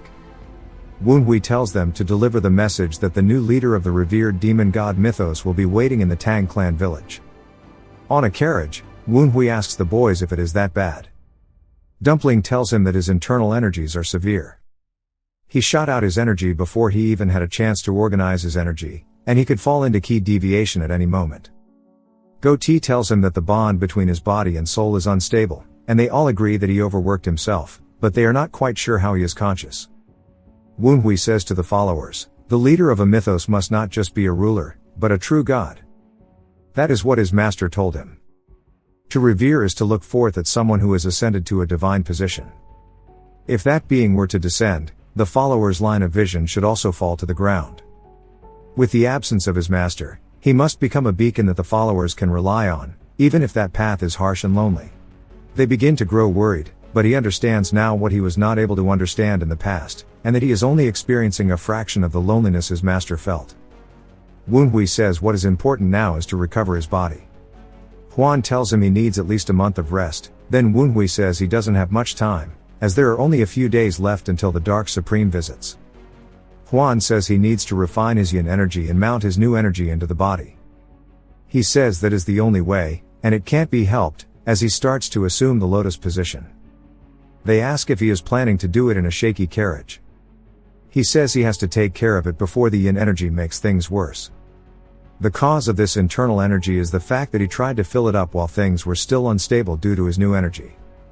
The energies were not able to form a balance, and instead bunched up, so he needs to dismantle them and exclude the unnecessary bits, and properly refine them to form a new yin essence with all unnecessary parts removed and refined for himself.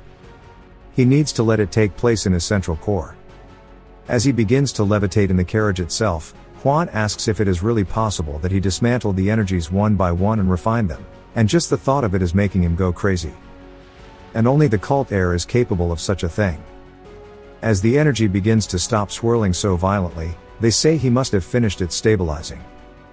Woonhui opens his eyes and sighs. They congratulate him on his new level, saying that they can't believe he did that, and that he might be the GOAT.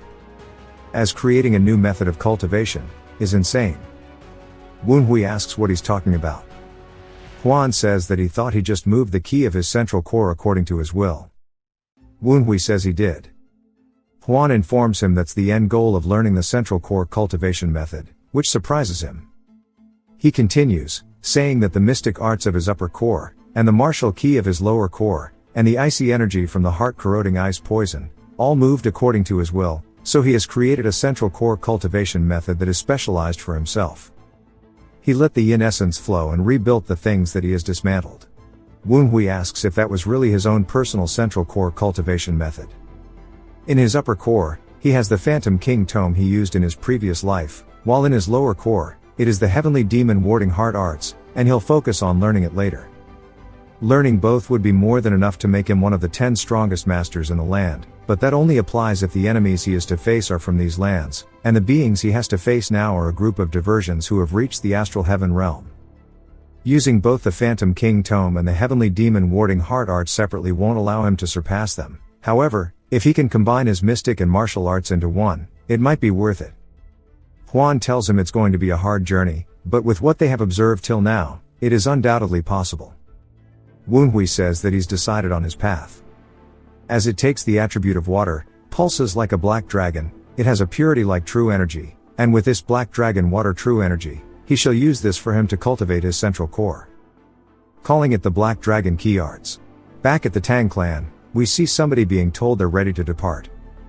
Kyujin thanks him, saying that she couldn't believe that the Righteous Wind Squad leader himself would come to help. He says that's what he must do, and if Gon had reported properly, things would have been easier.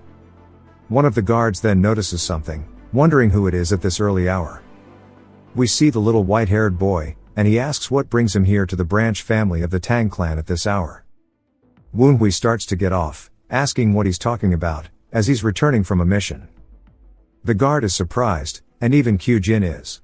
She quickly runs over and yells out his name. He says he didn't expect her to be waiting here. She starts inspecting him, checking out if he's okay or not. She sighs out of relief, saying that if he's already back, it must have flopped, though she's grateful he's back safe. He then tells her that he slayed one of the North Sea Mythos members, as he holds the head in the bag. She stares at him for a second, asking if he'd really finish it that quickly. Then it jumps to inside the clan as we hear somebody screaming. It's none other than Beg Zan calling out to Woonhui. Woonhui tells him to be thankful that he's ending him here. The ghost boys say that he tore his soul apart to torture him, and then used his powers to bring him back over and over again, and that becoming a wraith was a better fate than they thought. Woonhui says now they've got plenty of information about the North Sea mythos, and it's about noon. The door gets slammed open by Gon, who yells out to him. He says he heard he got himself into a mess. Woonhui asks what he's talking about, as he just proved his worth to the family, and slayed a demonic cult member. Gon says that's not what he's talking about, and he heard what happened to the Lion Sect members. Woonhui says he forgot about them because they were just side characters, and asks why it's a big deal, as it was just a little banter, and if the Lion Blade King himself is going to try to hold him accountable. Gon says that's exactly it, asking how he knew. Woonhui looks at him in disbelief, and Gon says that the very Lion Blade King is coming personally.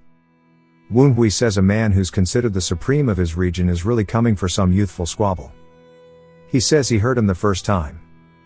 Woonhui sighs, saying he was not expecting to get compliments, but he guesses he's going to get yelled at. Gon tells him that they should get to it.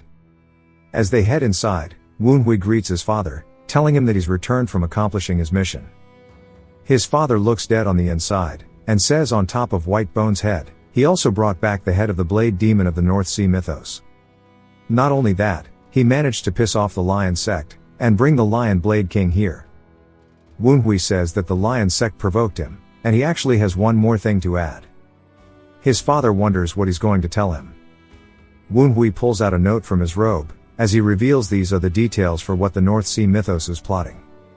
His father looks surprised and freezes up.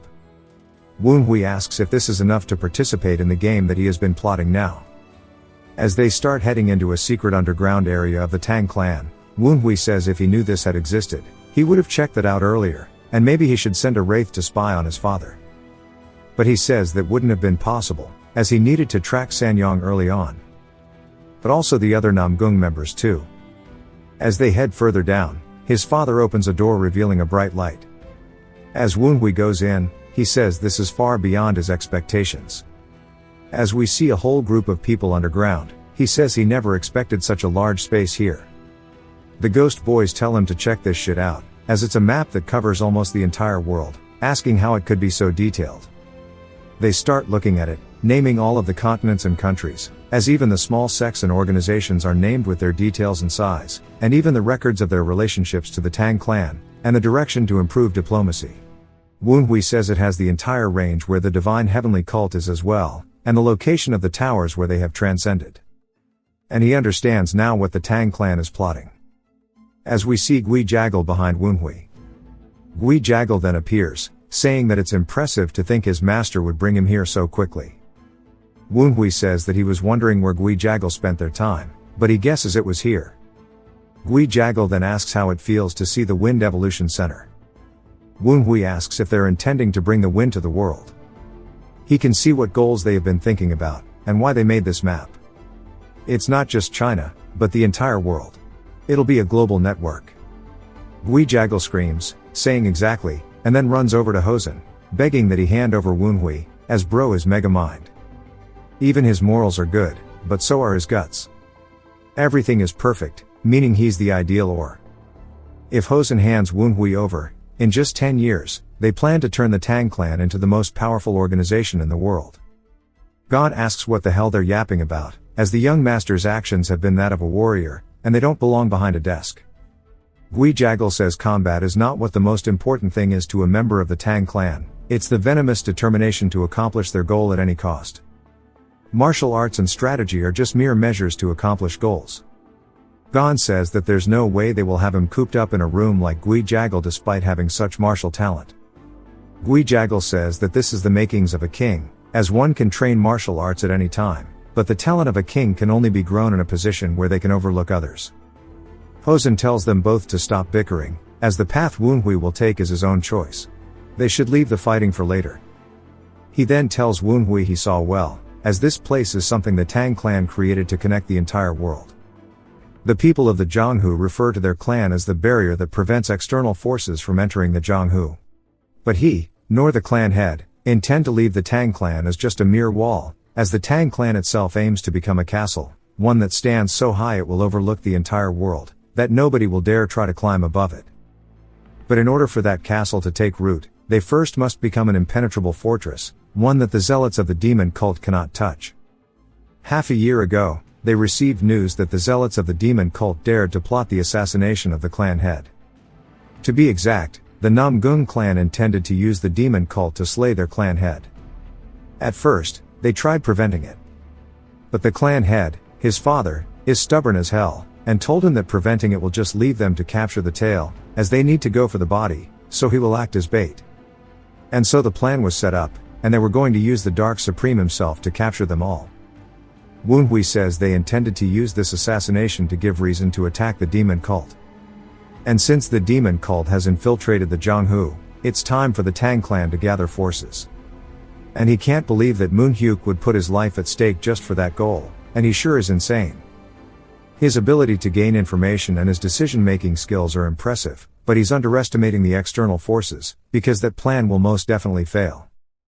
The largest variable to this plan is none other than the society, who they don't have much information on. His father asks what he means by fail, and better choose his words wisely and explain his reasoning. Gui Jaggle then runs in, saying that Woonhui may not be aware, but they've made more than enough preparations for this attack. The mechanisms, the formations, and even the mystic arts, alongside the movements of the guards of the clan head, have all been planned out. Woonhui says he can see everything outlined on this table, and these allowed him to understand that the Wind Evolution Center used its excellent ability to gather information for its strategy. Gui Jaggle then asks why he's saying it would fail after noticing all of that. Woonhui pulls out a piece of paper, saying that this is the information he gained. Gui Jaggle looks ecstatic, saying that this is the location and overall schematics of the members of the North Sea Mythos and Blackbone Ghost Valley that have infiltrated the Nine Dragons County. Hosen asks how well their info lines up. Gui Jaggle says it's 90% similar to what they've identified, only 10% is different. Their plan fits right into one of their predicted possibilities, and with this level of accuracy, the information must have come from inside the demonic cult. His father confirms that this was the complete plan of the North Sea Mythos. Woonhui says yes, and his father says that with this, they verified his information is accurate, and he also agrees that their strategy is excellent. So what does he think will cause their plan to actually fail? Woonhui says that's a pretty simple answer. The demonic cult is one level more powerful than what he and the Wind Evolution Chamber have predicted. Hosen asks what he means by their estimates being wrong, and if he truly believes that the old Tempest Squad members and he have not had experience fighting the North Sea Mythos, they've taken into account every possibility of them getting stronger. Woonhui says that he's saying that's not enough. And he's really surprised, honestly. This plan would have guaranteed victory even if the enemy forces were at the peak of their range. However, it only applies to typical enemies. Whitebone and Beg Zan's levels were significantly higher than 6 years ago, as they've received power from the society since then. The soul-restraining fantasy net requires immense mystic energy, but is near impossible to escape from, while the heart-crowding ice poison would consume significant internal energy, but is then impossible to deal with once infected. Considering these and the other assistive measures of the society, his current plan is not enough to stop them. Hosen asks if his son's really trying to insinuate that their clan is not ready to defeat the demonic cult. Woonhui says based on what he has seen, that's what he believes. His father tells them that if he wishes to claim so, he must prove it, that their predictions are wrong. He starts to release aura, saying that he needs to prove that he is right and put his life on the line. He's restrained his power to the typical level of an enemy captain that the Wind Evolution Chamber has predicted. If the demonic cult members are truly a level stronger than their predictions, he should be able to win as someone who defeated Beg Zan, who was second in command. But if they've predicted them correctly, then that won't be the case. Woonhui says he understands, that means he would die to the secret arts of the Tang clan. Gui Jaggle says that's way too much, and Gon agrees, saying that shit's overkill. But Woonhui says that his father's made the wrong judgment as he releases his own aura. Gon says that it hasn't even been a week since he's unlocked his central core. His father asks what exactly he judged wrong, but he compliments his level of aura, telling him that it's weaker than the level of the enemies he has restrained himself to. Woonhui says he's not wrong, but Beg Zan who he slayed had a level of aura 1 stage above the energy he's emitting right now. His father asks how he defeated him if that's the case, and Woonhui says it would be better to show him himself. He gets into a stance, and his father says that since he's not showing his full hand, he'll give him a compliment for that too. They start dashing around the entire room, looking a lot like Bellamy from One Piece. Gui Jaggle realizes the research is getting ripped apart, and he starts screaming, but Gon holds him back. Woonhui says that his father is going easy on him. His eyes track the future trajectory of his motions, but he's attacking one beat later. He's restraining himself to the predicted level of an enemy captain. The reason might be to prove that the information he has is accurate, but it really pisses him off. Woonhui charges in with a palm strike, and his father says that's the martial arts of the enemy sword demons. But Woonhui says it's not just an imitation, and his father says it's been melted well into his martial arts, and he commends his skill, but it still does not prove his case. As he starts attacking directly towards Woonhui's face, we see a giant explosion, and blood begins to fly. Gon yells out for Woonhui, and his father says that he can't say he likes it, but the moment the poison reached him, he blocked off part of his blood flow and expelled the blood before he was intoxicated. On top of that, he was willing to take an indirect hit to strike back. A sword demon of the North Sea mythos would have died from this. Woonhui says he was able to do it since he could tell he was restraining himself to that level, and his father says that this is why he dislikes it. Gui Jaggle starts crying, asking if they're done, and they need to kill him if they wish to destroy the chamber any further. Hosen asks if Woonhui still determined that their plan will fail, and if so, he wants to know if he has a solution. Woonhui says he does, and his father asks what it is. It jumps to later, but we don't get to hear the plan yet. His father is looking down at his hand, saying that even if he was restraining his internal energy, it's surprising to think that his son could manage to damage him. He asks Gui Jaggle and Gon what they think they should do now, and Gon goes to speak up, but Hosen says he already knows his opinion, so it's okay. Hosen explains that when his son first showed talent and said that he'd carry on the Wild Wind squad, he knows Gon must have aligned himself towards him then. Gon looks surprised, but Hosen says he doesn't intend to get angry. Even if he weighs them both on a scale, he knows that he's only here because of the Wild Wind squad. Gon looks down and starts to recall how Hosen told him that he gave him his word, that he will make it so they can stand on that plane once again and believe in him, but Hosen also says that he can't be the new Wild Wind squad leader after all. Gui Jaggle says he has a question that he'd like answered before he says the rest of his plans, wondering if he has any intentions to make Woonhui his successor. Hosen asks why he's bringing that up, and Gui Jaggle says that if he does not trust Woonhui completely yet, that he shall not have a position of power. If he doubts him, leave him out, but if he wishes to make use of him, then do not doubt him. The most risky thing in the world is to leave a task to someone without trusting them. Hosen says he understands the old proverb, and Gui Jaggle says that if he really doubts the information Woonhui has brought, then they just need to keep allowing him to move on his own like before. And they can stop the cult's attacks based on their preparations, but if he does trust Woonhui, then to trust him entirely. Moreover, Qiu Jin never had an interest in succeeding him, and Yu Chong is unworthy. So, Hosen thinks about trusting his son, and we get a flashback to when he talked about him and his plan. Woonhui told him it was simple, and that he should just leave it all to him, and he'll take command of this entire thing. Hosen smiles, saying he's made his mind. And on the next day, a large paper was posted in the main fields of their family, announcing that the second son will now become the clan heir. It jumps to Woonhui looking impressed, as we see a plate of food. The white-haired kid says that he apologizes, and the kitchen wasn't properly stocked, so this is all they could prepare as the first round. Woonhui is surprised that he says the first round, but the kid continues, saying that he just had Hyung Sam go get more ingredients, so they should be able to prepare dishes that are more to his liking soon. The ghost boy says that he is a sincere, subordinate, and faithful. Woonhui says yeah, unlike some other people. The ghost boys apologizes, saying they've changed after death.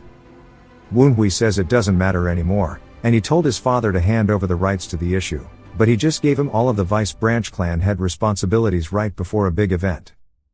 The Northern Sea Mythos' scheme means that he needs to greet guests, compromise with other clans, prepare food for the Dark Supreme, pretty much just prepare for a festival, and just thinking about all of it gives him a headache. His sister then barges in, saying that it's a whole banquet, as we see her sitting on top of a window congratulating him.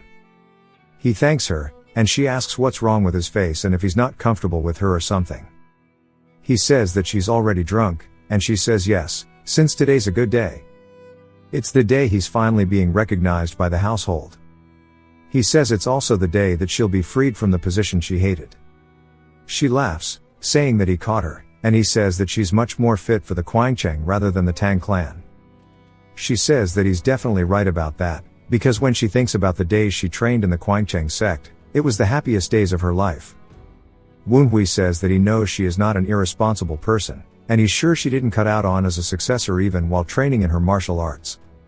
All the preparations she had made until now were in vain, but even then he could tell that she felt genuinely happy for him. He says that his subordinate is bringing more food, so she should join him. She quickly leaps in, saying she was waiting for his invitation, and she brought some really good wine. He looks at it surprised, and she says that this is daughter in red, saying surely he knows how rare it is. Woonhui says that a tradition of the Sichuan region is you make the wine when a daughter is born and bury it.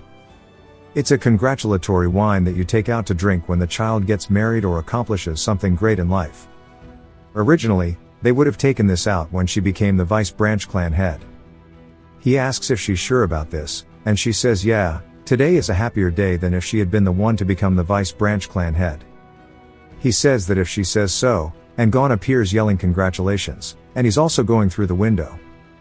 Woonhui points towards the door, and Gon says that he shouldn't focus on unnecessary details, and he brought a whole bunch of drinks.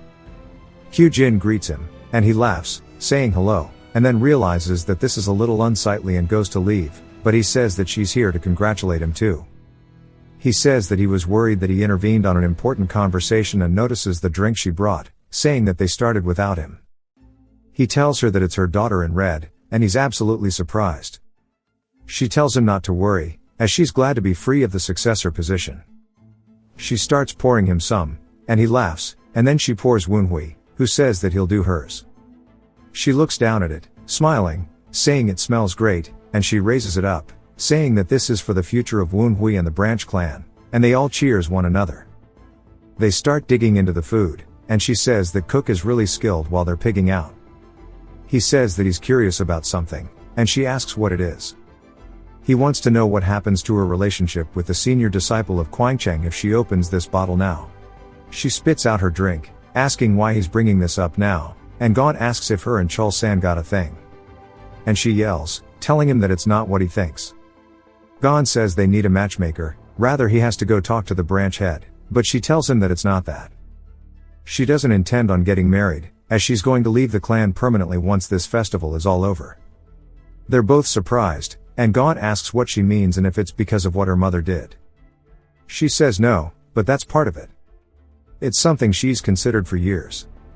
She only needed a month to become proficient at something in Kwangcheng, that would have taken a year in the clan, and she's just always been better with the sword. Gon says it's hard for him to honestly understand, as she knows he's been part of this clan for his entire life, and he is a Tang through and through.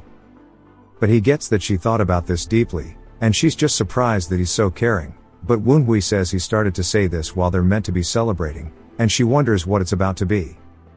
He says as she already knows, he will need to wield the sword before the festival when the Dark Supreme visits, asking if she will be his sword then. She says that if he's talking about eliminating the demonic cult, then yes. He thrusts towards her and stops just shy of her face, saying that it's not just the demonic cult that the sword will need to slay, as he's referencing her mother. He tells her that if that sword cannot find it in the will to slay a certain opponent, and she cuts him off, saying that he will need to find another sword. He says that's right. He will help her so that she can leave the clan before the festival if she feels that she is unable to do so. He says he's so cruel at times, and she feels like she's always been on his side, even if it cost fights between her and mother. He says that he's only telling her this because of his position in the clan now changing. She says she made up her mind about it a long time ago. If there is one thing she learned, both in Kwangcheng and the Tang clan, it's this, which is none other than righteousness. She walks towards him, saying that the standard of her decisions are all based on whether something is righteous or not. If it's just as he is after, she will follow. However, and he says this means she won't do it. She says exactly. She judged that what mother was trying to do was far from right. That's why she's always been at odds with her. And if he's doubting her faith, then they need to split ways here. Woonhui says this is something he has not even considered. Until now, righteousness that the people talked about was more selfish than righteous. However, that does not seem to be the case with Kyujin. Her voice is genuine, and he can tell how warm she speaks of it. And he apologizes, saying he made a mistake. She was prepared to cut off even familial relations to prove her righteousness. And she says that she thinks that it's something he can do as the Vice Branch clan head. So she will be his sword, and she will become his sword that lives and dies for him until this is over. He says that he'll try to make sure that she doesn't have to get dirty, and he'll only use her for clean purposes. And Gon laughs, saying they forgot about him, and he cheers with them. I guess he understands that he doesn't need to force her to kill her own mother. It jumps to the walled city, specifically the Gold Sword sect. We hear a guy screaming out Woonhui's name, asking how that loser became the Tang clan's Vice Branch clan head. He says he was already humiliated in front of Sun Yi and Sumin because of that bastard. I honestly don't remember his name. But he says that now he has to offer him a present in the festival with the Dark Supreme visiting and apologize, but he's in the wrong, not him. And if he was also born in a renowned household, it would have definitely been different. Rather, he would have been much stronger. Somebody reaches forward, grabbing the paper that he crumpled, and he says that if he's offering a present to Woonhui, he's in the right place. The guy turns, asking who he is, and Minky says he doesn't need to know that. He swings his hand, sending out an icy aura, creating an ice wall behind the guy, and he says that he wants to see that it's Woonhui, so he's going to have to use him, saying surely he won't mind. Bro is a clingy ex. It jumps to Woonhui and Kyujin drinking on the roof, and he asks if it's really okay for someone of the Kwangchang sect to be drinking like this, since they're all meant to be goody two-shoes. She asks what he's talking about, as it's called being a Taoist. He says yeah, same thing, and that he's always been curious about something, wondering why she is so nice to him. She looks genuinely surprised, and says that she was going to talk to him about that one day, but she guesses today can be it, and that she made a promise. He asks to who, and she says that was to his mother, and that his mother was a very warm woman. As we get a flashback of her running towards her as a child, she looked excited to see her, and she taught Kyujin, who was always tired from the Tang clan's trainings, how big the world outside the manor was, specifically how big the Jianghu is, how graceful the Kwangcheng mountain is, how precious the Yimi mountain is, as well as how sweet and delicious candied fruits are. She just always enjoyed spending time with her, and then one day, she found out the truth. As she's looking at the medicine Woonhui's mother was consuming, it turns out that her own mother had been mixing poison into the medicine. She immediately recognized it and starts panicking, but Woonhui's mother tells her to be quiet. She asked why she's taking it even though she knows what it is. She says that the thing inside the medicine doesn't have any effect on her, and she has a disease that cannot be cured. Kyujin looks surprised, and she continues, saying that she had been keeping it at bay thanks to the branch clan head, but it got worse after giving birth to Woonhui. The medicine only quickens the arrival of the day she needs to leave. Kyujin says that she should try staying with them longer instead, but Woonhui's mother says she doesn't want to create unnecessary problems by doing that. Kyujin starts to tear up, and Woonhui's mother grabs her hands, saying that she knows it's a difficult favor to ask, asking if she could promise her one thing, and she wants her to stay good friends with Woonhui even after she's gone. Kyujin cries, saying that she's not gonna make that promise, so she can't die, and she started crying as she was embraced. Woonhui's mother says she's sure that Kyujin will be a great woman when she grows up, so she should never lose that warm, affectionate heart of hers. Kyujin says that's the promise she made with her before she passed away, but even after that, her mother wouldn't stop. She began spreading false rumors, slandering Woonhui and his mother, and everyone in the Nine Dragons division believed their stories. It's kind of ridiculous if you think about it. There's no way that Hosen who reached the Supreme Peak realm could not overcome drunkenness. Even if it was a rumor that would degrade his image, Sanyang was able to degrade Woonhui and his mother even worse with the rumor. She says that it must not feel good to know that's why she was nice to him, and he says that she's got it wrong. She wonders what he means, and he says that she was nice to him even before his mother asked her for that promise, before she knew of her mother's wrongdoings, and that's just the kind of person she is. Kyujin starts laughing and thanks him. Woonhui says that it's a mystery how she grew up so kind when she was born between Hosen and that awful woman, and then he thanks her. He recalls there was a feeling he didn't understand that Woonhui had within him. Sanyang is someone that he doesn't really care about what happens to, and the tables have already been turned, and she'll have been sealed a brand new traitor after the Dark Supreme's visit, even if he didn't do anything to her. However, this feeling that he gets, regardless of the gap between the original owner and his soul, the resentment that he held in his heart, feelings of grief and despair that he can't understand, having been an orphan in his past life, but he's starting to understand those feelings if he thinks of his master as a parental figure. He tightens his fist, saying that he has to take care of something, and he'll be excusing himself for a bit. Kyujin says she'll see him later, and he says that if she's still drinking even when he's back, he's going to tell her senior disciple. She asks why he's mentioning him, and then sighs out of relief once he's gone. She tightens the grip on her blade and sits there, and there's some kind of giant shadow, but I can't really understand what it is, maybe some symbolism. Let me know in the comments. The next day, at Sanyong's house, she's tweaking, saying that not only was that bastard recognized as a successor candidate as soon as he came back, he was also announced as the vice branch clan head, and that means her children and her have been abandoned, and that she needs to do something about this. She says that it's those righteous Wind Squad bastards again, and she already stated she has nothing more to say. Yu Chong calls out to his mother, and she says that the Went Squad members should be standing at the door, asking how he got here. He says he asked father for permission. She says that she's glad he's here and grabs his shoulder, telling him to listen closely, as there's no way they're safe for that bastard as the vice branch clan head, and that he needs to go stay with her family. She says the people from the Namgung clan who came with her are all being watched by the Wind Squad. She says all of those who came with her have been caught, but there is still hope, and if he leaves this marking at the southern corner of the Wind Pavilion's back garden and leave a message saying to come to the Crimson Pavilion, somebody will come find him in the night. He says that he can't believe there was still someone that she was hiding even now, and he crumples up the paper. She wonders where this anger is coming from, and he says that he knew that she didn't trust his sister, but he thought she trusted him. She says she's sorry, but that's not what's important, but he starts throwing a tantrum, asking why she is allied with the demonic cult, and he starts crying, and his face looks full of regret and other mixed emotions. She asks how he knows, and he said that he wanted to do it all on his own, whether that was his martial arts or the politics of the branch clan. Getting help from the Namgung clan was just for his improvement too, and he wanted to prove his worth all on his own. And he wanted to win as a Tang. She can't believe she neglected her own son's emotions, and we hear Woonhui saying that with this, the conversation has concluded, and there are still spies of the Namgung clan left, asking Gui Jaggle what he thinks of that. He says that he thought he had taken care of all of them, and it makes him rather embarrassed. Sanyong looks surprised and wonders what's going on, then realizes that Yu Chong must be in on this, and yells at Woonhui, asking why he would make her son do this. He says that she promised him that if he wanted, she'd retire and give up the succession rights. She starts to panic, realizing that she can't let Yu Chong hear this, and tries telling him not to fall for it. Kyujin is on Woonhui's side, saying that they've already shown him the proof. Realizing that her children have all turned against her, she crumbles to the ground, and Gui Jaggle says that she can tell the rest of the details at the Wind Pavilion, and he hopes that she is aware that there's nothing more she can do now.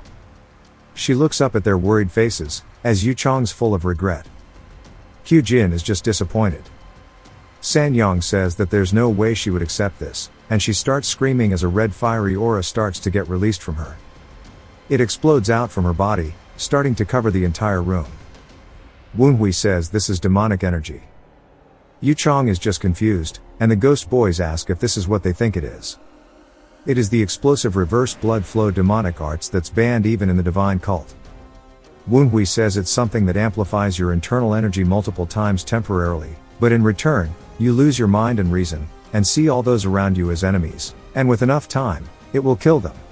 It's a technique that is meant to be used only as a last resort in the most dire of situations. Sanyong starts to blame Woonhui, saying if it wasn't for him, none of this would have happened. Woonhui says that he's sure it was the Namgung clan that introduced White Bone, so why is she getting mad at him? She tells him to shut up as she starts to grab onto a table, and then throws the entire thing directly at him.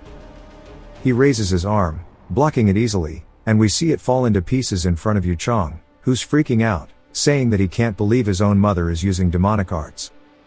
Kyujin tells him to step back a bit as she starts to walk forward. She says that she hopes her mother does not worsen the weight of her sins. Woonhui tells her that it's too late to try to persuade her. She's already lost her reason, as blood begins pouring from her eyes, and we see them completely red. Sanyong says that even if Kyujin is her daughter, since she never listens to her, she doesn't need her at all, as she starts to leap towards her. Kyujin unsheathes her blade and swings forward. Kyujin's blade starts burning at her wrist, and we see that Kyujin's ki actually begins burning her. Dumpling says that he would not expect any less of a Taoist of Kwangcheng, and she was able to disperse the demonic energy with her anti-demonic energy. Go-Ti says that woman is just wasting her efforts, but Woonhui says he's not sure about that. Even if she didn't know that the explosive reverse blood flow demonic arts was a demonic art, she would have at least known that it would be harmful to her before using it. He wonders if Sanyong used it just because she wanted to defeat him, but he says there's no way. Sanyong starts attacking while swinging forward, sending out her own ki towards the entire group. Kyujin sits there and endures it. As it cuts through her cheek, she says that she's being selfish until the very end, and she begins crying. She says that her mother would already know what choice she would make, and she's going to stay true to her own path. As the tear hits the ground, she draws her blade once more, saying that this is for the Kwangcheng sect. She starts pretty much just saying a mantra of her sect, as it's something the Kwangcheng sect members must do before they are allowed to eradicate demons. But we see that her eyes are still filled with tears. Sanyong is so far gone that she's only just saying kill over and over, and starts screaming it as loud as she can. She then leaps directly towards Kyujin, who widens her stance, and dashes through, cutting straight through her mother with her own blade. Her eyes look full of regret, but she understands that this is what she must do. Rain begins pouring down in the pavilion, and the ghost boys ask Woonhui if he saw the face she made right before she died. Woonhui says he doesn't really feel too good about it now, and even Yuchong looks sad. Right as Kyujin cut through her, her expression was completely that of a mother who was too late to realize how far off the deep end she had gone, but also that she was so proud of her daughter. Woonhui says it's because of her deeply twisted love as a mother that she wanted to kill him, and she ended up hurting her own children. Woonhui finally understands a bit of the emotions he's been feeling, and starts to have some form of enlightenment. The ghost boys say that his spirit and flesh are harmonizing, but Woonhui says it's the gap between the soul and the body being closed, and it seems that Woonhui's deep resentment has been resolved. Yuchong carries away his mother's head, as Gui Jaggle tells him they will announce that the First Lady accompanied him to the Namgung clan for her recuperation. Yuchong thanks him for protecting her honor. Woonhui's more worried about Kyujin, as she stands there still with her blade dripping blood, and he can tell just from her expression how much guilt she is feeling right now. Time passed quickly. After the death of Sanyong, all of the remaining spies of the Namgung clan were caught. Kyujin came to terms with any emotions she might have had following her mother's death, and helped Woonhui with his duties as the Vice Branch clan head. Soon enough, it was time for the Dark Supreme's visit. Woonhui calls out to Kyujin, saying that he has something to tell her. He says that he doesn't think this position was meant for someone as immature as him, and he's just a kid, and he feels like she's much better suited for this role, as she's responsible, mature, and loved by everyone in the family. She starts laughing, asking what he's talking about. The ghost boys also say this is a rare sight. They've watched over him for 10 years, but have never felt prouder of him. They hope to continue seeing the sibling banter for a while. Woonhui grabs onto the piss, saying that he's going to turn them into wraith orbs to consume them. They apologize. We see a familiar face arrive. She's calling out to Kyujin. We see none other than Sumin and Sunyi. Sumin is surprised as she spots Woonhui. Even Sunyi says his name. Kyujin asks how they know them. They tell her they actually met at that tea house before. Woonhui apologizes they had to see him like that, and Kyujin says she'll quickly introduce them formally. She introduces Sumin. We learn that she got to know her at a meeting called the Mount Ashu Teachings. For Sunyi, she's known as the White Sword Milan of Mountain Manor. She introduces her brother as the vice clan head, and he greets the two of them. Sumin is surprised that she's not the vice branch clan head. Kyujin tells her it's turned out this way. Sumin says she's always complaining about not wanting the position, and it looks like she's got what she wanted. Kyujin tells her to be quiet, and off on the side, Woonhui and Sunyi are just staring at each other. Woonhui asks if there's a problem, and Sunyi says no and turns her head around. Sumin can see that she's interested and calls her evil, and then drags her away, saying that they're going to be busy and she'll see them later. Kyujin waves them by, and Woonhui says he assumes those are the last ones. Kyujin says since the sun is setting, she would think so, but she then hears a carriage and looks up, wondering where this next branch is from, and we see it's from the Gold Sword sect. Some absolute pig offers his greetings in place of the sect leader, and he is the overseer of the Gold Sword sect. So the same position as Gui Jagal, and his name is Na Jinbi. Woonhui introduces himself as the vice branch clan head, saying he's sure that his journey has been difficult. However, all of this is a little much. And Jinbi says that the sect leader was saddened to see him leave without taking anything from them. Because of that, the sect leader really wanted to relay his apologies, along with a gift that might help his branch clan. But there's more. As he turns to his side, we see that guy apologizing. Woonhui says he did forget this guy was from the Gold Sword sect, and he'll just play along and accept the gift. He says that he'll forgive him, and Jinbi and the other dude thank him. Woonhui then senses something and tells one of the assistants to escort them to the guest pavilion, as they're tired from their journey.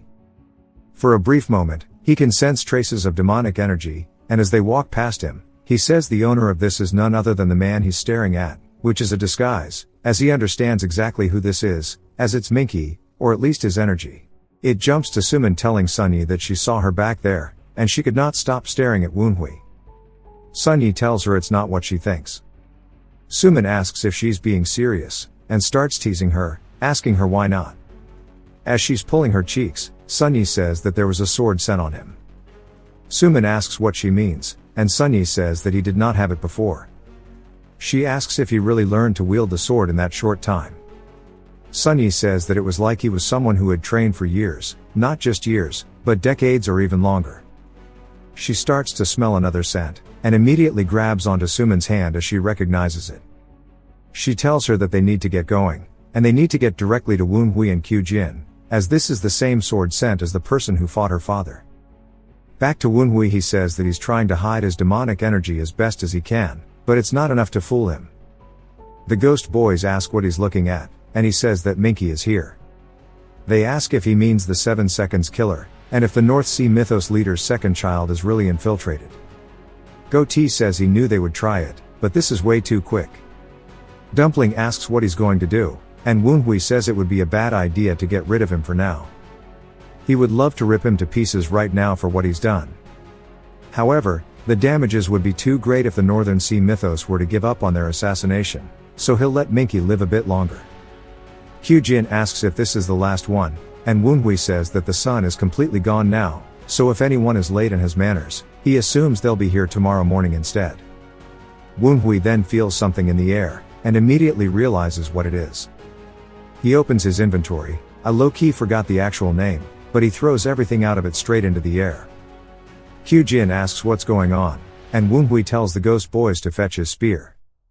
Goatee and 15 fly off, grabbing onto it, and it starts to float back to Woonhui, at least that's the way it looks to Kyujin, and he catches it, readying himself. As he begins releasing his aura, she then senses it as well. As Woonhui dashes off, we hear tons of people screaming in pain over the wall. He flies over, and we hear an old man saying that was meant to intimidate him so that he would run off, yet he came attacking. He says that he likes him. He raises his sword into the air and swings down as a giant golden arc floats towards Woonhui. Woonhui grits his teeth and tightens the grip on his spear before he counters, attacking in rapid succession all over, and his and the golden aura start having a clash directly in the sky above the pavilion. Everybody braces themselves below, and they can't believe that there's so much pressure. Even Kyujin says they're fighting so high in the air, but there's so much dust getting kicked up. The one guy whose name I don't know starts panicking, wondering what's going on. Jinbi wonders if maybe it's the demonic cult. We see Minky admires the chaos, starting to smirk as he looks up. The old man laughs, saying that it was a rather light attack, but he didn't think he would deflect it so easily. Woonhui's panting as he stabs a spear into the ground, and he offers his greetings to the Lion Sect owner, and Murim's Supreme, as this is none other than the Lion Blade King named Weiji Humyong. Humyong says that he heard that the Wild Wind swordsman raised quite the talented kids. He says that was not bad at all, and he's rather impressed. He says he's good enough to go against a disciple head-to-head, and he's definitely worth testing further. Woonhui says that just deflecting that sword energy attack worsened the internal wound. He then starts to sense another aura from behind, and says that it doesn't look like he's going to want to stop anytime soon, but it means that he's not going to have to deal with Hyun-yong. We hear Woon-hui's father saying that had he known that he was going to show up, he would have come to greet him himself. Asking why he came with no messenger beforehand. Go-T says that Woon-hui's father isn't weaker than the Golden Lion at all, and that he knew he was hiding his strength but not this much. Hyun-yong says that he heard that the people called the 9 dragons idiots, and that he may not show himself much in work, but his aura is definitely stronger, and he starts laughing. Hosen asks who cares what others call him, as what's important is that he is seeing him again in good health, and it seems like he has business with his son, so they should talk instead. Hyun-yong asks if he's afraid that he's going to hurt him, and continues laughing. Hosen says that he's being considerate since there are many eyes watching here, as their auras are colliding. Multiple of Hyun-yong's men jump from the woods and land behind him, ready to fight. He says that he's fine though. Hosen says that he guesses he will respond accordingly. We're about to have some Murim gang violence. He says that if he wishes to have Woon-hui take responsibility for what happened in the capital, which would be rather immature for his age, he will find that difficult to achieve without killing him first. Hyun-yong says that he's not going to show up. He says that he must think that if he sounds all righteous about it, that he would change his mind. Woon-hui, though, does not want this to happen, and he says that he does not want them to duel right now, especially with him directly in the middle of it. Go-T says that the Wild Wind squad is using the scattering slaughter bows, meaning they are ready for a full-on scrap. Woon-hui asks what that is, and Go-T explains that they are equipped with explosive arrows that were used when fighting the divine cult. There are explosives equipped on every arrowhead. Woon-hui sighs, saying that these bastards are insane. Hyun-yong then says that he's broken the treaty by pulling all of this out. Hosen says they're actually part of the Righteous Wind Pavilion now, and the scattering slaughter bows are no problem, since they have never left the 9 Dragons County since the treaty. Hyun-yong says that he sure does know his way with words, but surely he didn't think he would buy it. Hosen tells him it's a shame that he won't. Dumpling says there must have been some treaty signed when the Wild Wind squad was disbanded. Woon-hui does find this pretty interesting, but says the more important thing is that these guys are manipulating the situation so that a battle is justified. Hyun-yong laughs, saying that his goal is Woon-hui, who has supposedly defeated his stupid disciple, and that he is going to test whether his son has the right to subjugate the lion or not. Hosen tells him that he'll have to go through him first.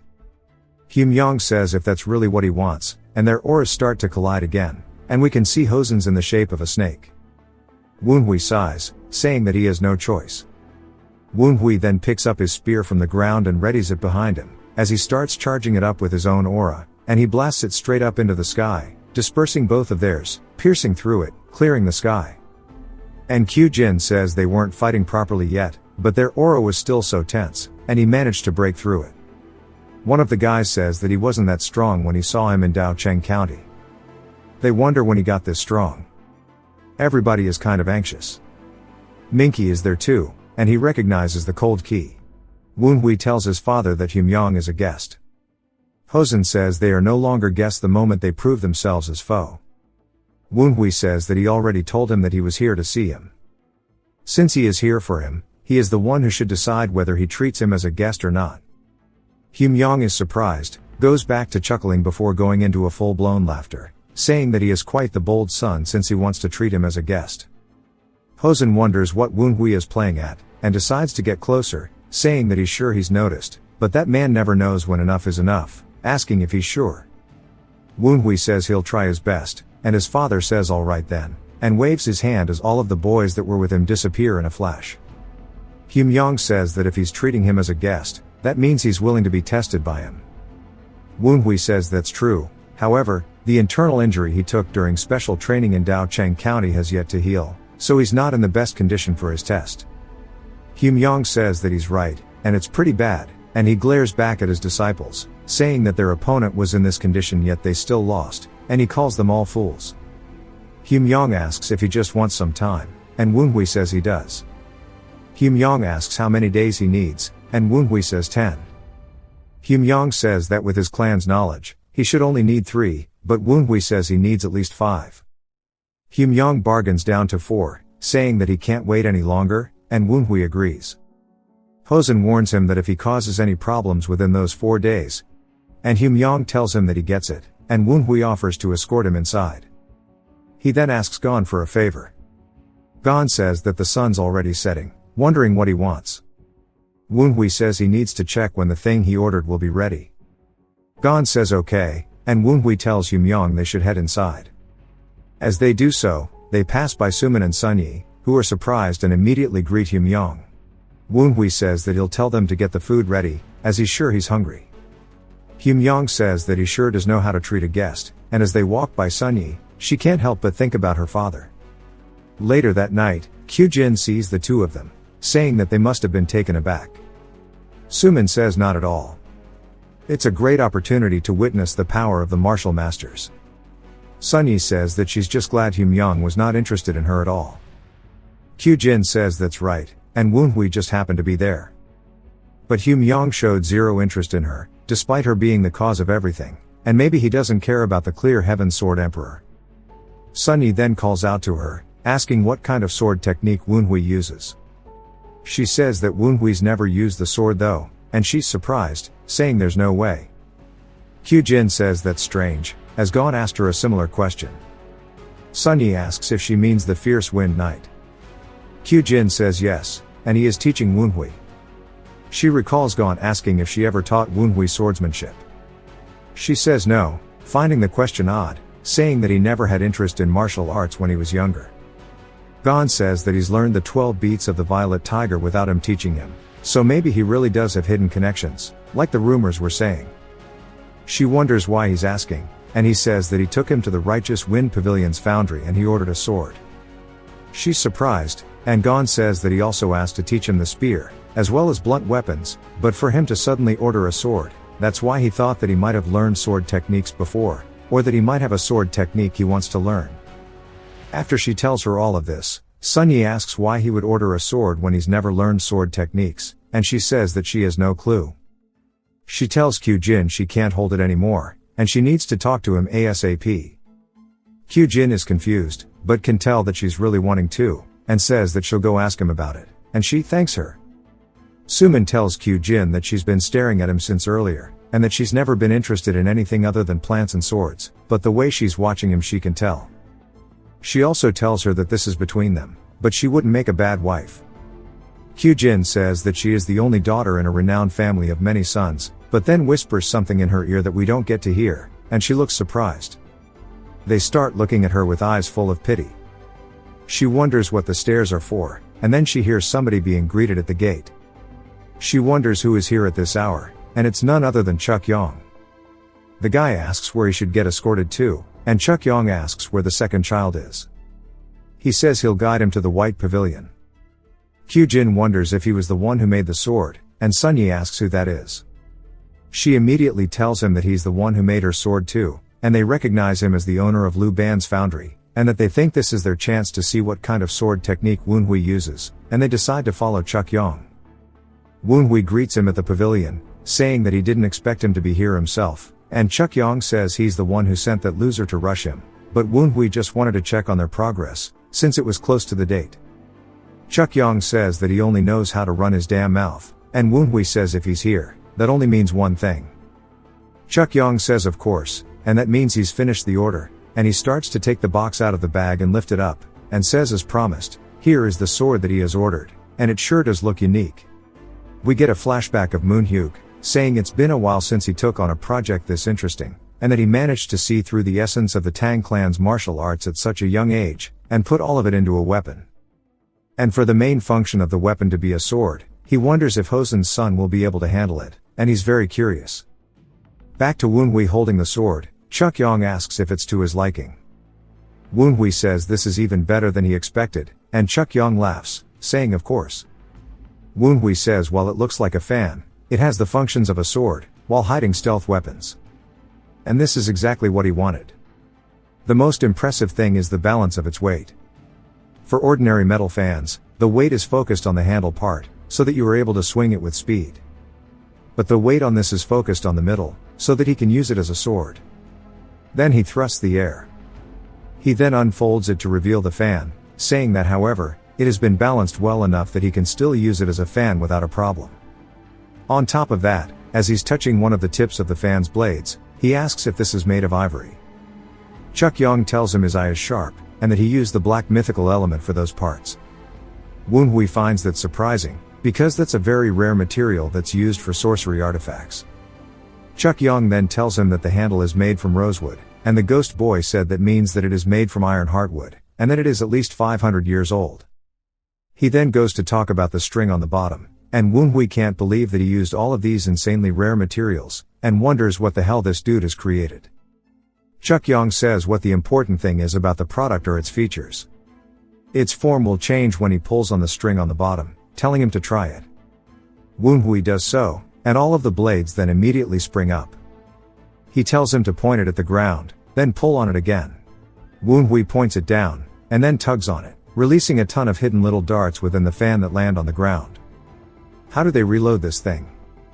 Chukyong tells him that the first form sprays out a bunch of needles at once, and he should try the second. He then pulls the second string, and Chukyong tells him to point it at the wall.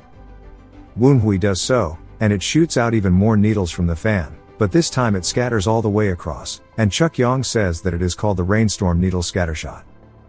Woonhui says this shit is amazing, and Chukyong says the last one is the best. Woonhui can't believe there's more, and Chukyong tells him that the third one is more special. He then pulls on it and notices that it sounds different, asking what it is. Chukyong tells him that it's going to explode, and Woonhui asks what he means, and he says that the weapons he shot out just now will all explode. Woonhui's taken aback. Chukyong laughs, telling him to go ahead and try it. Woonhui says that's crazy, and he never even thought of such a feature. For such a thing to be possible, he must have planted gunpowder as well as some other reactive materials inside the needles.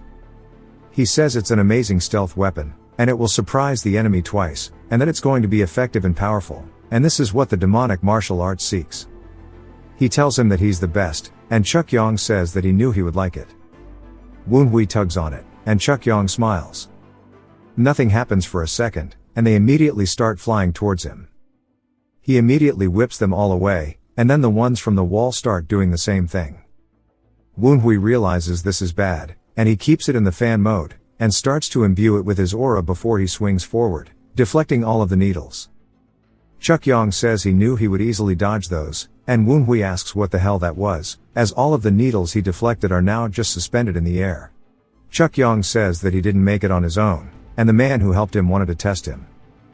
Woonhui says that sure is sly, and Chukyong says that he's right.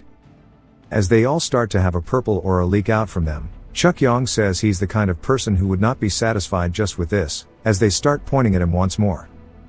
15 tells him that's the dark lightning which belongs to the Dark Supreme.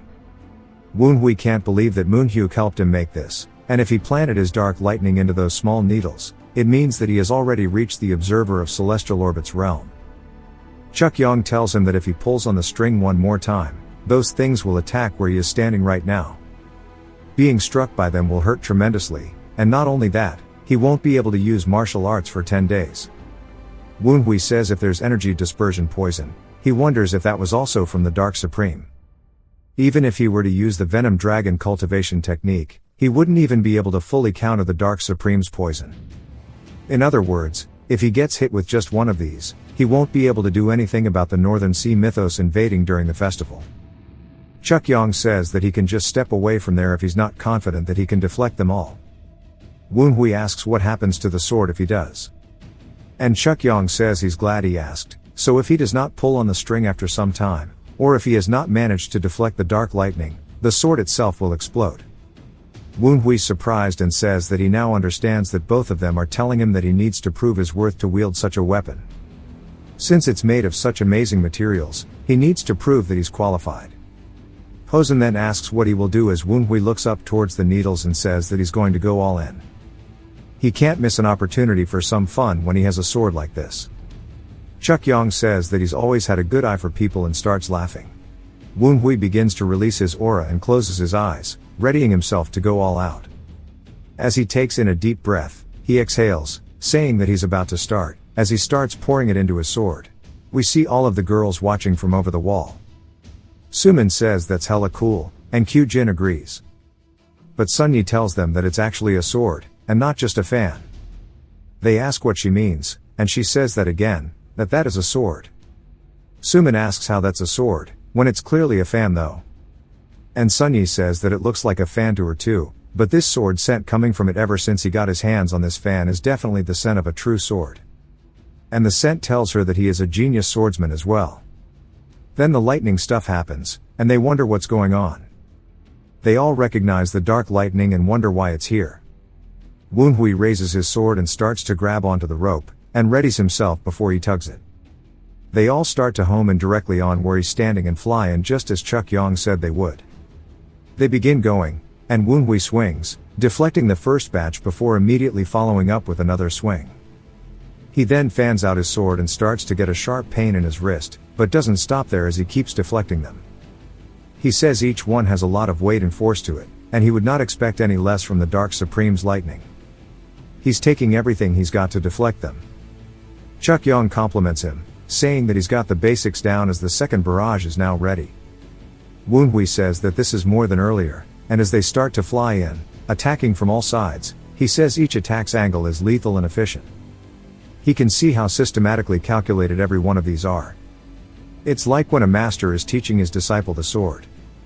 These attacks are teaching him the most efficient way of deflecting an enemy's attacks, as he lets out a scream before swinging through, and we see the entire batch of blades this time has been finished. He exhales, thinking that it was only 2, before the dark lightning starts to come back. Woonhui looks surprised as it starts forming the third array of needles, each one slowly starting to open up, looking even more calculated than the last time. But there are hundreds of more needles than there were in the previous 2 combined, as it's blotting out the sky. He says the problem is that the difficulty of these teachings is at an insane level. It's not possible for him to deflect all of these, but with what he is right now. But with his master's sword, he might have a chance. After reincarnating and obtaining a Dantian, he has read his master's techniques, specifically the Heavenly Demon 9/, hundreds of times in the Heavenly Demon archive of his memories. The most overpowered technique among the 9/ is the Mara Thousand Swords form, but with his internal energy, he won't be able to handle the amount of ki the Mara Thousand Swords form requires. So he'll have to adapt to fit him as he is right now. They all start vibrating violently before unleashing their attack, and they all fly directly towards him. He says he'll use Wild Wind to make up for the number of slashes in the form, and Black Dragon Ki Art's Cold Energy to fill the area. As he starts swinging around him, we see it's actually starting to work. As none of the needles have gotten in close, he then swings forward as he's starting to create a barrier in front of him to block the attacks. As if he was creating a net with his sword ki, he then says he needs to make it tighter and faster, just like his master's Mara.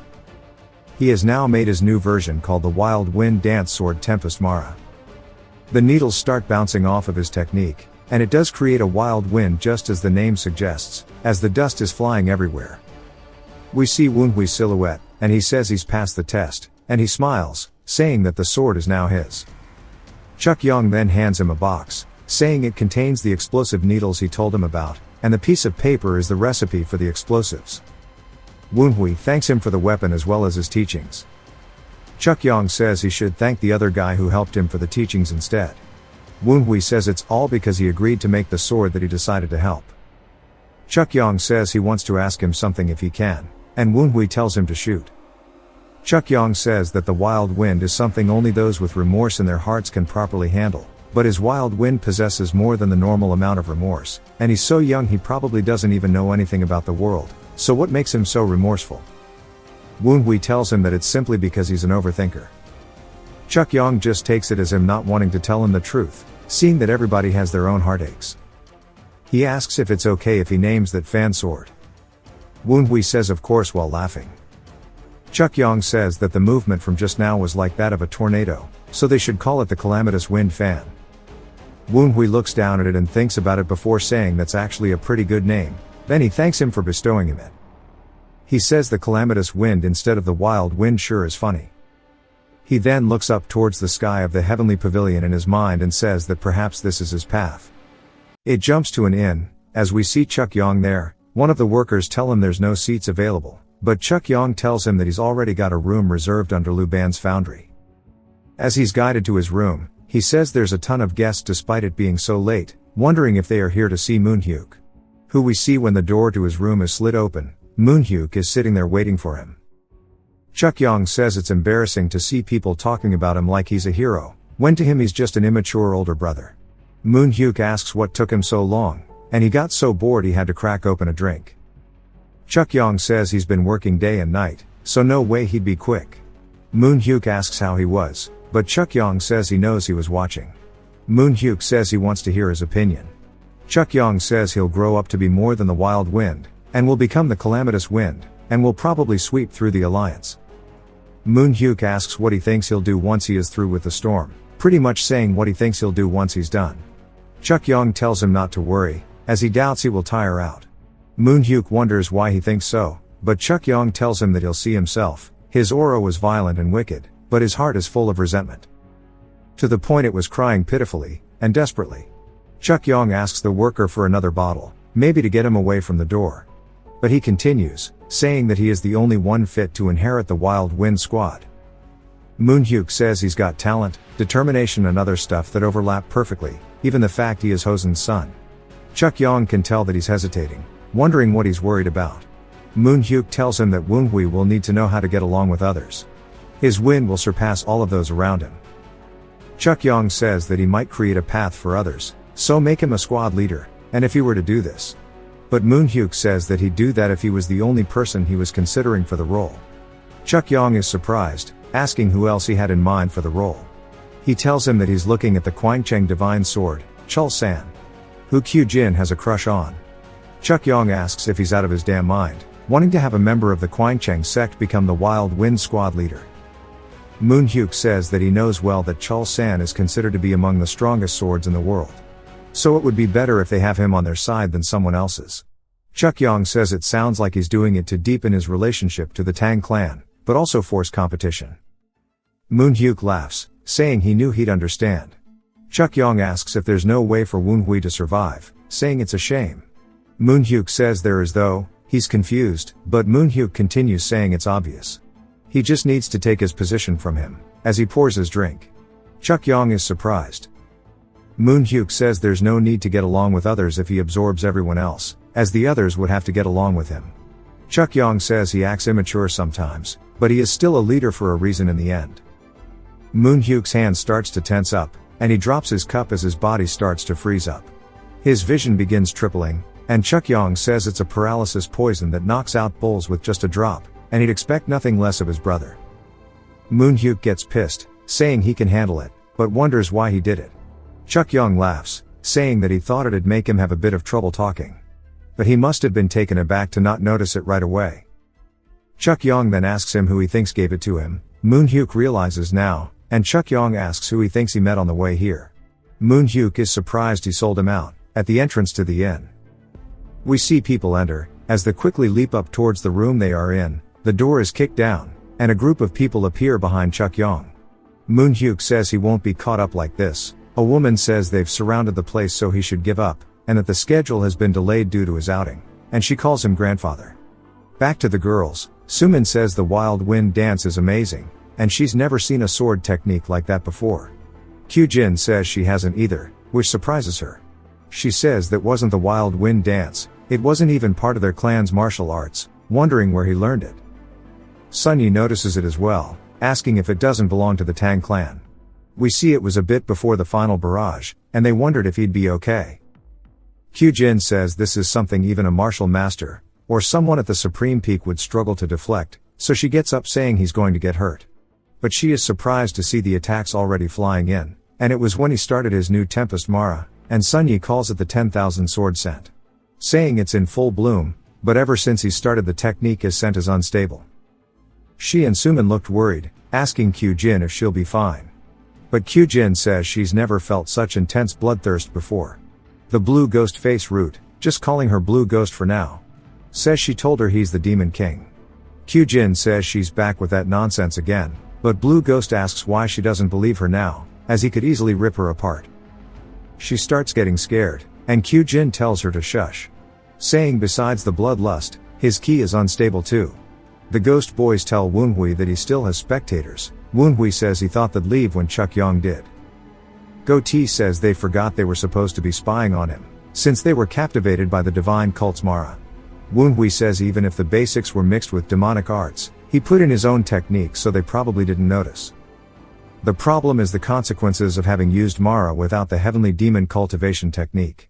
Using the Tempest Dance as a vessel for Mara was a success, but the Venom Dragon cultivation technique can't handle the Mara. The Heavenly Demon Divine Slashes was created with the Heavenly Demon cultivation in mind, because of that the bloodlust of the Mara, which should have been restrained, has lost a place to go after the attack. He might be inflicted with key blockage if he doesn't do something about it.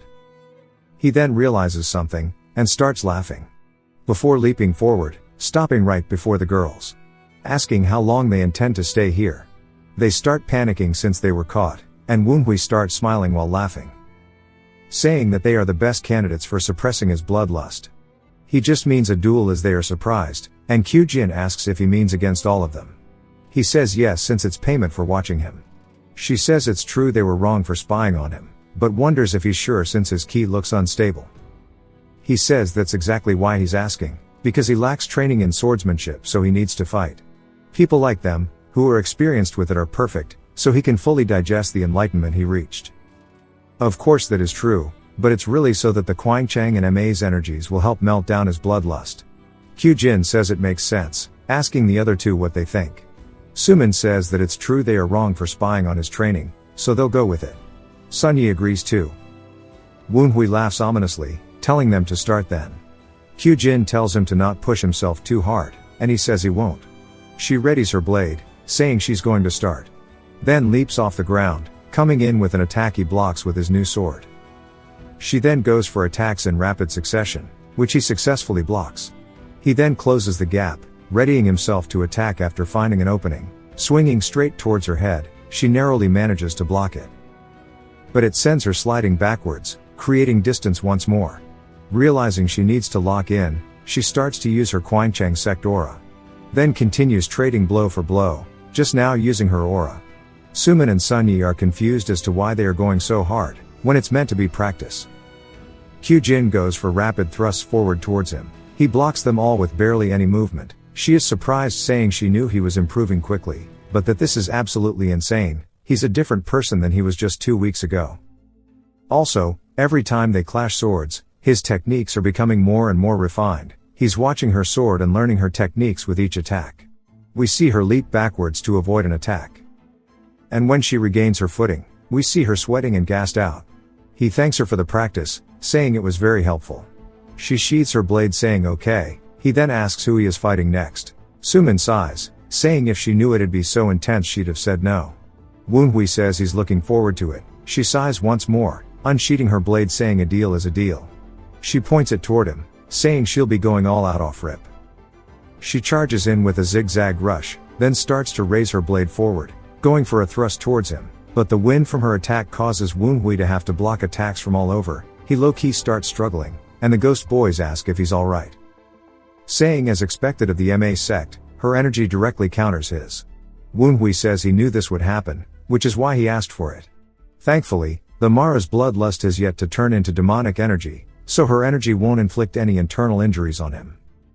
However, he can feel that he is losing a ton of his energy with each and every clash, with his hands being shaky. They both start to charge in for another clash, and he says that even though their energies are opposites, hers is even worse, which is why he needs to find a way around it, so he can counter it. The MA sect's swordsmanship is impressive too, even when not considering the sword energy. The MA sect is made up of only women. Their sword techniques make sure to compensate for women's lack of strength compared to men, while utilizing their expertise. Because of their smaller statures, they tend to swing low to avoid attacks, and use their balance to their advantage, while not allowing for a drawn-out battle. Woonhui says learning this will be insanely useful against people larger than himself. He then leaps off the ground, starting to slowly push her back with his attacks now, putting her on the defensive. He swings with a behind-the-back attack, that is aimed directly towards Sumin's throat. But he stops right before hitting her, and she sighs, saying it's enough and she's tired. Woonhui thanks her, and she says he's too obsessive with the sword, and he definitely won't be popular with women like this. Sunyi walks up, saying it's interesting. He wasn't born talented, and that Kyujin was the one born with the talent.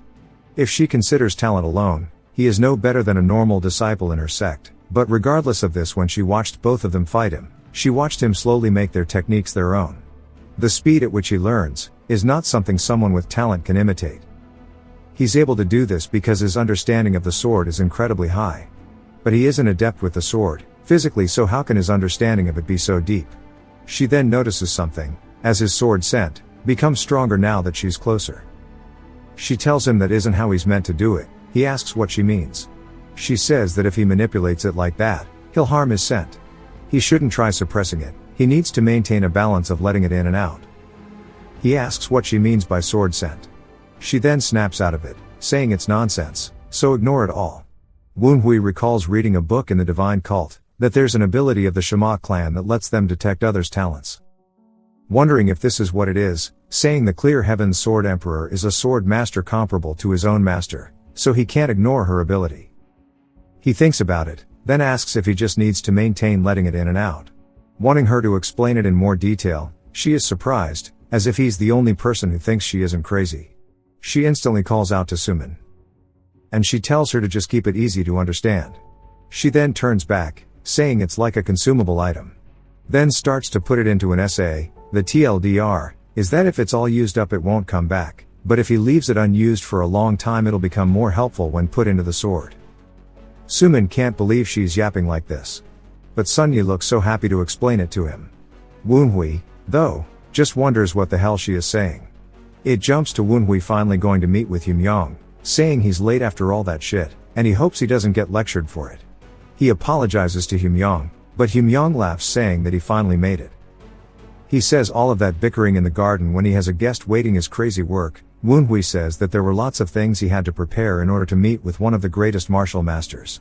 He's just glad Humyong isn't upset. Humyong says that was quite the preparations, and that he's gotten much stronger in just 2 hours, as he came back with some real claws. Woonhui asks if he can tell. Humyong asks how many battles he thinks he's been in. Even one of the 10 greatest martial masters wouldn't have been in as many battles as he has. Woonhui says it makes sense for someone who started as a vagabond and made it to this point. While he seems simple, he shouldn't underestimate him. Woonhui says his attitude makes him curious, wondering if he can ask a question. Humyong laughs, asking what he wants to know. Woonhui then asks what made him really come here. Humyong slams his cup, asking if he thinks he's a liar. And if he thinks he would actually lie to a child. He begins releasing aura. Woonhui says it sure is no joke. Humyong says it's interesting, saying he assumes he has a reason to think he's lying.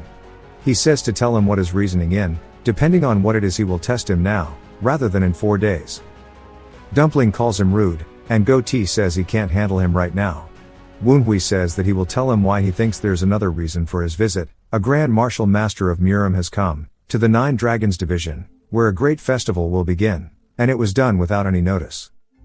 He's sure that he's aware of the consequences that has. If he's here for the sake of his lion sex honor, he would have come at a different time. So the only reason for him to be here now is because he needed to be here. He wants something he doesn't have yet, but Moon Hyuk has managed to obtain, which is the observer of celestial orbits. He assumes he wants clues to reach that realm. Humyong instantly stops releasing his aura, saying that he probably should have been smarter against the Tang clan guys. Woonhui says he'll assist him if there's something he can help with, wondering what he needs.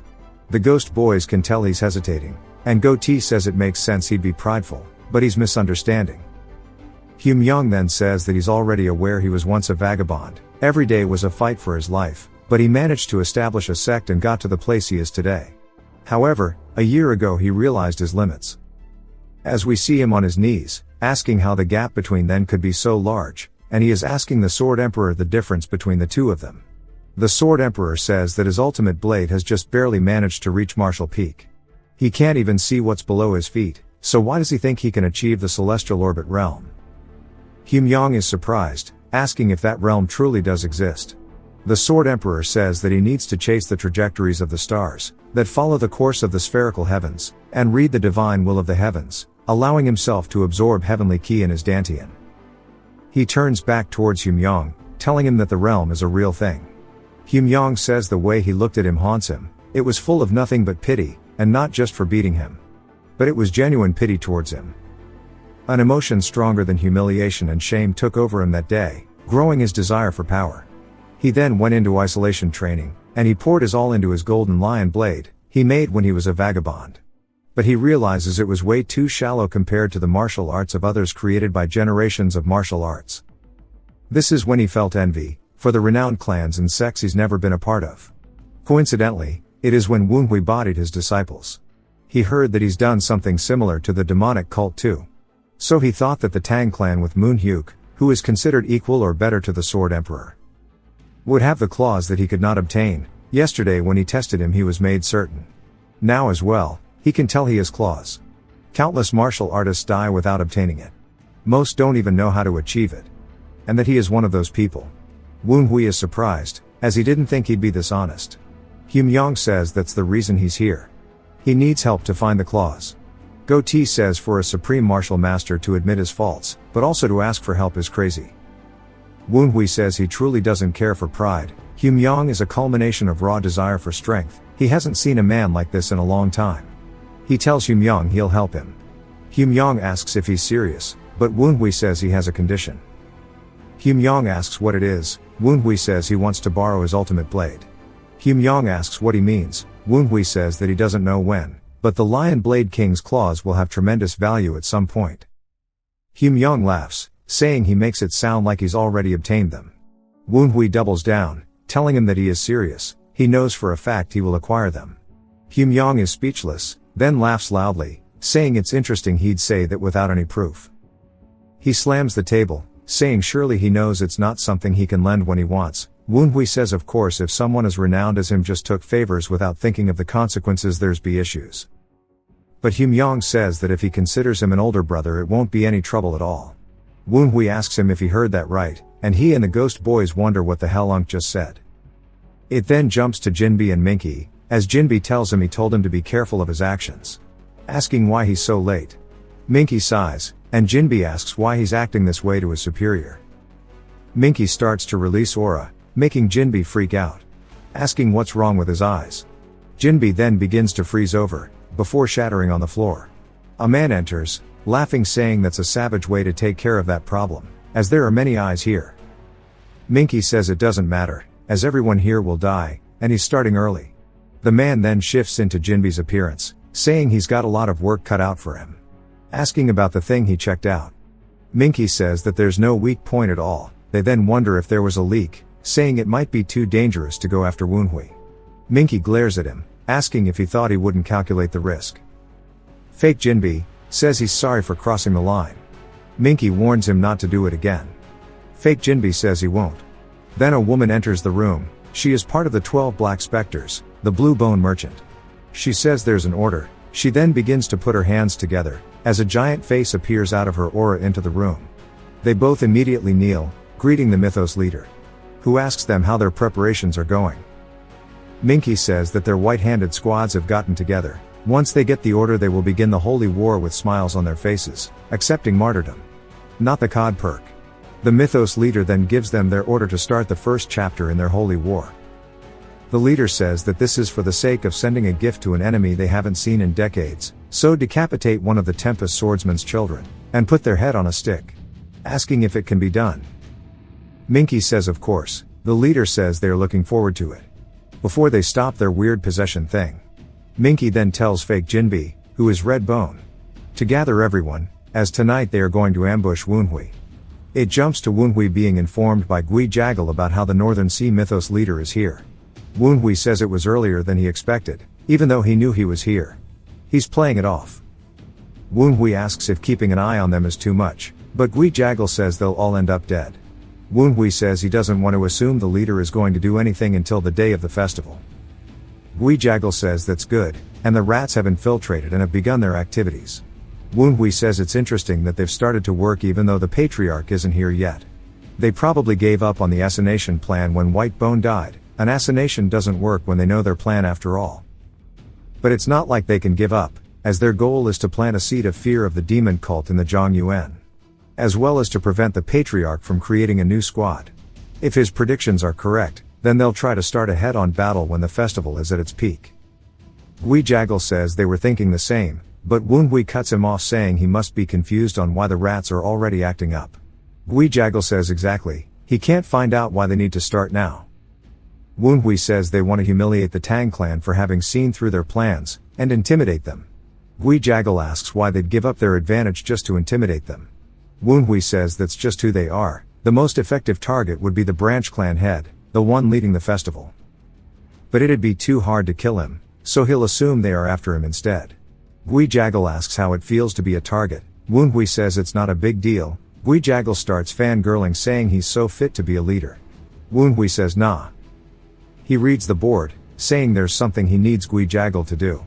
He smiles, saying since he's the target he will take this opportunity to use them instead. It jumps to the women at the night market. Sumin says the Tang clan is so much better when it comes to festivals. Kyujin says she meant to bring them here yesterday, but couldn't because of Woonhui. Sumin says having a duel like that day one is exhausting. Sunny though says it was nice, and Sumin barks at her and says no the hell it wasn't. Kyujin tells them both to enjoy themselves. Sumin says okay and they start to go around eating food, trying on masks, and Kyujin says she wishes her siblings could hang out like this too. She wonders how Yu Chong is doing right now. Sumin tells her she wants to go to the next spot, and when she starts walking Blue Ghost starts to react. She wonders what's going on, and Sumin, as well as Sunny ask if she felt that too. They all then start leaping towards it. They land roughly where they sensed it, wondering if they were too slow. Sunny, though, says something is off. Because there are 0 presences around here. Kyujin says it's not that crowded usually, but it doesn't make sense for there to be nobody. She realizes it's a trap, saying they all need to get out of here. But before they can, 3 assailants appear from the rooftops. Each of the women block their attackers, ready for a scrap, causing them to distance themselves. Kyujin says based on their cold demonic energy, it's the North Sea mythos that Woonhui fought. Minky approaches them, saying as expected of the future leaders of the Sichuan Murim. As he starts to drop his disguise, he says they block their attacks so easily. Kyujin gets a shiver down her spine, saying he is at least supreme peak level. Minky instantly gets behind them, saying that there's no point in being nervous. He approaches Sumin, saying that the MA Sex anti-demonic sword will be annoying to deal with. So he plans to deal with her first. He puts his palm on her chest, making her begin to spit up blood, before he pushes through with his palm, sending her flying so fast all that's left is a shockwave from where she was standing. Sunny yells out towards her, and Minky says that the daughter of the 9 Dragons clan, and the Sword Emperor's daughter should do. They both start to leap towards him, as their blades both cross towards his neck. He raises his hands, blocking both of them easily. It causes a bit of an internal backlash to both Kyujin and Sunny. He then follows up, by hitting both of them in the chest with the same attack he hit Sumin with too, but they just fall to the floor instead of being deleted. Sumin then yells out for the 2 of them, as he slowly approaches her. She asks what he's planning to do with her, and he stomps his foot telling her to shut up, as the pressure begins forcing her to the floor. He says she needs to go tell the 9 Dragons clan that if they want these 2 women back, to send Woonhui to him alone. They then run off. After kidnapping Sunny and Kyujin, Sumin begins panting while blood pours from her mouth. And she falls backwards onto the floor. She reaches into her robe, and sighs. Before pulling out a flute, and she starts to blow into it. Saying she's not going to forgive him if he fails. Of course she's talking about Woonhui. Later we see her laying in a bed in the guest room, and Gon says he's finally here. Woonhui asks how she is. He says she has external wounds, and ice poison. Because she used the great closed pulse method the poison isn't spreading, but it's bad. Woonhui says that's because the Tang clan doesn't have the means to treat it. The physician says they don't. Woonhui says that if it was an ordinary poison they'd be fine, but the heart-corroding ice poison, the North Sea mythos have is hella different from normal ice poison. He tells them to move out of the way, as he'll treat her. Goatee says this is way worse than Beg Zan's poison though. Dumpling says she's only alive because of her own intervention. Woonhui puts his hand on her chest, saying that the great closed pulse method is a way to force all of your veins and meridians, and dantian to close. It's very effective in shutting poison down, but it renders the user unconscious. Because of that it cannot be undone unless someone helps you. We get a flashback to Woonhui informing the women that if they run into the North Sea mythos, they won't try to kill them with swords, but with the ice poison instead, and if they think it's too dangerous to run. But Kyujin says she's fine, as do Sumin and Sunny. Kyujin says it's not like he suggested this without a solution for the ice poison. Woonhui says they can stop it from spreading if they use the great closed pulse method. As long as they are alive he can treat it. Sumin says that means they just need to use it the moment they are poisoned. Woonhui says that's right, and she asks why he's looking at her like that when he suggested it. He says that he didn't think they'd agree to such a dangerous plan so easily, when they just met for the first time. She says it wasn't an easy one to make, she just decided that he's trustworthy from their duel yesterday. Then laughs warmly, saying it means he cannot fail. Woonhui says she trusted him, so he needs to keep his promise, and the energy he feels from the ice poison, he can tell that Minky has something he recognizes. Woonhui gets excited, saying that he's carrying it around since he can sense it, but he cannot make it his. Sumin slowly opens her eyes, calling out towards him. He asks if she's alright, she says she did trust him, but he didn't mention anything about a Supreme Peak Realm martial artist. Woonhui asks if he said anything to her. She tells him what he said, and Woonhui asks where he needs to go. She says he actually didn't say, and he might just be slow in the head. Woonhui says he might just be testing them. She asks what he means. He says he's testing whether the Tang clan has the power to find out where he's located or not. She asks if he can do it, he says of course. He asks Gon where he's at. Gon says that boy is in the interrogation chamber of the Righteous Wind Pavilion. Sumin grabs her blade, saying that's impressive, and she will join him. Woonhui says that she's not fully recovered from the Great Closed Pulse method, or the ice poison. She says that she cannot wait here for them to come back. Woonhui says if she really wants to, asking the physician if they still have some revitalization orbs, saying he needs them. Woonhui hands one to her, saying that the poison will slightly paralyze her nerves to trick her into forgetting her exhaustion. Woonhui says in return for helping her move around like nothing happened, she might feel even more exhausted or like there is fog in her mind once it's over, wondering if she's okay with this. She says it's better than nothing, and she wants it. Then 2 hours later at the Gold Sword Sect's manor, Gon says they've confirmed the corpses of the servants of the Gold Sword Sect. This is where the guy they had in the interrogation chamber ended up narking about. 15 warns him there's an array set up. Woonhui says he assumes it's the Northern Wind Blizzard prison array. He tells Gon and the rest to stand by until further orders. Gon tells him not to be afraid to use his signal, as he will assist him instantly. Woonhui laughs, saying he's such a worrywart. He leaps off saying he'll be back. As he starts heading into the manor, he passes through the array, as 15 says it's been activated. The entire area around Woonhui slowly turns into that of a blizzard, befitting of the name. Woonhui says this array is something the North Sea mythos created after years of research. It makes you lose sense of direction so you end up with hypothermia. For those of the Northern Sea mythos, it's an advantageous battlefield since they can use cold ki. As he gets attacked by vampires, what the hell is going on? Woonhui pulls out the fan, and he starts ripping apart the vampires one after the other, with complete ease in their own battlefield. Woonhui says they are nothing compared to Beg Zan. And that Minky is the one he needs to actually deal with, as he approaches him. He says he is here alone as requested, asking where the women are. Minky says he thought it was strange. Woonhui asks what he means. Minky says he ordered the White Hand squads to get rid of the essential members of the Nine Dragons clan. He was curious to see how long it would take him to reach him in the chaos. However, it seems that everyone has failed. The divine cult's great tactic to conquer Zhongyuan, they've been planning, was dismantled easily. Not only did he understand the strategy, which takes even the renowned members of the divine cult a while to understand, yet he's used it against them. It's impossible unless he was the one who came up with the plan to begin with. He starts to think about it, but smiles, saying it's impossible, no matter how many times he tells himself that's nonsense. But he also cannot reach a single other conclusion. Woonhui asks what the hell he's talking about. Minky says it's simple, he is actually Yun Woonhui, asking if he's wrong. Woonhui sits there for a second, then smiles saying he got him and he readies his fan. But it goes to Q Jin who is waking up, and Jinbi approaches her, saying she's finally awake. She recognizes him, and Red Bone says he forgot, as he undoes his disguise. Q Jin says that this aura is just like White Bone's. He says she's definitely smart, and he'd expect no less from a Quang Cheng disciple. He tells her is the Red Bone Terror, though he is also the Black Bone Ghost Valley Master. She realizes she cannot move her body at all. He says she caught on quickly, and this is his sorcery. She tells him to get his dirty ass hands away from her. He calls her loud while squeezing her face, saying she should take after her little friend. As we see Sun Yi laying there without saying a word. Red Boner says she's been quiet ever since she woke up, saying it sure is nice. He then senses something. This was when the array was activated as Woonhui entered it. Red Bone says that it seems like Woonhui has come to save them. He asks them if they are excited, Or if they feel hope. He laughs, saying they shouldn't worry.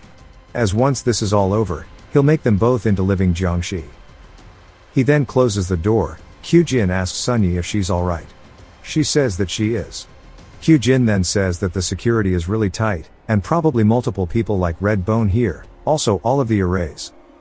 Sunyi says she can't move because of the sorcery, but also the ice poison is slowly spreading. Kyujin says it's looking pretty bad. Sunyi then asks her if she thinks that Sumin is fine.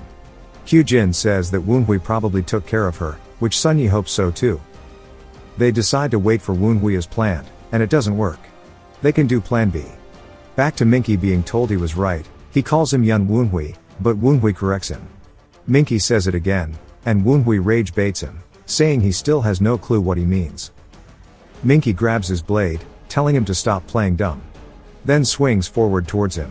Woonhui braces himself against the cold force, and says it's the demonic blade, also called the life-stealing sword. It's a treasure of the blade demon the North Say mythos created from multiple thousand-year-old ice crystals, and it has a ton of yin energy concentrated in it. Which to him, is a whole damn miracle medicine. Goatee says that nobody else would say that. Minky says that at first he hated that he shared names with the one he despised, afterwards he was Seuss because he knew about the divine cult, and saved the demon god mythos. But now that he is standing before him, he can tell based on his arrogant attitude, tone and everything else. Bro is his number one hater, for being so observant. Minky yells saying he knows it is him. Woonhui sighs, saying he didn't know he liked him that much. Minky's blood begins to boil. Woonhui says he thought he wanted him dead, since he can't become the young leader when he's alive.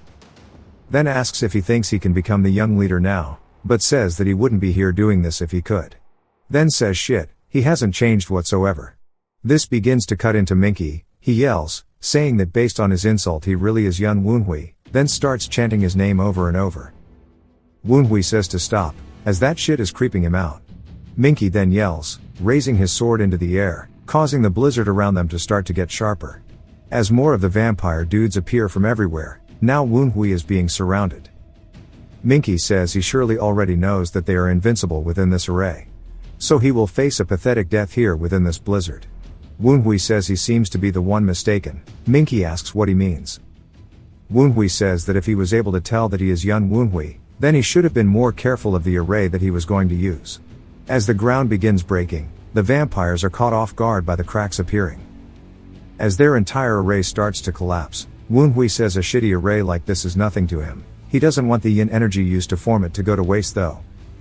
He starts to use his Phantom King Tome, the demonic eye's purple veil of oblivion.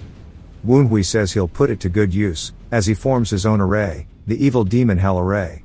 Minky is taken aback, as not only did he dismantle theirs instantly, but he also constructed his own. One of the vampires start to spit up blood, and they now realize he has put poison in his array. Minky yells out to him, and Woonhui says to stop calling his name already, saying they are here to fight. The vampires say that the young master's health will be compromised, so they need to jump Woonhui now. As they are all now leaping towards him, he swipes his fan saying they are all stupid. He instantly cuts one in half, then leaps into the air, saying their attacks would probably have worked in the blizzard, as it'd have been hard to see. But he says that doesn't apply now, as he can see them perfectly fine. Minky recognizes the energy he is forming. Woonhui shoots out his Mara sword Tempest that he used against Moonhyuk's test. The Mara starts to absolutely decimate the entire vampire group, ripping them to shreds. Even Minky has to block his attack. He grunts his teeth, and when he finally fights it off, he is too late, as all of his men are now cut into chunks, as the snow is now painted red. Woonhui raises his fan, showing he's ready to blast once more. Minky begins to deal with his inferiority complex once more, and screams, leaping at Woonhui, who blocks his attack with his sword. As Minky screams his name once again, Minky says he doesn't know how he's able to use internal energy, but he is still much better than he is. As Woonhui is forced to create distance, Woonhui slides backwards, catching his footing, then asks him if he is happy. This sends Bro over the edge, as he charges straight back in. He goes for a spinning backslash, which Woonhui blocks with his blade. Rather, he deflects the attack. Minky then starts channeling aura on his palm. Woonhui spots it, before dodging underneath the attack, returning with a low sweep to his legs.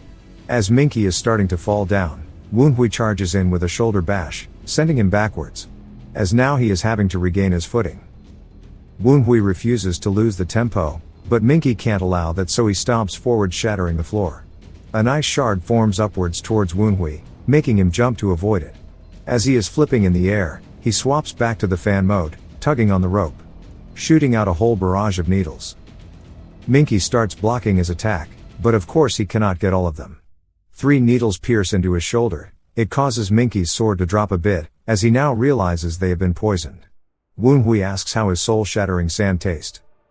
He takes the tempo back, making Minky have to defend against his attacks. Minky asks how he's losing, when Jacka is nowhere near his level in martial arts. He spots Woonhui's smiling face, and he cannot believe that he is being looked down upon. As he starts to have another bout with his inferiority complex, saying that Woonhui must be comparing him to the martial masters he fought as the young leader, and that he's belittling him for just barely passing the early Supreme Peak realm. He releases an aura that causes Woonhui to have to distance himself, asking if he doesn't think he's a worthy opponent. Minky tightens his grip on his sword, then screams while leaping towards him. As he follows through with the swing, he then sees his own arm is actually the one flying in the air now.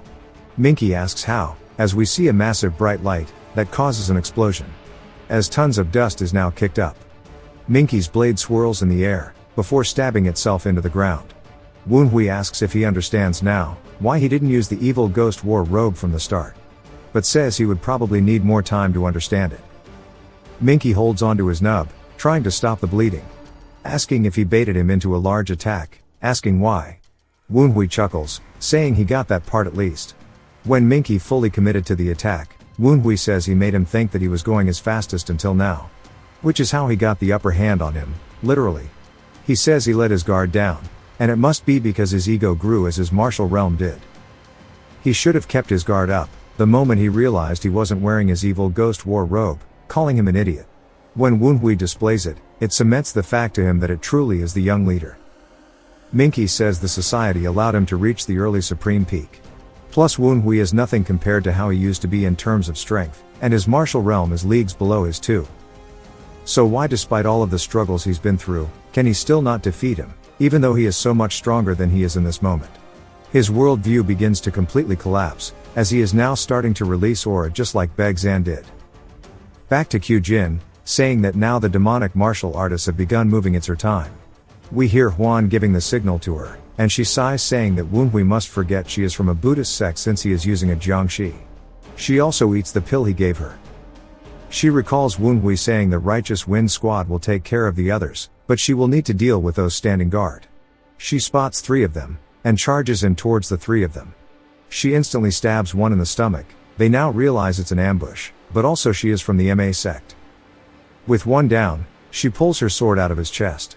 She jumps to the next, saying there are 2 more remaining. But this one manages to block her attack, allowing the last remaining one to attack from behind. But Huan flies in, slicing his back to save her. The guy she is fighting starts cursing at her, and she says his language sure is fitting for a demonic martial artist. The guy starts to lose the bout, before we hear Red Bone saying he knew she'd come. She freezes up, and in this time the guy she was fighting hits her in the side. Red Bone double checks she is alone, saying that's a mistake. She sighs, saying things aren't working out so easily.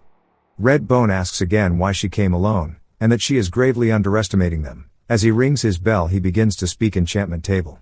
It flies towards Suman. She fights back against it. Red Bone says he doesn't know why he tried, because he didn't think that would work. He sends forward the vampire dudes, who she clashes blades with.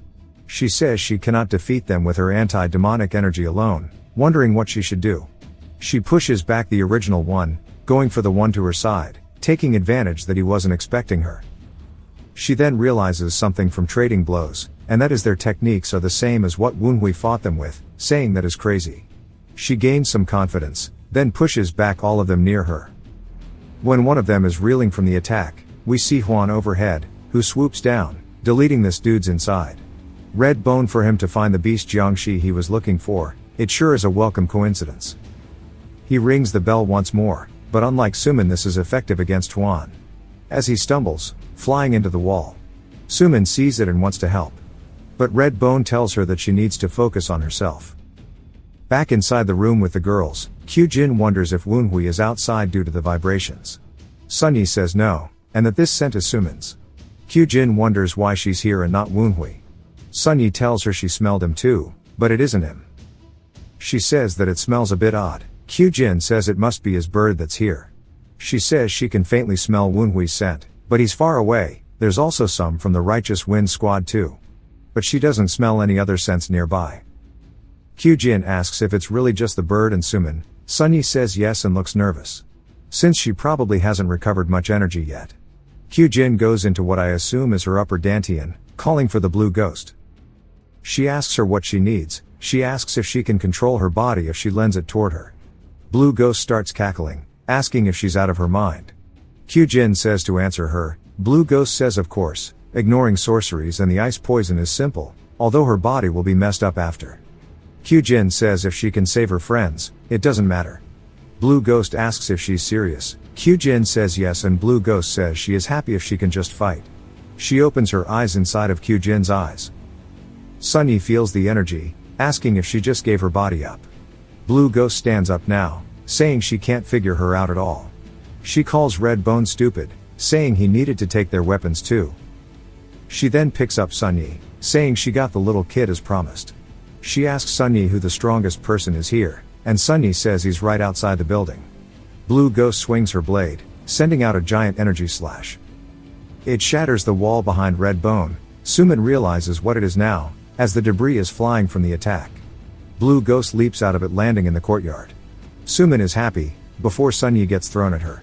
She catches her as she is still paralyzed. She asks if she's okay, but Sunyi just wants the sorcery to be undone. She says that she knows they are in a hurry, but starts to do it.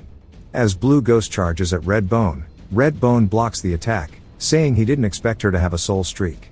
Blue ghost then kicks him straight in the head. One of the vampires is watching it, but Sunyi and Sumin deal with him using a combo attack. They then all three start jumping Red Bone, each one of their blades piercing his chest.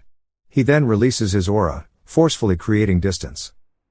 He takes the chance saying that Minky probably killed the sun by now, so he needs to get to him. But Juan flies in with a sideline, causing him to fall back to the floor. The girls then take the chance to follow up, as they all cleave through him now, cutting him to pieces. Back to Woonhui's fight, we see 4 ice lances formed from the ground. He distances himself, as Minky is now standing directly before him. Bro has created an ice arm, kinda cool not gonna lie. Woonhui says he's now made his attack pointless. Minky comes in with a follow-up attack. Woonhui puts his hands up to block this, but that shit is mad heavy, sending him flying backwards. The ghost boys ask if he's fine. He says that he is, but didn't see that coming. Minky is now going for another follow-up. Woonhui compliments him, saying he's better at fighting when his brain is off. He uses his shadow step to dodge this attack. Woonhui says that it makes sense the only reason he could fight against him despite being a lower martial level is because he was only using Northern Sea Mythos attacks, meaning he could predict it and fight back. However now, that is not the case at all. As his current attack patterns are entirely random, they are purely off instinct. He's also used up too much energy on his Mara. He says he's a bit annoyed, as he thought it would be easy. He then starts to run for it, creating a ton of distance. But Minky doesn't give him a chance to breathe. Woonhui pulls the rope, causing the needles in his arm to explode. His goal right now is Minky's sword, as he finally reaches it, then uses it to kill his momentum. He says that he really wanted to play it safe. He starts to release his aura, saying now he has no choice. As he crushes the sword that is full of yin energy. As the sword's pieces begin floating around, we see Woonhui's hand emanating a blue aura now. Dumpling asks if he's really going to use the sword as a miracle medicine. Woonhui says he said it earlier. Dumpling says he did, but it's a shame as it's such a good sword. Woonhui says it isn't enough, as Minky starts hulking out of his clothes, as he lets out a bestial roar during his transformation. Woonhui says just recovering his internal energy won't be enough.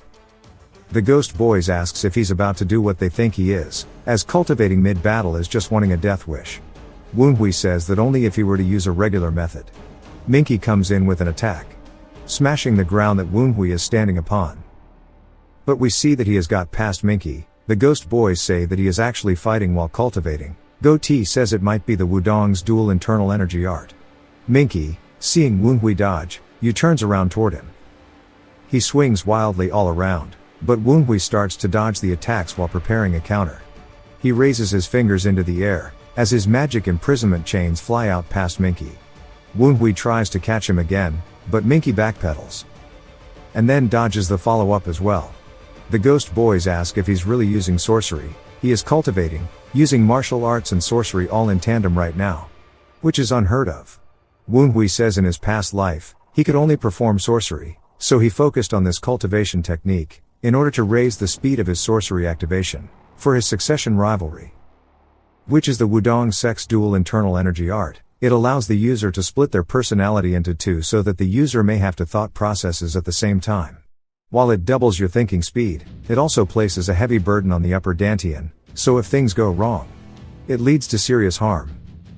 But what if his upper dantian could endure more than just double speed? It was a challenge he could consider because he had a malformed upper dantian that was abnormally large. So theoretically, if he could stack the use of the art, he could continue to divide himself by 2 to 4, 4 to 8 and so on. It would be the same as him having multiple parallel cognition, which he has managed to do and dubbed it the divided mind art. He launches his chains out once more towards Minky. The ghost boys though, are still in shock, saying he hasn't recovered his past life's upper dantian yet, but he is capable of so much in an early stage. Woonhui says it's a matter of time. He needs to evade the best he can and minimize the energy for healing while maximizing the energy absorbed. The dilemma he has though, is that there is so much cold ki in the blade, really befitting of a treasure. While he is having trouble digesting it, he sees someone in front of him demonstrating how to handle the cold ki. He's lost his mind, and is coming at him like a beast, so there's no better textbook to learn than this.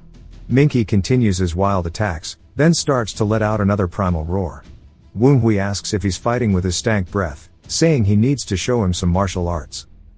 He starts to divide his mind up even more, saying that he has to analyze his movements, then change them to fit him better. He swings his chains towards his head, which Minky dodges underneath. Then leaps off the ground, coming in for an attack during this opening. Woonhui can't counter yet, so he backpedals to create distance. He then leaps backwards, giving even more space. He begins pouring his aura into the ground. As they shoot out towards Minky, Woonhui then readies another chain, shooting it forward with his aura attack, now taking the advantage in the fight. As he dashes through, getting a deep cut in Minky's side. Woonhui lands from his dash, saying that he is now getting an idea on how to handle the cold ki. As it begins forming in his dantian, again the boys can't believe he is cultivating mid-battle. Woonhui says that he needs to adapt Minky's method of handling cold ki to fit him.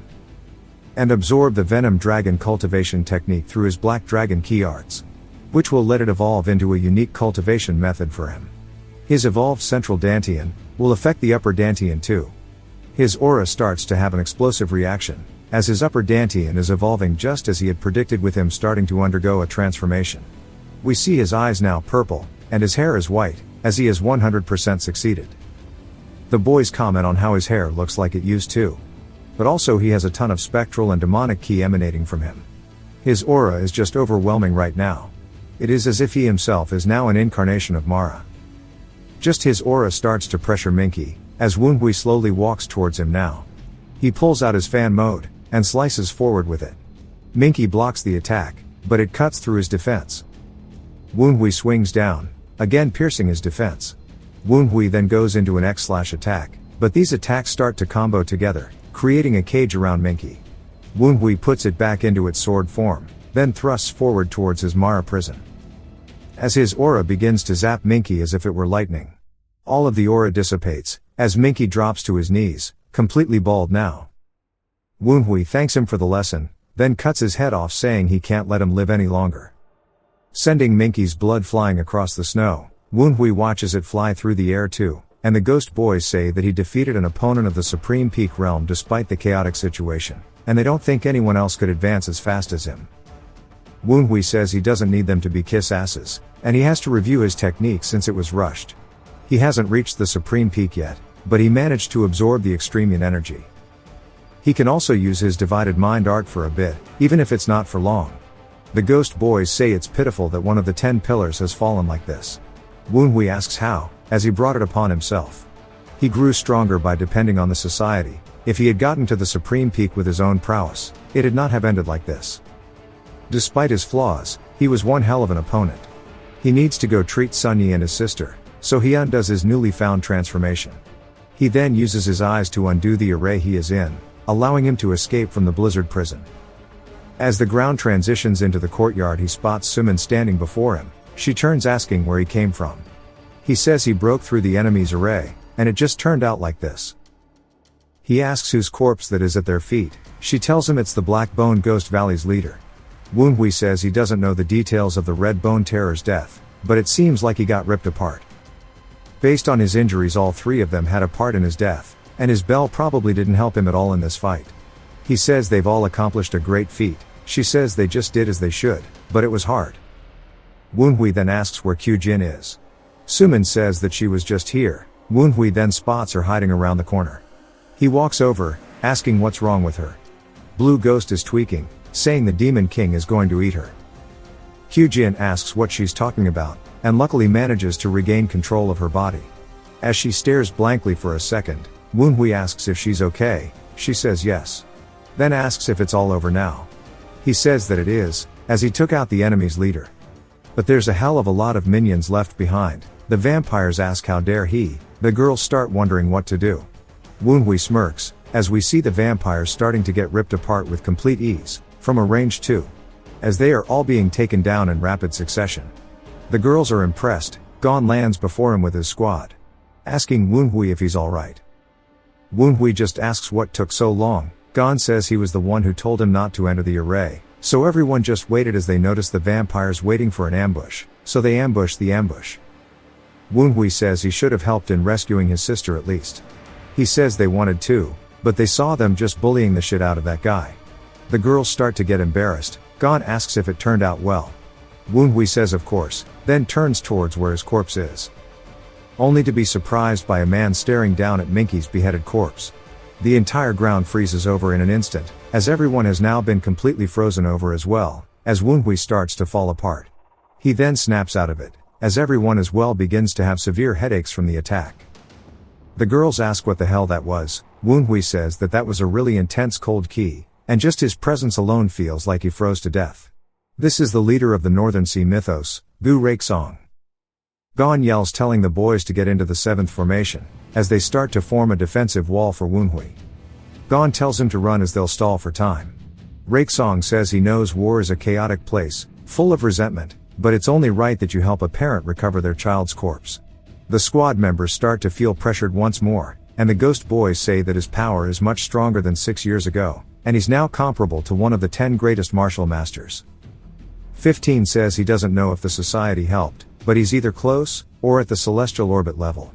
Woonhui says that Minky was just bait, and he didn't expect Raksong to care for his child. But he still let him die even though he was nearby. Meaning he might have been testing their defense system, finding out how much of their scheme they are aware of, before attacking Moonhyuk. Woonhui says that this dude is actually insane. Raksong vanishes in the blink of an eye, appearing before Woonhui. Gon turns to save him. Woonhui uses sound transmission, telling him to stop. If he wanted him dead, he'd have killed him just now. Bro looks like that creepy Momo girl. Raksong says he knows exactly who he is. Woonhui greets him, saying it's an honor to meet him. Raksong, in a chilling tone, says that he is quite deceitful. He seems peaceful and calm on the outside, but inside he is boiling with rage and resentment, asking if they've met. Woonhui says this is their first time meeting. Raksong asks where his resentment comes from then. Woonhui says he is a member of the Tang clan. So what kind of Tang clan member would not harbor rage for him coming into their territory? Raksong says he isn't naive enough to believe that. The rage he has is much more barbaric and raw, which leads him to believe he killed one of his family members or something. Woonhui says he would never understand, as he uses his own son as a tool. So when Woonhui thinks of his master, who is similar to a parent to him, and that Raksong sold their cult off to the society, it makes him want to rip him apart. But he needs to remain patient. For the sake of his followers he must save in the future. Woonhui says not yet, but he cannot speak for the future. Raksong thinks about it, then someone else appears. As we hear Moonhyuk asking why an outsider wishes to know so much about them, Gon is surprised, and Woonhui says he knew this would happen. While Minky isn't a problem, but with his father here, Moonhyuk cannot just sit by and watch anymore. Moonhyuk says if there's something Raksong must do, then he needs to get it done and leave now. Kyujin calls out to him, and both Sun Yi and Sumin say that based on his aura, he must be the Tang clan's patriarch. Sumin says that he's at the top of the 10 greatest martial masters too. Moonhyuk then leaps off the top, landing right behind Woonhui. Slowly walking forward, Raksong says look at who it is. It's his old friend, the leader of the Tang clan, and it's been a while. Moonhyuk says it has, although he's not happy to see him at all. Raksong says that he's being too harsh, and he's come this long way to see him. Moonhyuk says that's because he wants to take his head. Raksong says that it'll make many people happy if he were to take his head back. The ghost boys say they're both so thick-skinned, they're talking about killing each other without changing their facial expressions at all. Woonhui says they are both definitely not in their right mind, as one of them is trying to take advantage of the assassination plan to get money out of it, and the other one is fully aware of this but doesn't care. Moonhyuk then asks if he really thinks he can take his head. As he starts to release his aura and poison needles, Raksong seems amused, asking why he wouldn't be able to, as he begins releasing his aura. They start colliding with one another, sending out a massive shockwave that Woonhui has braced himself for. Even Gon says that that's crazy, and Woonhui says their pressure is no joke. They continue their WWE stare down before Raksong just turns around. Moonhyuk asks if he's leaving already. He says what's the point in staying, he's already gotten what he wanted. Moonhyuk asks if that's it, but Raksong tells him that he'll come visit again soon, and next time he'll bring a nice gift. Moonhyuk says he'll be waiting, as Raksong tells him to look forward to it before vanishing in front of everybody's eyes. Everybody instantly feels relieved, and then Woonhui bows towards Moonhyuk, thanking him. Moonhyuk says that they're all his children since they are of the Tang clan, and he just did what he should, and goes to talk to Woonhui, but as he does, Woonhui starts falling over. As he's looking up at Moonhyuk, his eyes begin to get blurry, and he passes out in Moonhyuk's arms. Moonhyuk says that his internal wounds are awful, and it's impressive that he held on this long. He wonders what Raksong meant exactly by getting what he wanted, but decides that he should start preparing. Then it jumps to some carriages heading back, and inside of one of them we see the girls all sitting there thinking about the situation. Kyujin says that she promised Woonhui she would be his sword, yet she was no help at all. She looks over at the other two girls who also feel useless, and she calls out to them, saying that she doesn't know how they feel, but she wishes to become truly stronger. Both of the girls look at each other before smiling and agreeing with her, and they all decide to become stronger together as they make it back to the clan. Some time later, Woonhui wakes up in his room, all bandaged up, and the ghost boys are crying, asking if he's okay. Woonhui sits up, asking what happened, and they tell him that the Dark Supreme treated him himself. We then hear his voice asking if he's awake, and when he glances over, Moonhyuk says that it seems like he recovered fine. Woonhui greets him, saying that he's glad he treated him, and he doesn't know how he can repay this. Moonhyuk tells him that he doesn't have to repay him for anything. He told him that he's his child if he uses the last name Tang. Woonhui glances at the girl behind Moonhyuk, who looks a little caught off guard. There's then awkward silence, and she starts playing with her hair, and he wonders who she is. Moonhyuk then tells her, as we learn that her name is Yoon, saying that this is Woonhui, the one she wanted to meet for so long. She starts getting embarrassed and pushing his face, saying that she never said that, and she looks back over, saying besides, it's not like he can remember her anyways. Woonhui is just confused, wondering what it is, and the ghost boys say that he's always putting that handsome face of his to waste, and he's so ignorant to the mind of a woman. Woonhui though just wonders what the hell he did wrong. Moonhyuk sits up, saying that he shouldn't push himself for a while. As they leave, Woonhui says that he has his thanks, and they close the door behind them. Woonhui gets up out of the bed, only to sit on the floor, and the ghost boys ask what he's about to do. He says he needs to prepare for his duel tomorrow. He first is going to use the Venom Dragon cultivation technique to open his lower dantian. After that, he'll connect the Black Dragon key to the central one, fusing them together forcefully, as he starts spitting out blood. We see him shaking as he's struggling to combine it, and with the upper dantian, his Phantom King's tome will take over as he starts channeling it. It's a battle of 3 types of true ki, all fighting within his body, ripping him apart from the inside, and he lets out a primal scream. As his eyes go pure bloodshot, we see them bleeding, before a giant light starts to shine out of his room, and we see a chair knocked on the floor. The ghost boys are impressed, saying that this is the heavenly demon heart protection arts. As Woon-hui is once more in his new form with white hair, he opens his eyes as they're no longer bloodshot, but we see his blood beginning to get mixed with sweat, and he says that he's all done now. It then jumps to Hyun-young, saying that he's surprised Woon-hui defeated one of the 10 pillars of the demonic path. To be honest, he had low hopes. A duel against a kid who has not even reached supreme peak, he has no idea what he was trying to learn from it. It was honestly nothing more than an excuse to meet the Dark Supreme, but now he's improved enough within just a few days to be able to defeat a supreme peak martial master. How could he dare to dream of observing the celestial orbits when he can't even properly observe those below him? He then gets up, saying that what is below him would be the martial arts that he has learned until now. He looks at his blade, saying that it was his golden lion blade technique that was the problem. He has wielded the sword for as long as any of the top 10 martial masters. He then starts to say if only he had been a child of a renowned sect or clan. If he had just had a master to guide him down the right path.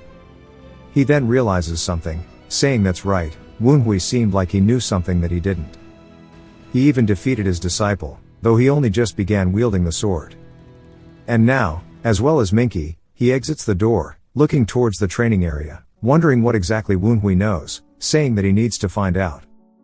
It then jumps to Woon-hui, who's wrapping a bandage around his abdomen, and the ghost boys are worried for him. Go-T says that the Dark Supreme might have treated him, but he should still be resting. They try to tell him to stop, as Woon-hui exits the building and grabs his blade. They say that he shouldn't be training in his current state. He says that he can't afford to skip out on training. He widens his stance and unsheathes his blade, looking towards the trees, saying there's also another reason, and that is because he promised to help Hyun-young, as Hyun-young is watching him. Woon-hui raises his sword up slowly and closes his eyes, and Hyun-young watches, saying that a child of his status must have received some special teachings, and now it's time for him to show him what kind of teachings he received. Woon-hui raises his blade overhead before swinging down. Hyun-young wonders why he's using a normal downswing, and then Woon-hui starts bouncing around, and Hyun-young says that he understands, and that he is just warming up, and he can't wait to see what he's going to show him when he's fully ready. As Woon-hui continues using nothing but basic techniques, Hyun-young is confused, asking if this is really all it is. He starts to feel frustrated, saying that he's meant to learn about the Dark Supreme's teachings, or about the Tang clan's most treasured techniques. But he's currently just repeating the most basic sword skills, and wonders if the confidence in his eyes was just a pretense. But he doesn't actually know, because as he's watching Woon-hui, he can tell that he looks like he's having a crazy amount of fun. Down at the city as it's time for the fight, we see the girls in line for it. Hyo-jin in particular is looking forward, and starts calling out to someone, telling them to come over here, as it's none other than her senior disciple, Chul-san. He asks if there's something going on, as he heard that the Blade King was fighting, and wonders if it's him and the branch clan head. She says that it's not him, rather it's the vice branch clan head who is fighting. As Woon-hui walks up on the stage, Hyun-young is opposite, ready to fight. Woon-hui formally introduces himself, saying he hopes this will be a good duel. Hyun-young does the same, telling him that he better be prepared. Woon-hui's blade, wondering what happened to his fan 1, Woon-hui asks why it matters, as it's not the weapon that is important. The ghost boys ask what the hell he's doing, and Dumpling tells the others to stop questioning his actions. Hyun-young then starts to release pressure, asking what the hell would a spoiled child of a renowned clan like him even know? He starts screaming, while releasing his golden aura that begins destroying the arena. Chul-san and the rest wonder why he's releasing so much killing intent. Gon says that he knows Woon-hui is talented, but this is too much, and he needs to stop this. But Moon-hyuk stretches his hand out, telling him to watch instead, as he wants to see what Woon-hui will show them. Woon-hui asks Hyun-young why it matters if he's a renowned clan's child, or if he was a vagabond, as it's not where he comes from that matters. This is a deep cut for Hyun-young, and the ghost boys call him ruthless, asking how he's going to deal with the consequences. Hyun-young stabs his blade into the ground, saying that he's had enough of Woon-hui's jokes. He walks over to the practice stand, grabbing a blade, and then prepares himself, telling Woon-hui that he wants to show him what he's got, and what it is that's so important.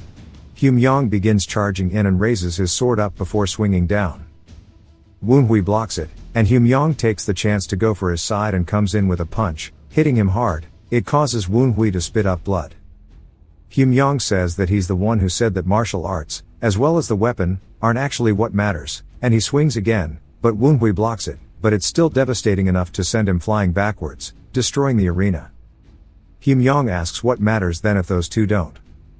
Woonhui starts to recover from the clash and wipes blood away from his mouth, and of course, looks like he's having fun. Hyung's confused and tells Woonhui that he wants to be honest, and that he was stealthily watching him train yesterday. Woonhui, though, wonders what the hell he's talking about, saying there's no way that was stealthy, and the ghost boys wonder if he really believed that, as he was like a big dog. Hyung says that he thought he would show him something special, but he was disappointed to see that he only trained in basic swordsmanship.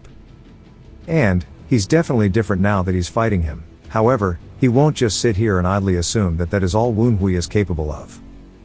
As he starts to imbue his sword with sword ki, he readies it, telling Woonhui that he wants to see him try and attempt to block this next, as he swings down. It creates a giant golden arc that starts to completely decimate the arena in front of him.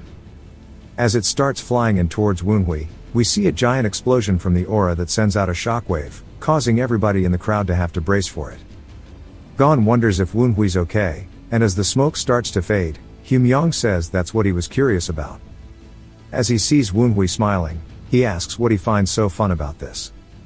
Woonhui asks what reason he has to not be having fun, as he is faced with a very strong opponent, and he's getting the chance to show off all that he's trained.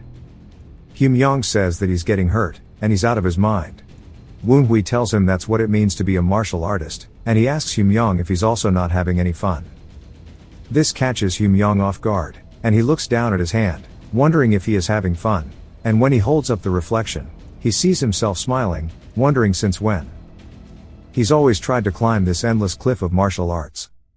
When he finally thought he got to the top, the Sword Emperor asks why he's trying to become stronger. Hyung himself honestly couldn't answer, because he never had a reason, he just liked the sword. As we see him when he was younger, he says he simply swung it because it was fun. Eventually, he became a martial master at the supreme peak, and the leader of a sect. At the end of the day, his climb was nothing more than him just having a simple joy for martial arts. Through all of the blood, sweat, and tears that he shed from getting on this path, he ended up losing sight of what was truly important to him. What was truly beneath him was the feeling of joy that he lost. He starts screaming, laughing, saying that this is so fun. He holds his sword up high into the air and starts to channel his ki into it. The entire arena begins shaking violently, and the spectators say that he's surely kidding, as this is meant to be a duel for training, as there's a giant lion made out of aura in the sky. Hyung tells Woonhui he wants to fight for longer. The ghost boys tell Woonhui he needs to get out of this, because this is dangerous. Woonhui says this is going to make him bedridden for another several days. As the attack flies in, the ghost boys tell him to move, as even he can't dodge this. The spectators start making breaks for it, and we see Sumin and Sunyi readying themselves for the shockwave. And Woonhui says his sword is going to need to be pointed at him now, as there is a massive eruption throughout the entire arena. Once more, there is a ton of smoke being created by it. The middle of the arena has now been transformed into a giant hole. Afterwards, we see Moonhyuk, Hosen, and Gon actually blocked it for Woonhui, and Moonhyuk congratulates him. Woonhui does as well, as he puts his hands together, and everybody joins in unison, congratulating Hyung on his achievement. Hyung then approaches Woonhui and stands right before him, thanking him for helping him remember something so important that he had forgotten until now. Woonhui laughs and thanks him for teaching him as well. Moonhyuk watches, saying that this is very wholesome, and tells everybody that's it for the duel. Also, that he intends on announcing the resurrection of the Tempest Squad that had been disbanded 24 years ago. Everybody looks surprised by this, asking what he means by this. Someone else approaches, saying it's too dangerous, and that he promised to disband the Tempest Squad after his last loss. Everybody tells him that he's right, and there's no meaning to bringing them back since they lost so severely last time. Hosen looks a bit pissed, saying that this is ridiculous. They had lost so much blood fighting on the very front lines in the war against the demonic cult, but when they try to say that they will wield the sword again to defeat the demonic cult, they all hate the idea of it. Moonhyuk says that he's going to do it, asking if they have it in them to even stop him. The old man who brought it up looks surprised before he and everybody else start to immediately feel pressured as they drop to the floor holding their throats. Moon-hyuk starts releasing some crazy killing intent, showing them that he wasn't asking, and he was telling them. He glares at them, and we see his eyes kind of shaped like that of a dragon's, and they immediately run off. He says that they sure are cowards to leave after a little prank. He clears his throat, saying that they should continue talking. He wants to resurrect the squad to discourage the demonic cult, but they can't do it on their own, and he's going to make an offer to everyone here as well as all of their allies within the Jonghu. There are 3 conditions to be able to join the Tempest squad: teamwork, loyalty, and martial arts. He intends on taking in anyone with those 3 qualities. Normal spectators ask if that means they can join even though they're not a member of the clan, and Moon-hyuk says that he will open up the gates to the Tempest squad so all those who wish to join to attempt to. After the speech is over, Woon-hui starts walking down the steps before Kyujin calls out to him. He looks over, all the girls are there telling him that he did a great job, and he really grows fast. Woon-hui laughs, saying that he's pretty great, and he knows this. Sumin and Kyujin sigh, and he looks over at Chul-san. He says it's nice to meet him, and he introduces himself to Woon-hui. Woon-hui recognizes the name before looking over at Kyujin, understanding that this is the one she has a crush on. He then starts laughing, and she asks why he's looking at her like that. Then he continues, making it even more evil, and she says that it's not what he thinks. Woon-hui introduces himself back, saying that he's heard much about him. Chul-san is surprised, asking what he's heard, and he says that Kyujin told him that she had a lot to learn from him, and it's an honor to meet him. He pats her head, saying that makes him really happy to hear, and she starts to get embarrassed.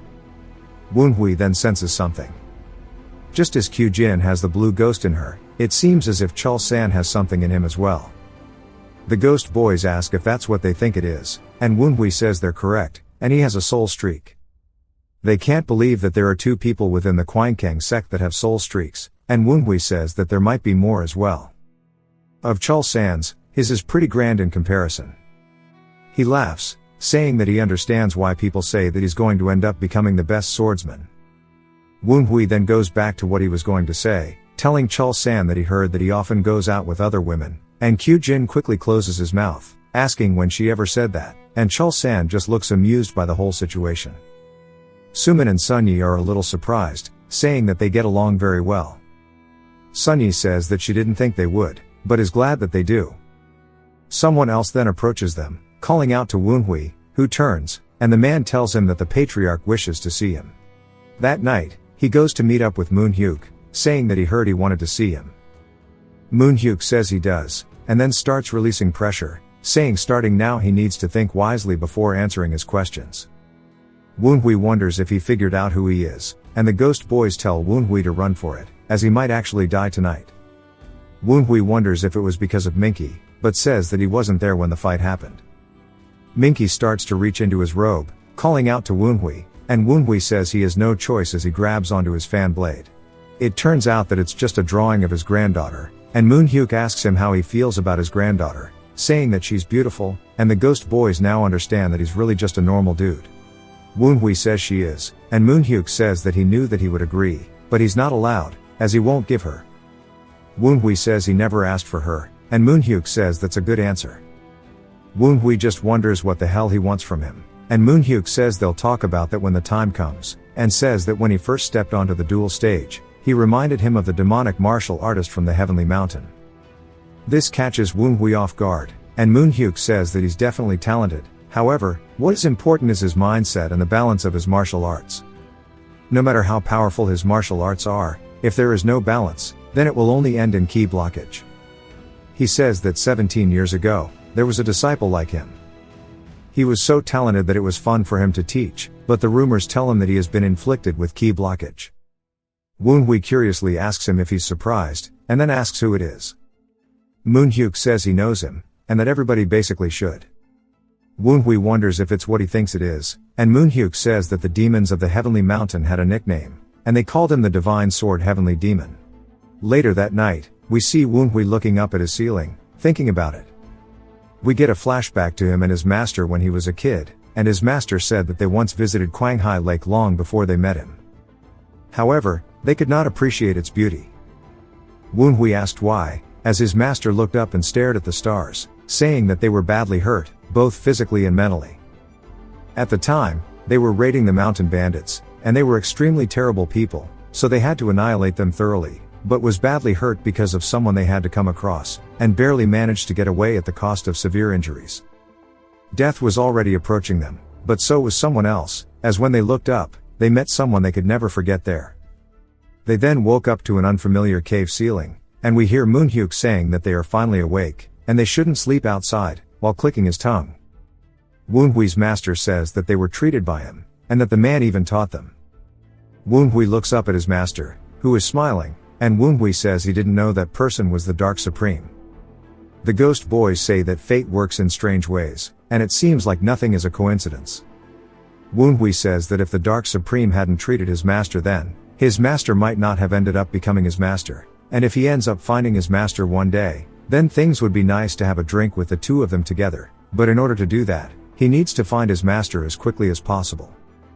He then starts to summon Minky's spirit, telling him to come forth, as his phantom to open up the gates of hell. Within it are all the souls of the North Sea mythos that were slaughtered the other day. Minky tells his men to open up a path, as he needs to talk to Woonhui. The vampires look at each other before splitting, and Woonhui says that he can't believe he's acting like the owner around here. He tells Minky he doesn't know his place. Minky says that he does know it very well. He knows he was nothing more than a tool to be used and thrown out. He smiles, saying that he's not the only one, as Woonhui too was also thrown out, betrayed by the ones he trusted, and he met a pathetic end. And in the end, he's no different than he is. He starts laughing, and Dumpling and Goatee are frustrated, saying that it was unavoidable that they had to do it, and that they'll take care of him for Woonhui, but Woonhui tells him to continue.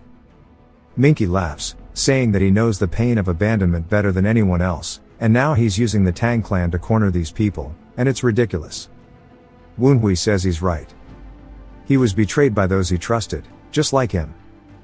But he's thought about finding his master using the Tang clan. Minky starts cackling, saying that he's more pathetic than he is. Woonhui says that he's right though, and it makes him the same as them. But unlike them, at the very least, he will do everything in his power to protect those that he loves. No matter what the world might say about him, he does not care. Minky is in disbelief, and thinks about the family he had. His father, Rake Song, had no expectations of him. Hidden in the shadows of his brother, he felt small. He wanted validation, so he tried really hard. In the end, he became one of the 10 pillars of the demonic path. However, Woonhui took all of that away from him. Despite being an orphan, and having struggled for so long to learn martial arts, it was upsetting. The position he got, and the attention he received. He thought it was only right that they should be his. That is why he dreamed of taking over Woonhui one day, but he understands it now. The difference between the two of them, and their bonds with others, and why they could never be equals. Minky starts to accept this fact, and looks a little bit regretful on his past actions. He tells him to stop with the nonsense, as he only wants to know what he knows. Minky looks up at him, then makes eye contact, saying one day a man who claimed to be a follower of the society came to them, and made a deal with their mythos leader. Woonhui asks what the deal was. Minky says that from what he heard, it was to kill the Dark Supreme, in return for the position of cult leader. Woonhui asks what his master is to do in all of this. Minky says he doesn't know all the details either. He just knows that one of the society followers' duties was to track down the divine sword, Heavenly Demon.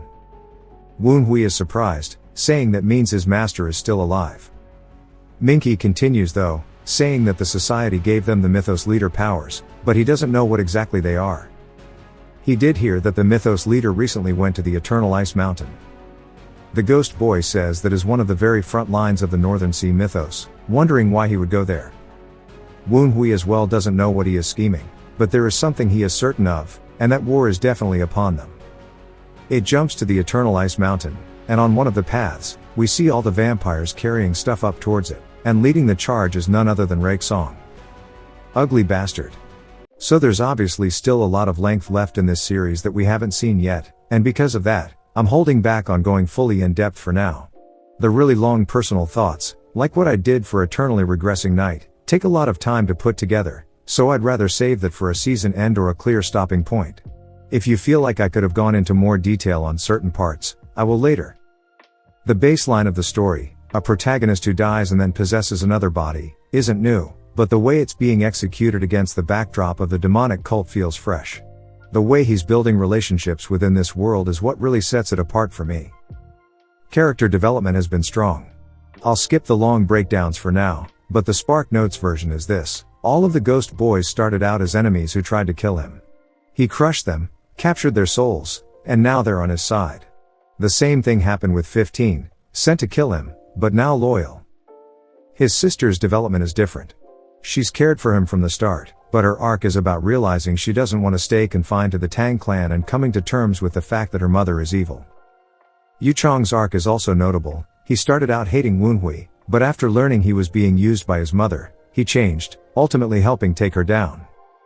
Even their mother gets a form of redemption in her final moments, realizing that her hatred toward Wenhui had been a mistake.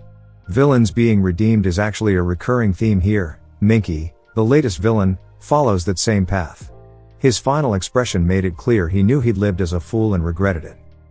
There are a ton more developments and more characters worth discussing, but again, I'll save those for a future long-form breakdown. Pacing-wise, I have zero complaints. It's perfectly balanced, not too fast, not too slow, which works especially well for a Muram story like this. Combat is a real highlight. Fights feel fluid, with motion that flows naturally between panels.